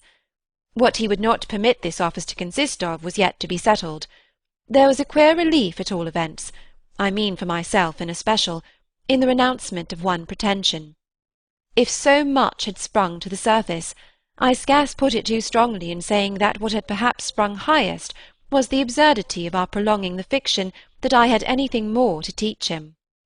It sufficiently stuck out that, by tacit little tricks in which even more than myself he carried out the care for my dignity, I had had to appeal to him to let me off straining to meet him on the ground of his true capacity. He had at any rate his freedom now. I was never to touch it again, as I had amply shown, moreover, when on his joining me in the schoolroom the previous night, I had uttered, on the subject of the interval just concluded, neither challenge nor hint. I had too much from this moment my other ideas. Yet when he at last arrived, the difficulty of applying them, the accumulations of my problem, were brought straight home to me by the beautiful little presents on which what had occurred had as yet, for the eye, dropped neither stain nor shadow. To mark for the house the high state I cultivated, I decreed that my meals with the boy should be served, as we called it, downstairs, so that I had been awaiting him in the ponderous pomp of the room outside of the window, of which I had had from Mrs. Grose, that first scared Sunday, my flash of something it would scarce have done to call light. Here at present I felt afresh, for I had felt it again and again, how my equilibrium depended on the success of my rigid will, the will to shut my eyes as tight as possible to the truth that what I had to deal with was revoltingly against nature. I could only get on at all by taking nature into my confidence, and my account, by treating my monstrous ordeal as a push in a direction unusual, of course, and unpleasant, but demanding, after all, for a fair front, only another turn of the screw of ordinary human virtue. No attempt, none the less, could well require more tact than just this attempt to supply, oneself, all the nature. How could I put even a little of that article into a suppression of reference to what had occurred? How, on the other hand, could I make reference without a new plunge into the hideous obscure? Well, a sort of answer, after a time, had come to me, and it was so far confirmed as that I was met, incontestably, by the quickened vision of what was rare in my little companion. It was, indeed, as if he had found even now, as he had so often found at lessons, still some other delicate way to ease me off. Wasn't there light in the fact which, as we shared our solitude, broke out with a specious glitter it had never quite worn? The fact that, opportunity aiding precious opportunity which had now come, it would be preposterous, with a child so endowed, to forego the help one might wrest from absolute intelligence. What had his intelligence been given him for, but to save him? Mightn't one, to reach his mind, risk the stretch of an angular arm over his character? It was as if, when we were face to face in the dining-room, he had literally shown me the way. The roast mutton was on the table, and I dispensed with attendance. Miles, before he sat down, stood a moment with his hands in his pockets, and looked at the joint, on which he seemed on the point of passing some humorous judgment. But what he presently produced was, "I say, my dear, is she really very awfully ill?" "Little Flora? Not so bad, but that shall presently be better. London will set her up. Bligh had ceased to agree with her. Come here and take your mutton." He alertly obeyed me, carried the plate carefully to his seat, and when he was established, went on. "Did Bligh disagree with her so terribly suddenly?" "Not so suddenly as you might think. One had seen it coming on." "Then why didn't you get her off before?" "Before what?" "Before she became too ill to travel." I found myself prompt. "She's not too ill to travel. She only might have become so if she had stayed. This was just the moment to seize. The journey will dissipate the influence." Oh, I was grand. "And carry it off." "I see, I see." Miles, for that matter, was grand too. He settled to his repast with the charming little table manner that, from the day of his arrival, had relieved me of all grossness of admonition. Whatever he had been driven from school for, it was not for ugly feeding. He was irreproachable, as always, to-day, but he was unmistakably more conscious.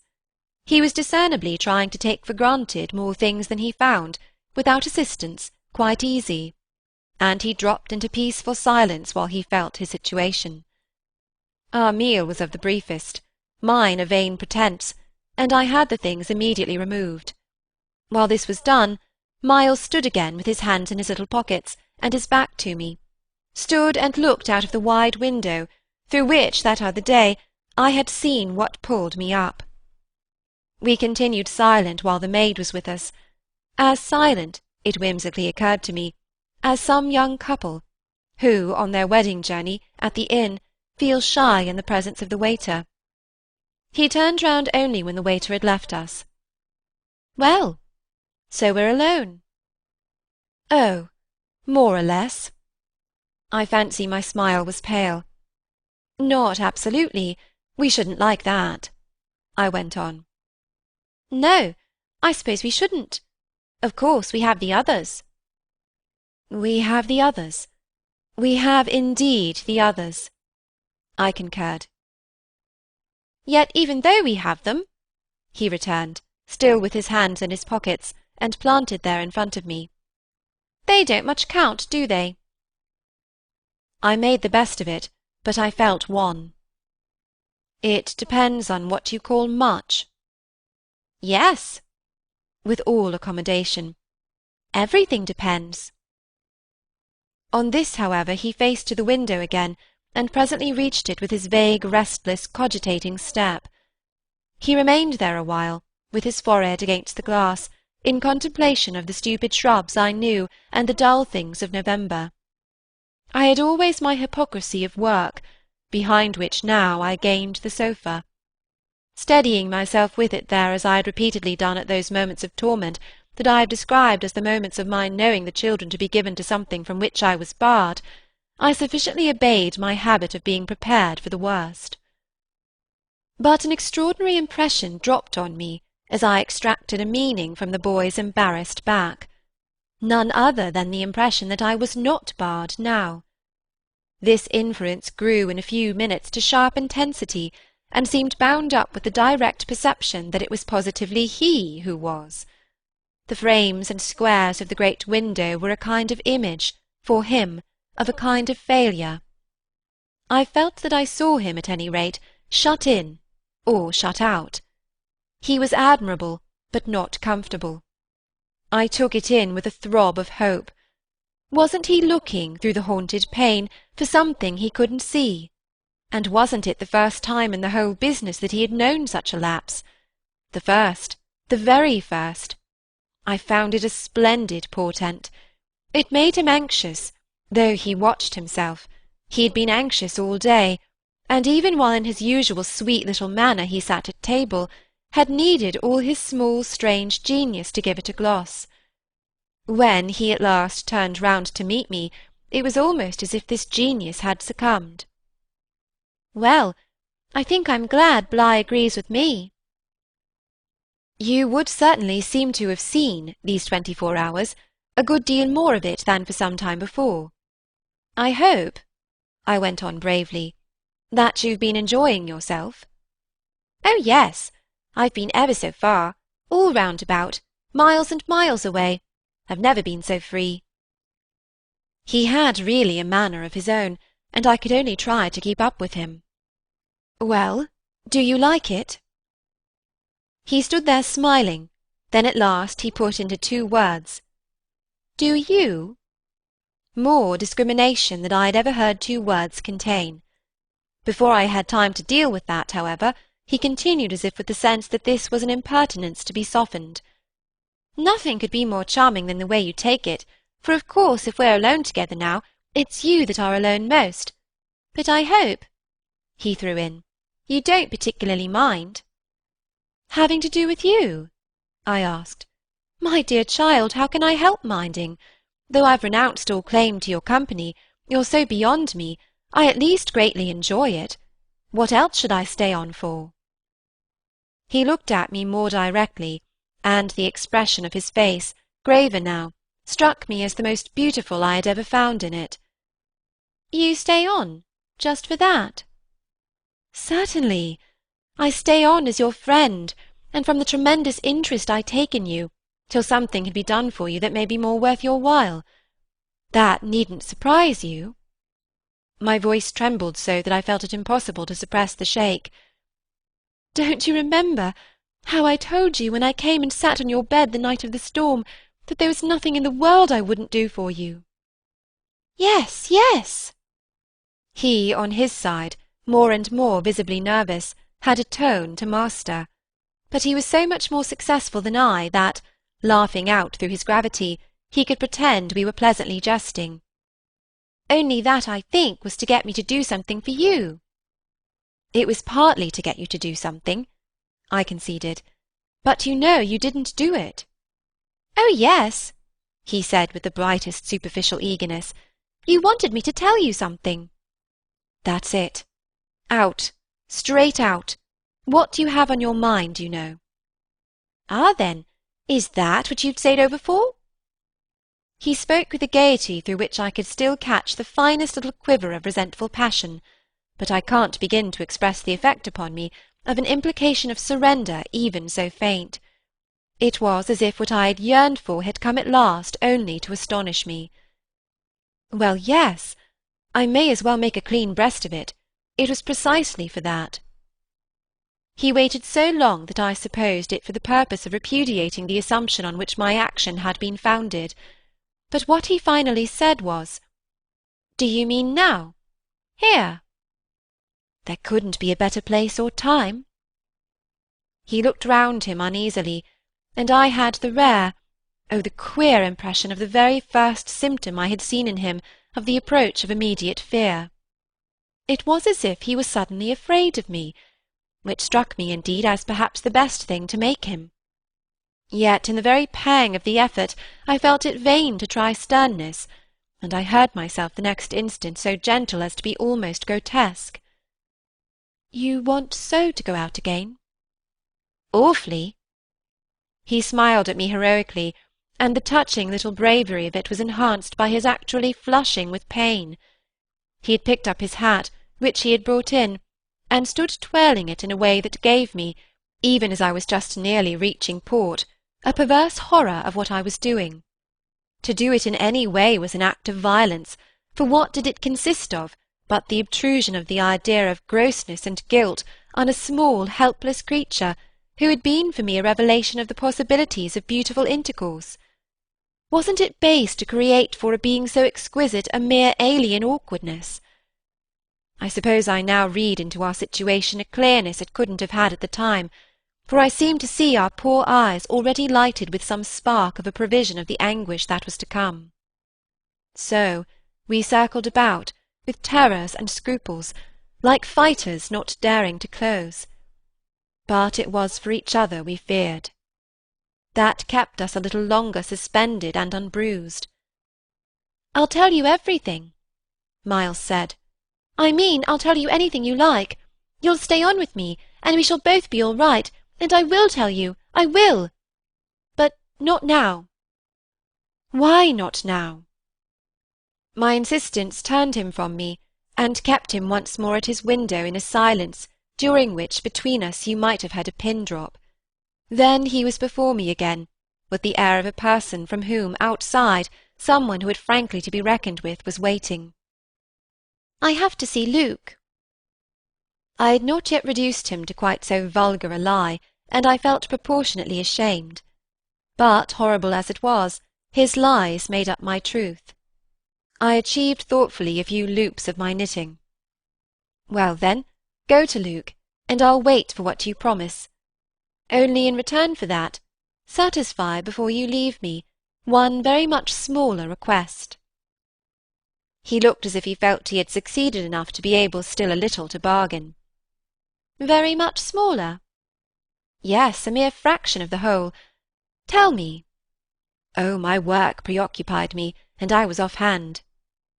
"If yesterday afternoon, from the table in the hall, you took, you know, my letter—" My sense of how he received this suffered for a minute from something that I can describe only as a fierce split of my attention, a stroke that at first, as I sprang straight up, reduced me to the mere blind movement of getting hold of him, drawing him close, and, while I just fell for support against the nearest piece of furniture, instinctively keeping him with his back to the window.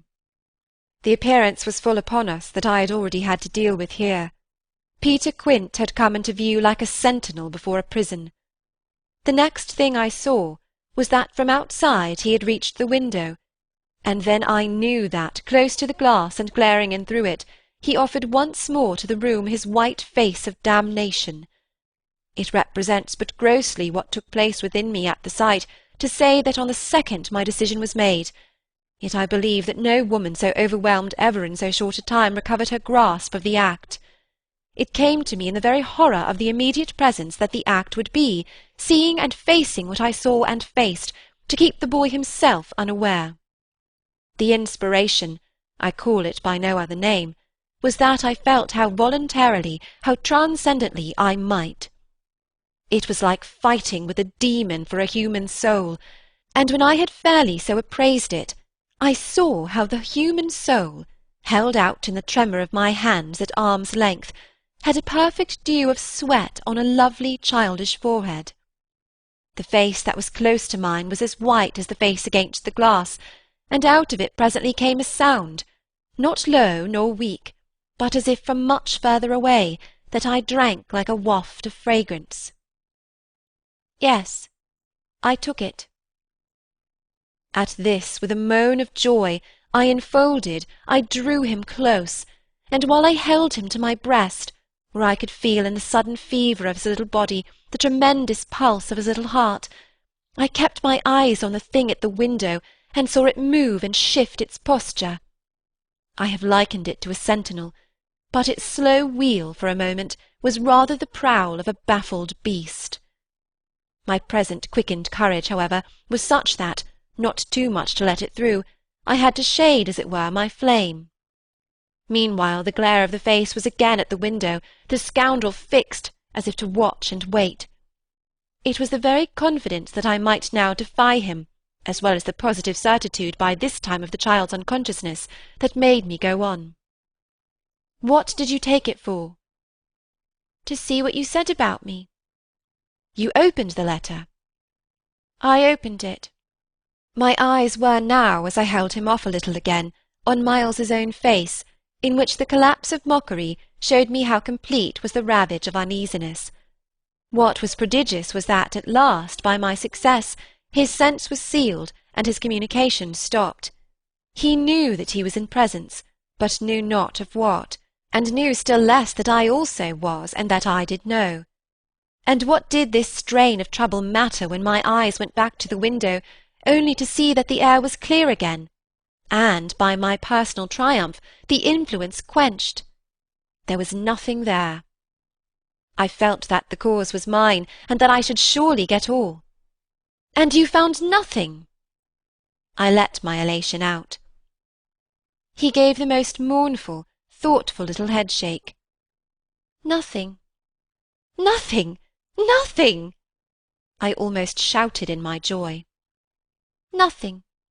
Nothing, he sadly repeated. I kissed his forehead. It was drenched. So what have you done with it? I've burned it. Burned it? It was now or never. Is that what you did at school? Oh, what this brought up! At school? Did you take letters, or other things? Other things? He appeared now to be thinking of something far off, and that reached him only through the pressure of his anxiety. Yet it did reach him. Did I steal? I felt myself redden to the roots of my hair, as well as wonder if it were more strange to put to a gentleman such a question, or to see him take it with allowances that gave the very distance of his fall in the world. Was it for that you mightn't go back? The only thing he felt was rather a dreary little surprise. Did you know I mightn't go back? I know everything. He gave me at this the longest and strangest look.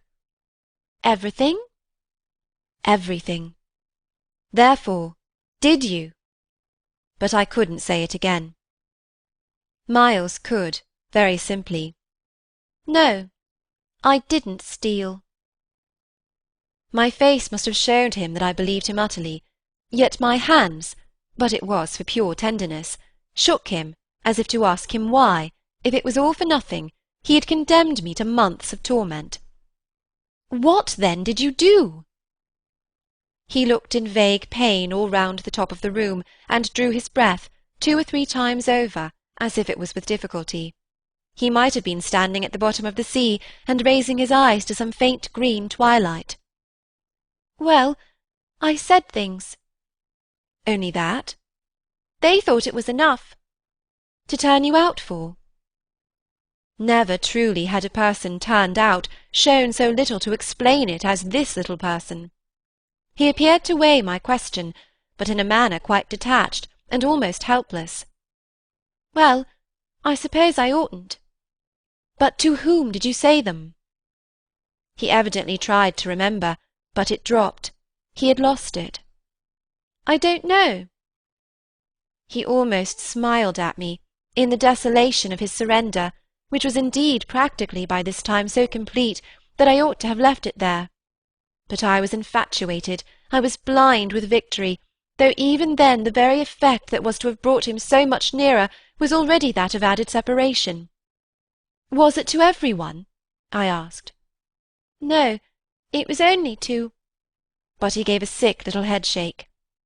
I don't remember their names. Were they then so many? No, only a few, those I liked. Those he liked? I seemed to float not into clearness, but into a darker obscure, and within a minute there had come to me out of my very pity the appalling alarm of his being perhaps innocent. It was for the instant confounding and bottomless, for if he were innocent, what then on earth was I?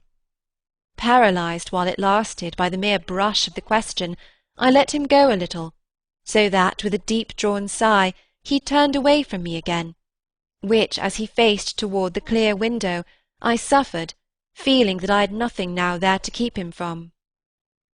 And did they repeat what you said? I went on after a moment. He was soon at some distance from me, still breathing hard and again with the air, though now without anger for it, of being confined against his will. Once more, as he had done before, he looked up at the dim day, as if of what had hitherto sustained him nothing was left but an unspeakable anxiety. "Oh, yes," he nevertheless replied. "They must have repeated them. To those they liked," he added. There was somehow less of it than I had expected, but I turned it over. "And these things came round?" "To the masters? Oh, yes," he answered very simply. "But I didn't know they'd tell." "The masters? They didn't. They've never told. That's why I ask you." He turned to me again, his little beautiful fevered face. "Yes, it was too bad." "Too bad?" "What I suppose I sometimes said. To write home." I can't name the exquisite pathos of the contradiction given to such a speech by such a speaker. I only know that the next instant I heard myself throw off with homely force, "Stuff and nonsense!"